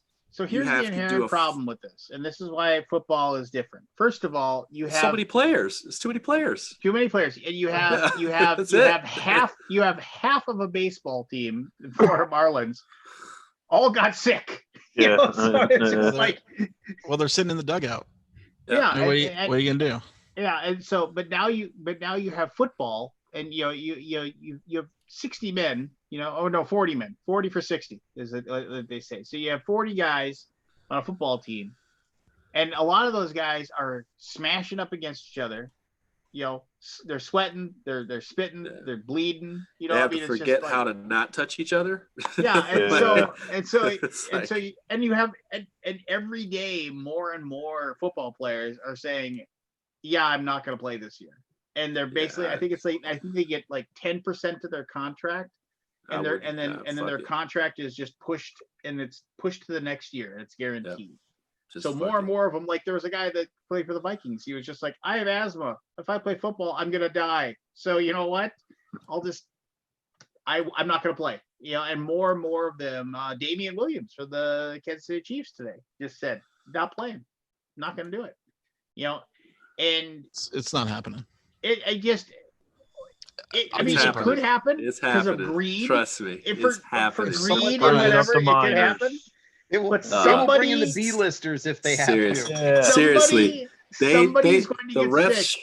They'll go down to a women's league if they the refs striked, and they did not miss a fucking beat.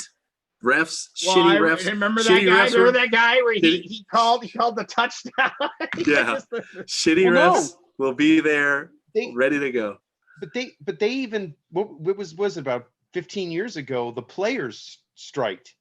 And they just played. They just used like the B-listers. Like they just used other guys. Oh yeah, they scam the practice squad. Yeah, they don't care. But man. Here's the deal. It's gonna be like somebody's gonna die. I mean, like seriously, and I don't say that flippantly. There's gonna be a football player. No, for football, it's just so much more possible, and because of the way that, like I said, they're literally all over. People are swallowing spit. I'm sure the NFL will get around the liability somehow. Open gashes, all kinds of stuff. NFL is so much more at risk, and I'll tell you what, just because of the way they even approach, concussions. Like they have several football players who are like, we could get a helmet that's specially made for us to do this. Like all you have to do is pass it. And they're like, nope, that's out of uniform. So you'll get charged every time you do that. I'm like, I cannot support the NFL anymore. They literally only care about their sponsors. They do not care about the safety of the players. And they only care about their sponsors. They make so much money for their owners and sponsors.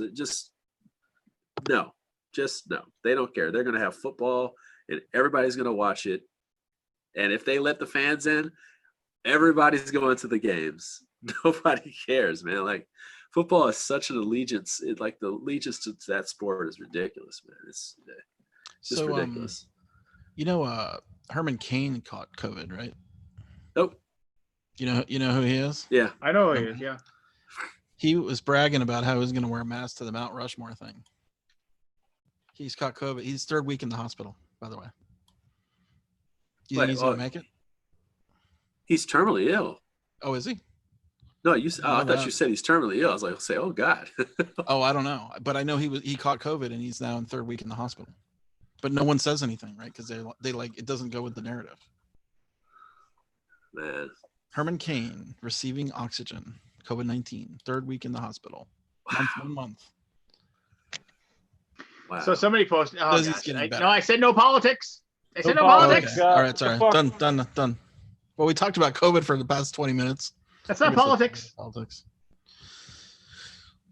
Yeah. Anyway. I don't think football's gonna play. I don't. Right. I just. No football. I don't. I mean, you know, we'll do a bet. $1 American. $1 American. You mean the 15 Washington cents? football team? Yes, the Washington State football. That was just the Washington football team. That was a total fu by him. It was just like, everybody in the world is saying, "Oh, name it the Red Tails, or name it the Warriors, or name it this." He was like, "What a fuck terrible you, reaction." The Washington football team. That's what we are. But that's only temporary.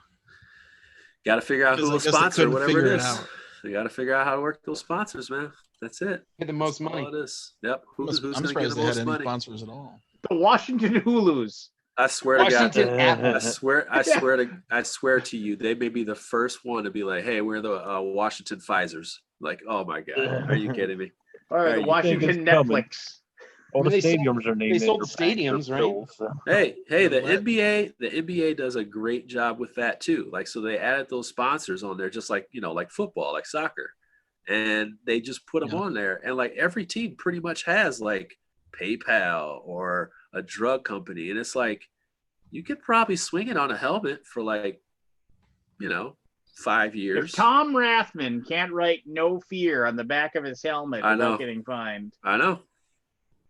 Hey man, if you can't write "eye black" with something that has your father's birth date on it and get fined, or if you can't wear breast cancer socks one Sunday after breast cancer month for your mom, Did Tebow do his thing? He didn't do that. No, it was. I remember, who is it? When Johnny Unitas died, and Peyton Manning wanted to wear his, like, a brand of his old high tops that he used to wear, but because they weren't like Nike or Reebok or whatever, they told the league, he was like, I'd like to wear Johnny Unitas high tops for one game, and they said, "Fuck you, no." I'm sure they didn't say it like that. No, but I mean, it was just like, we regret to inform you that your request. We appreciate that Peyton Manning would like to honor Johnny Unitas' passing. That is not fed into our uniform policy. Yeah, we must decline. It's so dumb. Well, yeah. And at the same point, we want our players to have the best, concussion protection possible. But here's the 10 biggest hits from this last week. Yeah, used to have that. What was that segment called "Jacked Up"? Yeah, Jacked Up. It was good, but it was just like, look at this guy get his bell rung. Head first attacks, and it's like, safety, player safety, whatever. I mean, there is no gear to prevent that. You can't make gear to persecute. There's apparently like this shock helmet because what's his name? What is it? Was it like a Julian Edelman? I think it was, that had like that bad run of very, very serious concussions.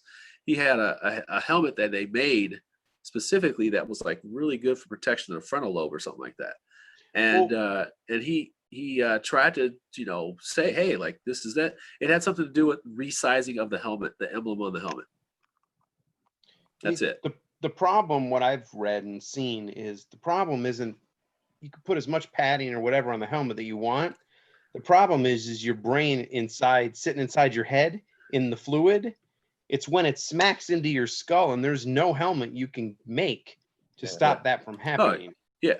And it's also tackling technique now versus then. It's like, people are in a different mindset. Like, they don't know what to do, so people are getting hit weird, and players are faster. And I mean, I don't know. Like, so Google the Buffalo Bill Mark Kelson, and when he got too many concussions, he actually wore this double thick helmet.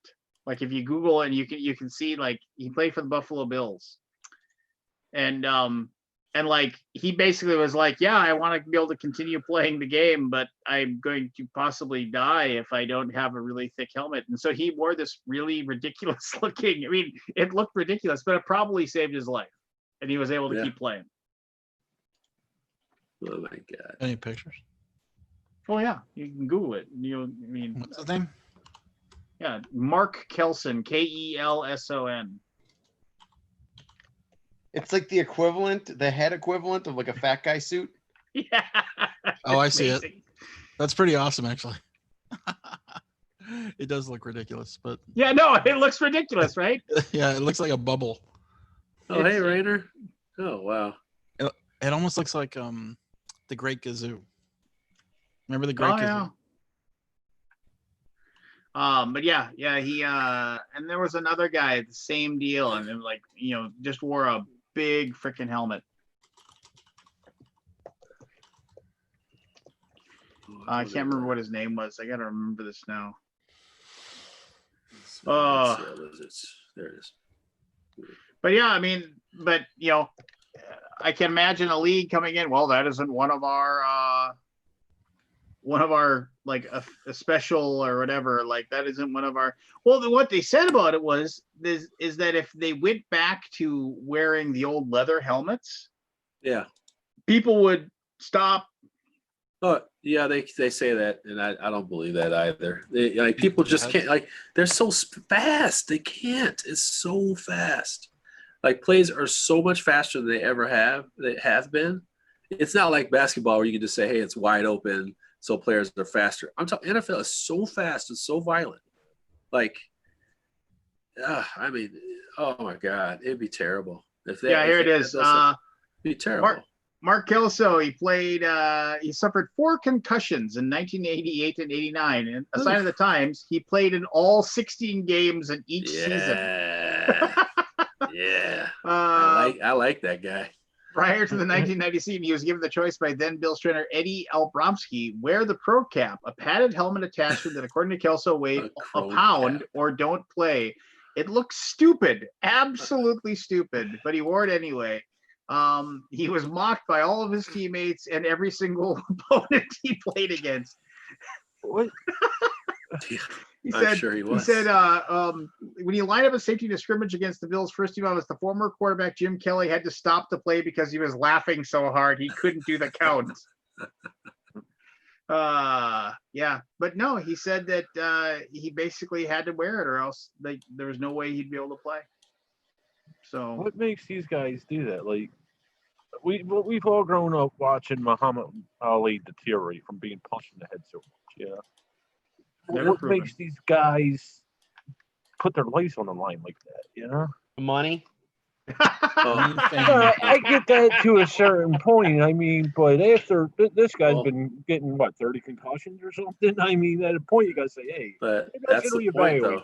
Like, why would somebody burn their arm, basically burn and rip their tendons apart in an unnatural motion up to 100 times in one day in a 2-hour period? Because if you're left-handed and you can throw that ball across the plate, guess what? You can make $350 million. Like, and you're basically training yourself from day one to throw your arm that way, uncontrollably through your development, risking your life for $350 million, baby. That's why. Like, that's generational wealth. You know what I'm saying? I get that in the beginning, but like you were saying, this guy had multiple concussions. There's got to be a point where, I shouldn't do this. Well, that was back when if you got hurt, they said rub some dirt on it and get back in there. Yeah, I get put some tussin on it. Spray some Windex on it. Also, like, you got to figure that's what they've done their entire life. They probably like doing it. And if it's not that, what's the what are they going to go do? Yeah, like. So it's like I've only known how to play football. That's all I've kind of done. That's what I'm good at. So, but what I'm saying is, at some point, they know. I got 5 years, 10 years, whatever. I know my career is done at the end of that point. So at some point, they should be looking on again. I mean, of course, but I think they want to stay in as long as possible. When you say something like that, I think to myself, like, why would anybody ever say that? Like, why would anybody ever say that about like the job that they're in? Like any job, it's like, you plan on playing forever, even though you know the risk is there. It's like you're there, you're preparing, you think you're doing the right things, you're thinking you're like keeping yourself as healthy as possible. Like I think they know what's at risk and they're there, just like a fighter, like a UFC fighter. But like, I mean, they keep believing. Like even when they come back from an ACL injury, it's like, nope, I'm back. I did the work. I'm better than ever. I'm stronger than ever. Like, like it's a motivation. It's like, like, I don't know. It's like somebody getting suspended from their job and then they come back and they like, I'm going to be a better worker. I'm going to work my ass off. And it's like, yeah, but you have this reputation for being a bad worker. Like, that's why you got suspended. Nope, I'm going to work harder. I'm going to be better. I'm going to be faster. Like, nobody has that doubt in them, especially for athletes that like they've overcome massive amount of odds. Especially, yeah. So, I mean, like if you're playing at the top level of anything. There's just no way you can tell the guy who was the best guy in state, the best guy in his conference, broke all the records, and then got drafted in the first round that, hey man, it's going to be over in 5 years. He's like, no, I'm going to be a fucking legend. Shut up. Well, okay. So in a weird comparison, like WWE, The Undertaker, he should not have been wrestling like the last 5 years that he's been wrestling, but he keeps going out there every year and tries to have a match, even though his entire body is just broken down and beat up, and he's nearly killed himself. Like, well, and they did a really good like documentary of him on the WWE Network. It was just called Last Ride, and he talked really openly about the fact that he wanted that one last perfect match, and he was searching for it each and every year, that one last perfect match, and he never could get it. And then now he's done. I mean, he's just like, I can't go anymore. And like, but he couldn't give it up, right? He couldn't, he couldn't look back at like his matches, that were like fantastic, like the ones that he had against like Shawn Michaels or Mankind or any of those, like they were just classics. He can't look back at those. He was like, nope, I need that one final big cymbal smash to go out on, and he never got it. It's yeah. I mean, when you're at the top of your game, you just can't give it up. That's why Jordan did it right. He quit at the top of his game. Well, no, Jordan bet on basketball, and then the gamblers killed his dad. Yeah, and he none of that is true. Have you watched the Last Dance? No, I mean, okay, so who knows? Actually, I have a question. No, that's actually one conspiracy theory. I actually think there's some. Are they playing all the games in the stadiums, or where are they playing all the games? No, they're playing them all in these 2 stadiums that are set up already. So they have the one that's the Orlando one where they have the NBA Summer League, and then show it on Sunday or something. No. They're playing live starting tomorrow. I'll be watching the games tomorrow on TNT. They even have press. People are going to get sick. No, they're not. Just watching it. Well, I'm just curious how they're going to play. What do they do? 16 games a week? So they have they're not doing 16 games a week. $1 American dollar says $1 American dollar. They literally have a regular NBA schedule. It's just condensed. I was talking about NFL. Oh, the NFL? Oh God, no. NFL. Jeremy, I'll bet you $1 American dollar. $1 American dollar that there will be an NBA player test positive for COVID. It's impossible. There's no way the NBA playing in the middle of the hottest zone of COVID in the States can possibly get sick. So the only reason why there may be one, and I mean one case, just one, is because if someone leaves and they come back, like one player went on an extended leave because his grandfather died. So what are you saying? I got to go 2? The over-under is 1? Yeah, I'll take the over. You'll take the over. All right. You want to take the under? I'll take you up on it because the thing is the precautions that they've taken are so restrictive. Like the guy who did that, the guy who left this weekend for his grandfather, he ended up in a strip club. So somebody found out he was in the strip club.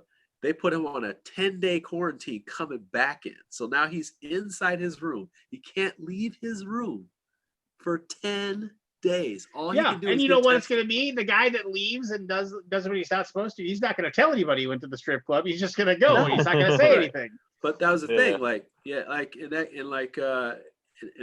right there, you know, like, hey man, if that's the penalty, now these guys know, hey, and that guy's no keep slouch. your mouth shut. Yeah. And go to the strip club. But I'm just saying, like, but that guy's no slouch. You know, he's a 6 man of the year guy every year. That's 20 points off the board. So you can't just make these mistakes, dude. Like, there's going to be a champion but this year. you're not listening to me, No? Jeremy. He I don't know what that guy thinks, but I'm gonna bet there's at least several fellas in the league that are thinking his mistake wasn't going to the strip club.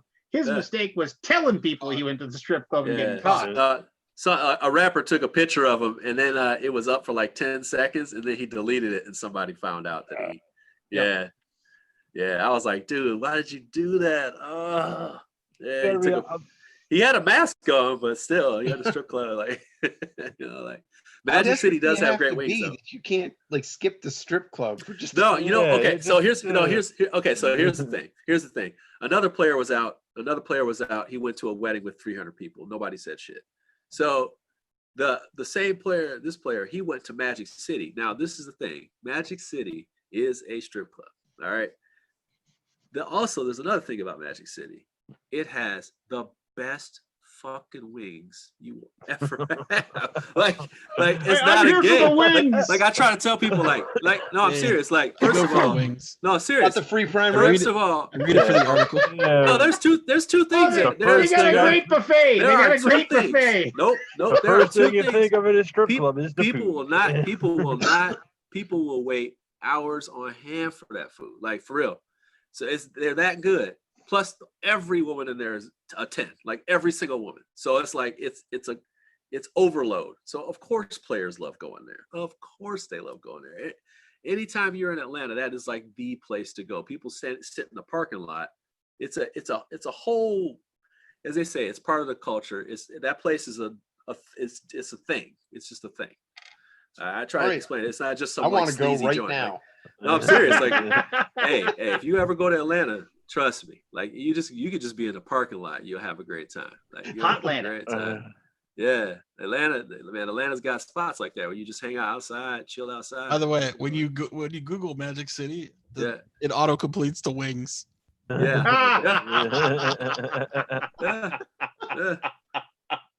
They got it, dude. It's crazy. It's crazy. Yeah. But I don't blame them. Wings is fire. Like that's the first thing everybody says when somebody says Magic City. That's the first thing you say. Like, hey, the wings is fire. You know? Sorry, but you've just heard, right? You just heard the wings are good. No, he participated. No. I ain't just hear that. You got him to go, right? No, I ain't get him to go, bro. It's too many sights to see, man. It's Atlanta, you know. Man, everything's a 10 in there, man. Everything's a 10 in there. Jesus, it's overwhelming.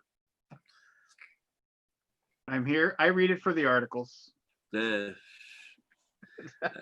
Hey, you can be cool all you want on that one, man. I didn't know what I was walking into that night, man. So it just always seems like every shitty dive strip club always has that crappy buffet or whatever. You know, just I'm not gonna go too deep into that one, but I know that like that one in Chocolate City in DC are the same way. Both are just fantastic places to eat. And it just happen to be strip clubs. They just happen to be strip clubs too. And you just happen to pay a $10 cover charge to be in the room. You just said, no shit, it's like $30-$40 to go in there. Yeah. I was like, whoa, what is going on here? Like buddy's like, trust me, you'll be fine. Like, trust me. Yeah, he told me, he was like, trust me, you want to pay this money for this. So like, all right, man. I have to trust my boy on that one. One of those you get what you pay for kind of thing. No, that's exactly what it was. I was like, damn, this is insane. Like, it's like, hey man. You guys see this picture of this descent box yet? The what? It is the descent box. No. It's ridiculous. It's like a foot square, foot by foot by foot. So it's about the same size as the Imperial rails and whatever. Maybe it looks a little bigger than that actually. Because the Imperial box is huge. Let's see. Which Arcane Wonders, their Foundations of Rome box is that big. Yeah. What's that one game that Shane, hey Shane, what do y'all got coming out this year? What else you got coming out? Coming out or like launching? What do you got coming out? Oh, if the printers ever get their shit together, I have a kind of a castle defense. After the Empire. After the Empire. Yep. Okay. After the Empire, then Tsukiyumi, which will probably come out around the same time. Maybe Hey, about get the fuck out of here! Is Tsukiyumi coming out this year? Are you kidding me? No. It's like the Matt's working on it, but he's the one that's basically heading it up still. But because he was too far into it, like when he resigned, I was like, well, you still need to do Tsukiyumi because it's way too complicated of a project for anybody else to get up to speed. So he's still doing it, but it's a big one. It's a big everything's one. I mean, the molds are done. They just made all of the we did a Dice Tower figure for Tom, and that's finished and actually being shipped here now. So the molds are done. The minis are being made. The boxes are like basically the last thing was like there were some box sizes that needed to be adjusted, but everything's done. So it should be 8 weeks and then it should be done. Like the whole thing will be finished and then we can start like shipping it from China. So it's still like 7 months past due, but no, that's not. I mean, it's a big task, man. That's what happens when you take on a minis project of that scope. I mean, there's that like scope is ridiculous, dude. 70 different sculpts in that thing. It's God, it's insane. So we just thought, we'll take a game that's already done and all we have to do is turn the standees into minis. Piece of cake. Yeah, you fucking went hard. I didn't want to think about what it would take to do a game from scratch with minis. We'd be 3 years. It would take 3 years to do it. No, when Matt was like, well, dude, he was like, well, you like this game so much. He's like, what if I told you it was going to be all miniatures? And I was like, wait, you trying to tell me this box with all these fucking standees is about to become unique miniatures? It's like, yeah, man. And it's like, and new factions? You gotta be kidding me, man. Yeah. I mean, Matt is detail oriented, but Jesus Christ, that's a lot. That's a lot. It's a lot. Yeah. Well, we're planning on doing the second launch of it pretty soon after we launch after we fulfill the first one. Like the factions are already done, the art's already done. Basically the new factions are ready. We just can't do anything until we can fulfill the first one. But wow, new factions. The designer of that, who's also the artist, he's a pretty reserved dude when you meet him, but obviously he's got a lot of weird stuff going on in his head. Yeah. There's no question. So there's this whole faction with there's just a clown faction and it's like basically sex clowns. And we were like, look, dude, you need to maybe take it down. Not so many dildos, right? In the sex clowns, like tone it down some. Like the clowns are fine, but maybe just a little bit less with the dildos, just not so many. Jesus. Oh my God. It was crazy. So he's like, okay, but I don't know. It's weird. Like anything from the EU, there seems to be a lot less.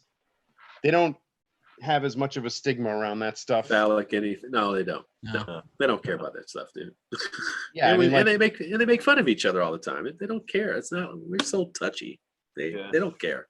Yeah, I mean, they maybe care more about like violence, and we're just like, yeah, whatever, violence, no problem. But whatever you do, don't show genitals. Like that's you don't do that. But anyway, yeah. So that, and then I got Tortuga 2199 is also coming out this year. That'll come out this year as well. Okay. Okay, cool. And maybe if I'm lucky for science, but. Oh boy, you would be lucky. That was this year. Was that 2 months ago? 3 months. Yeah, but I mean, it's almost done. Should be at the printer. I mean,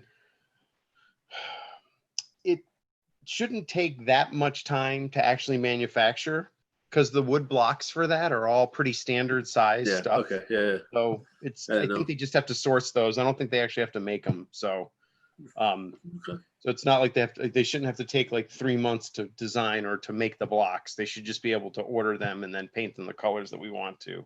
So that might come out this year if we're lucky. But what were you gonna say, Scott? Oh, I was wondering which game you were talking about at the beginning. Okay. What was the minis game? Tsukiyumi Full Moon. Down. Yeah, I remember. I backed that game. Oh boy, you're gonna love it. Yeah, you're going I love it. I backed the original. It's gonna be absolutely ridiculously overwhelming. Did you play the original?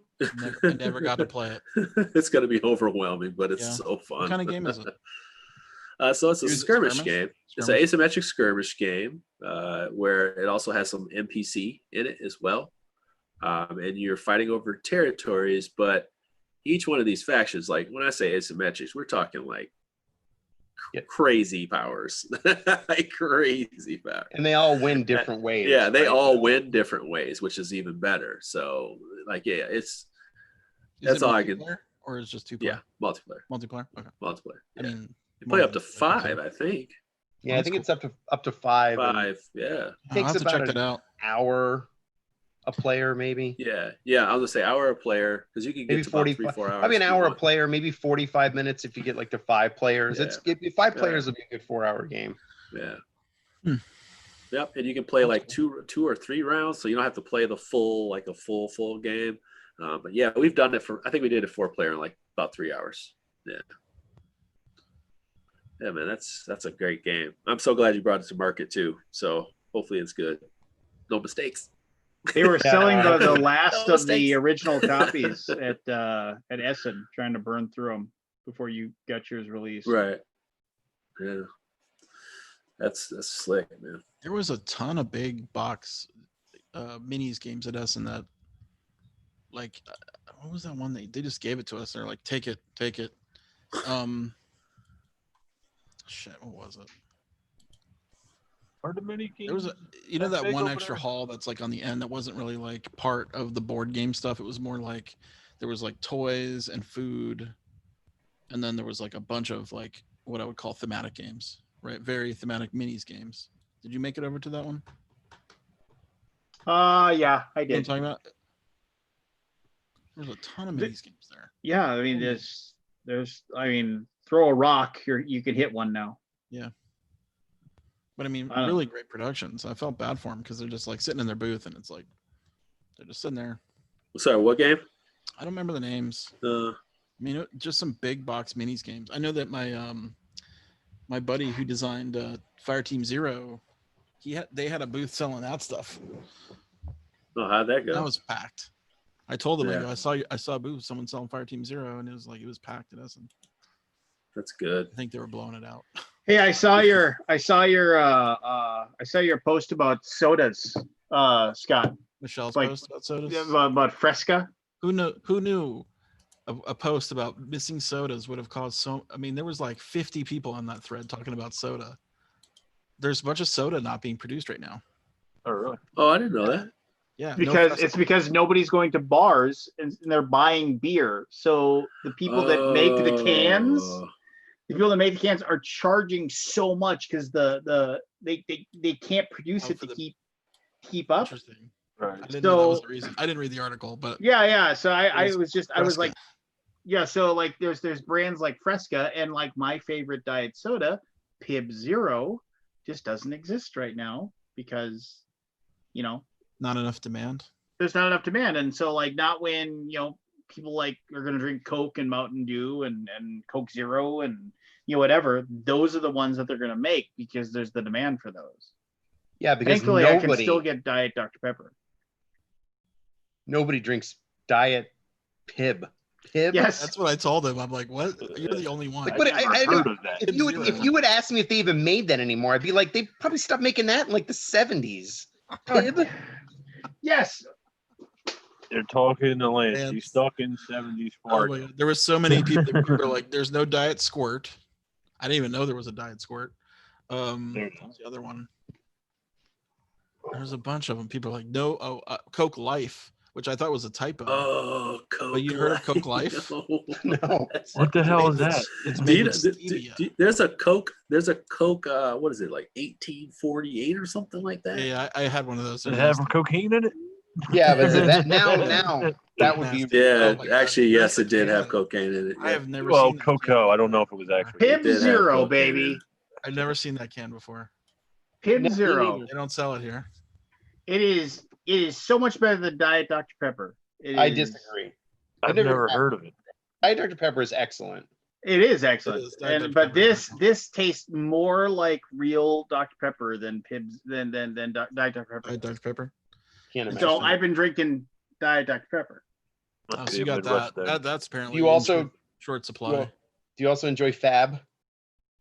Tab. Fab? Ridiculous. You guys are Tab or ridiculous. tab? Oh, Tab. That was it. Tab. Tab. My mom used to drink Tab. Oh my god. I bought a tab. I saw one in a like the bodega, like I just grabbed one. I'm like, I haven't had this since like 1982. Let me try. Tab. You notice the Tab It still was has saccharin? terrible. It's They're just awful. like, screw you. It's They awful. can't. It'll change their taste if they get rid of the saccharin. Their whole market will go away if they get rid of the saccharin. I couldn't finish it. See, okay, now this is a conspiracy theory I truly believe in. And by the way, Jordan's so bet on basketball. But anyway, There's no way. Oh yes, he did. He got caught. They said you got to take 2 years off, go play baseball. You can come back in a couple of years. That's I don't totally believe what that. happened. They would have. They would have said it. He was their like number one moneymaker. Yeah. Yeah, exactly. There's no So way they they would've ran they basically, like, it was one of those things where like anyway, I'm not gonna get into that. But here's my thing. I firmly believe that soft drink companies have the ability. Like, I can get an energy drink like this Bang here, and this tastes sweet. It tastes like it totally has sugar. It tastes like, and it has 0 carbs, and it totally tastes like it could be like fruit punch, basically. And it's just, I totally believe that, like, Diet Coke could make Diet Coke that tastes exactly like Coke, but why would they? Because they'd be cutting out half of their money. Like, Listen, basically, like, Coke oh, hey, Zero. here's like Coca-Cola could But make, that's why they make Coke Zero. but Coke Zero doesn't taste like Coke. It does to me. It tastes more like Coke, but why wouldn't, if they could make it taste just like Coke, why wouldn't they just make that taste like Coke? And then if you like Diet Coke, you just drink the Diet Coke. What you're saying makes no sense. Oh yes, it makes complete sense because You're crazy. That's why. I'm not crazy. Just listen to me. Okay, Just go get your tinfoil hat. Yes, get the Why would hat they right not make now. it one of the Get the best-selling products in the fucking- world? If they could Yeah. duplicate it and make it calorie-free, why wouldn't they not do that? because then nobody would buy normal Coke. No, the people who would like normal Coke and don't want to have the sugar would just get by that. Like, Yes, I but don't- people would normally drink. You would lose your market share on Coke, and you already have a market share with Coke Zero and Diet Coke. It's just, I firmly believe they can do that. Okay, if they wait, buy- stop if for a anybody second. buys Coke product, it doesn't I matter. think what you they lose buy. your market share on Diet Coke if it tastes exactly like. But you think Pepsi? But I get what you're saying. Yeah. Yes, and thank you. And Bigfoot is real. Wait, stop. If Coke and Coke Zero tasted exactly the same, the people who drink Coke, where would they go? But you would still. What would they buy? People drink instead? Coke because of the sugar. What would they buy instead? You're not listening to me. So, you know what? Never mind. It doesn't make sense though. No, it doesn't Companies- make sense. Companies care about one thing: their stockholders and their bottom line. That's it. If they came out with a Coke with a diet product that tasted exactly like their regular product, they would steal a bunch of people from other diet companies. Yeah. Other diet soft drinks. So why wouldn't they make that? It doesn't make any sense what you're saying. Yeah, it makes perfect sense. It just Explain it to me. Dude, Because you're coming from a point of disbelief. They made 2 Diet Cokes. That didn't. I mean, right? People love Diet Coke. Pib Zero is better than nobody Diet switched from Diet Coke to Diet Coke Zero. Also, Sure. by the way, I don't think anybody on the internet is talking about this particular conspiracy. I don't feel like that's what you'd like to believe. Which conspiracy? The conspiracy to make money. The Diet Coke could really taste like regular Coke conspiracy. Everyone's talking about it. I mean, it's the new flat earther. It's the new flat earther conspiracy. I think Netflix is going to do a documentary on it, actually. Bigfoot is real. Bigfoot is real. Have you watched the Last Dance? I have. Lance, did you watch it? No, I have not watched the Last Dance. Dance. Why? There's no way he was betting. He was betting. There was no way. Well, how? Lance How? just You wants to were believe around what he him every believes single without day. actually, He's a you know. habitual gambler. Okay. Multiple people that are his friends have said that he is like he is a degenerate gambler. He can't not gamble. But it's always on stupid shit like throwing quarters against the wall or like golf, right? He would win every time if he bet on basketball. Unless he shaved some points here and there. Jordan was too busy winning. Dude, you realize that Jordan like cries like in anger when he loses, right? Like he's like really scarily passionate about winning. So I don't think he would do that. Would literally never throw a game. Do you think Pete Rose threw games? Nope. No, play as hard as you want to. Because I don't think he threw games. I think he always, when he was a manager, yeah, I'm sure he could make stupid decisions on purpose. So, but like, but I think there are a few times that'd be the end of that, you know. Like, but in baseball, I mean, honestly, even if you're betting on yourself and you're the best fucking hitter there is, and you got a 42% chance of hitting the ball, like, you still got to hit the fucking ball. It's like, well, yeah, you know, that's why I tell people, like, you can, same thing. It's like, even with basketball, unless you just turn it over the rock like crazy, you can't put yourself in a 2-point game. You know, you just can't. But one guy in basketball could make a much bigger difference one way or another than one guy in football if you're quarterback, maybe not, but like one guy in baseball, I don't know that you could really make that much of a difference. Like if you're a superstar NBA player, you're probably carrying 40% of your team's weight. Yeah, because you decide to play at a level that's like 70% of what you could be playing at, you could potentially, you know, make some make an actual difference in the outcome of the game. But I don't know, like Pete Rose, he goes up to bat, he doesn't get a single. Like I don't know, that's what I'm saying. Maybe it hurts the game, maybe it doesn't. You know, maybe the mob is like, well, we're gonna break your legs if you get a hit at all this game, and you're like, all right, well, you know, I won't get a hit then. But as a manager, I think you'd have more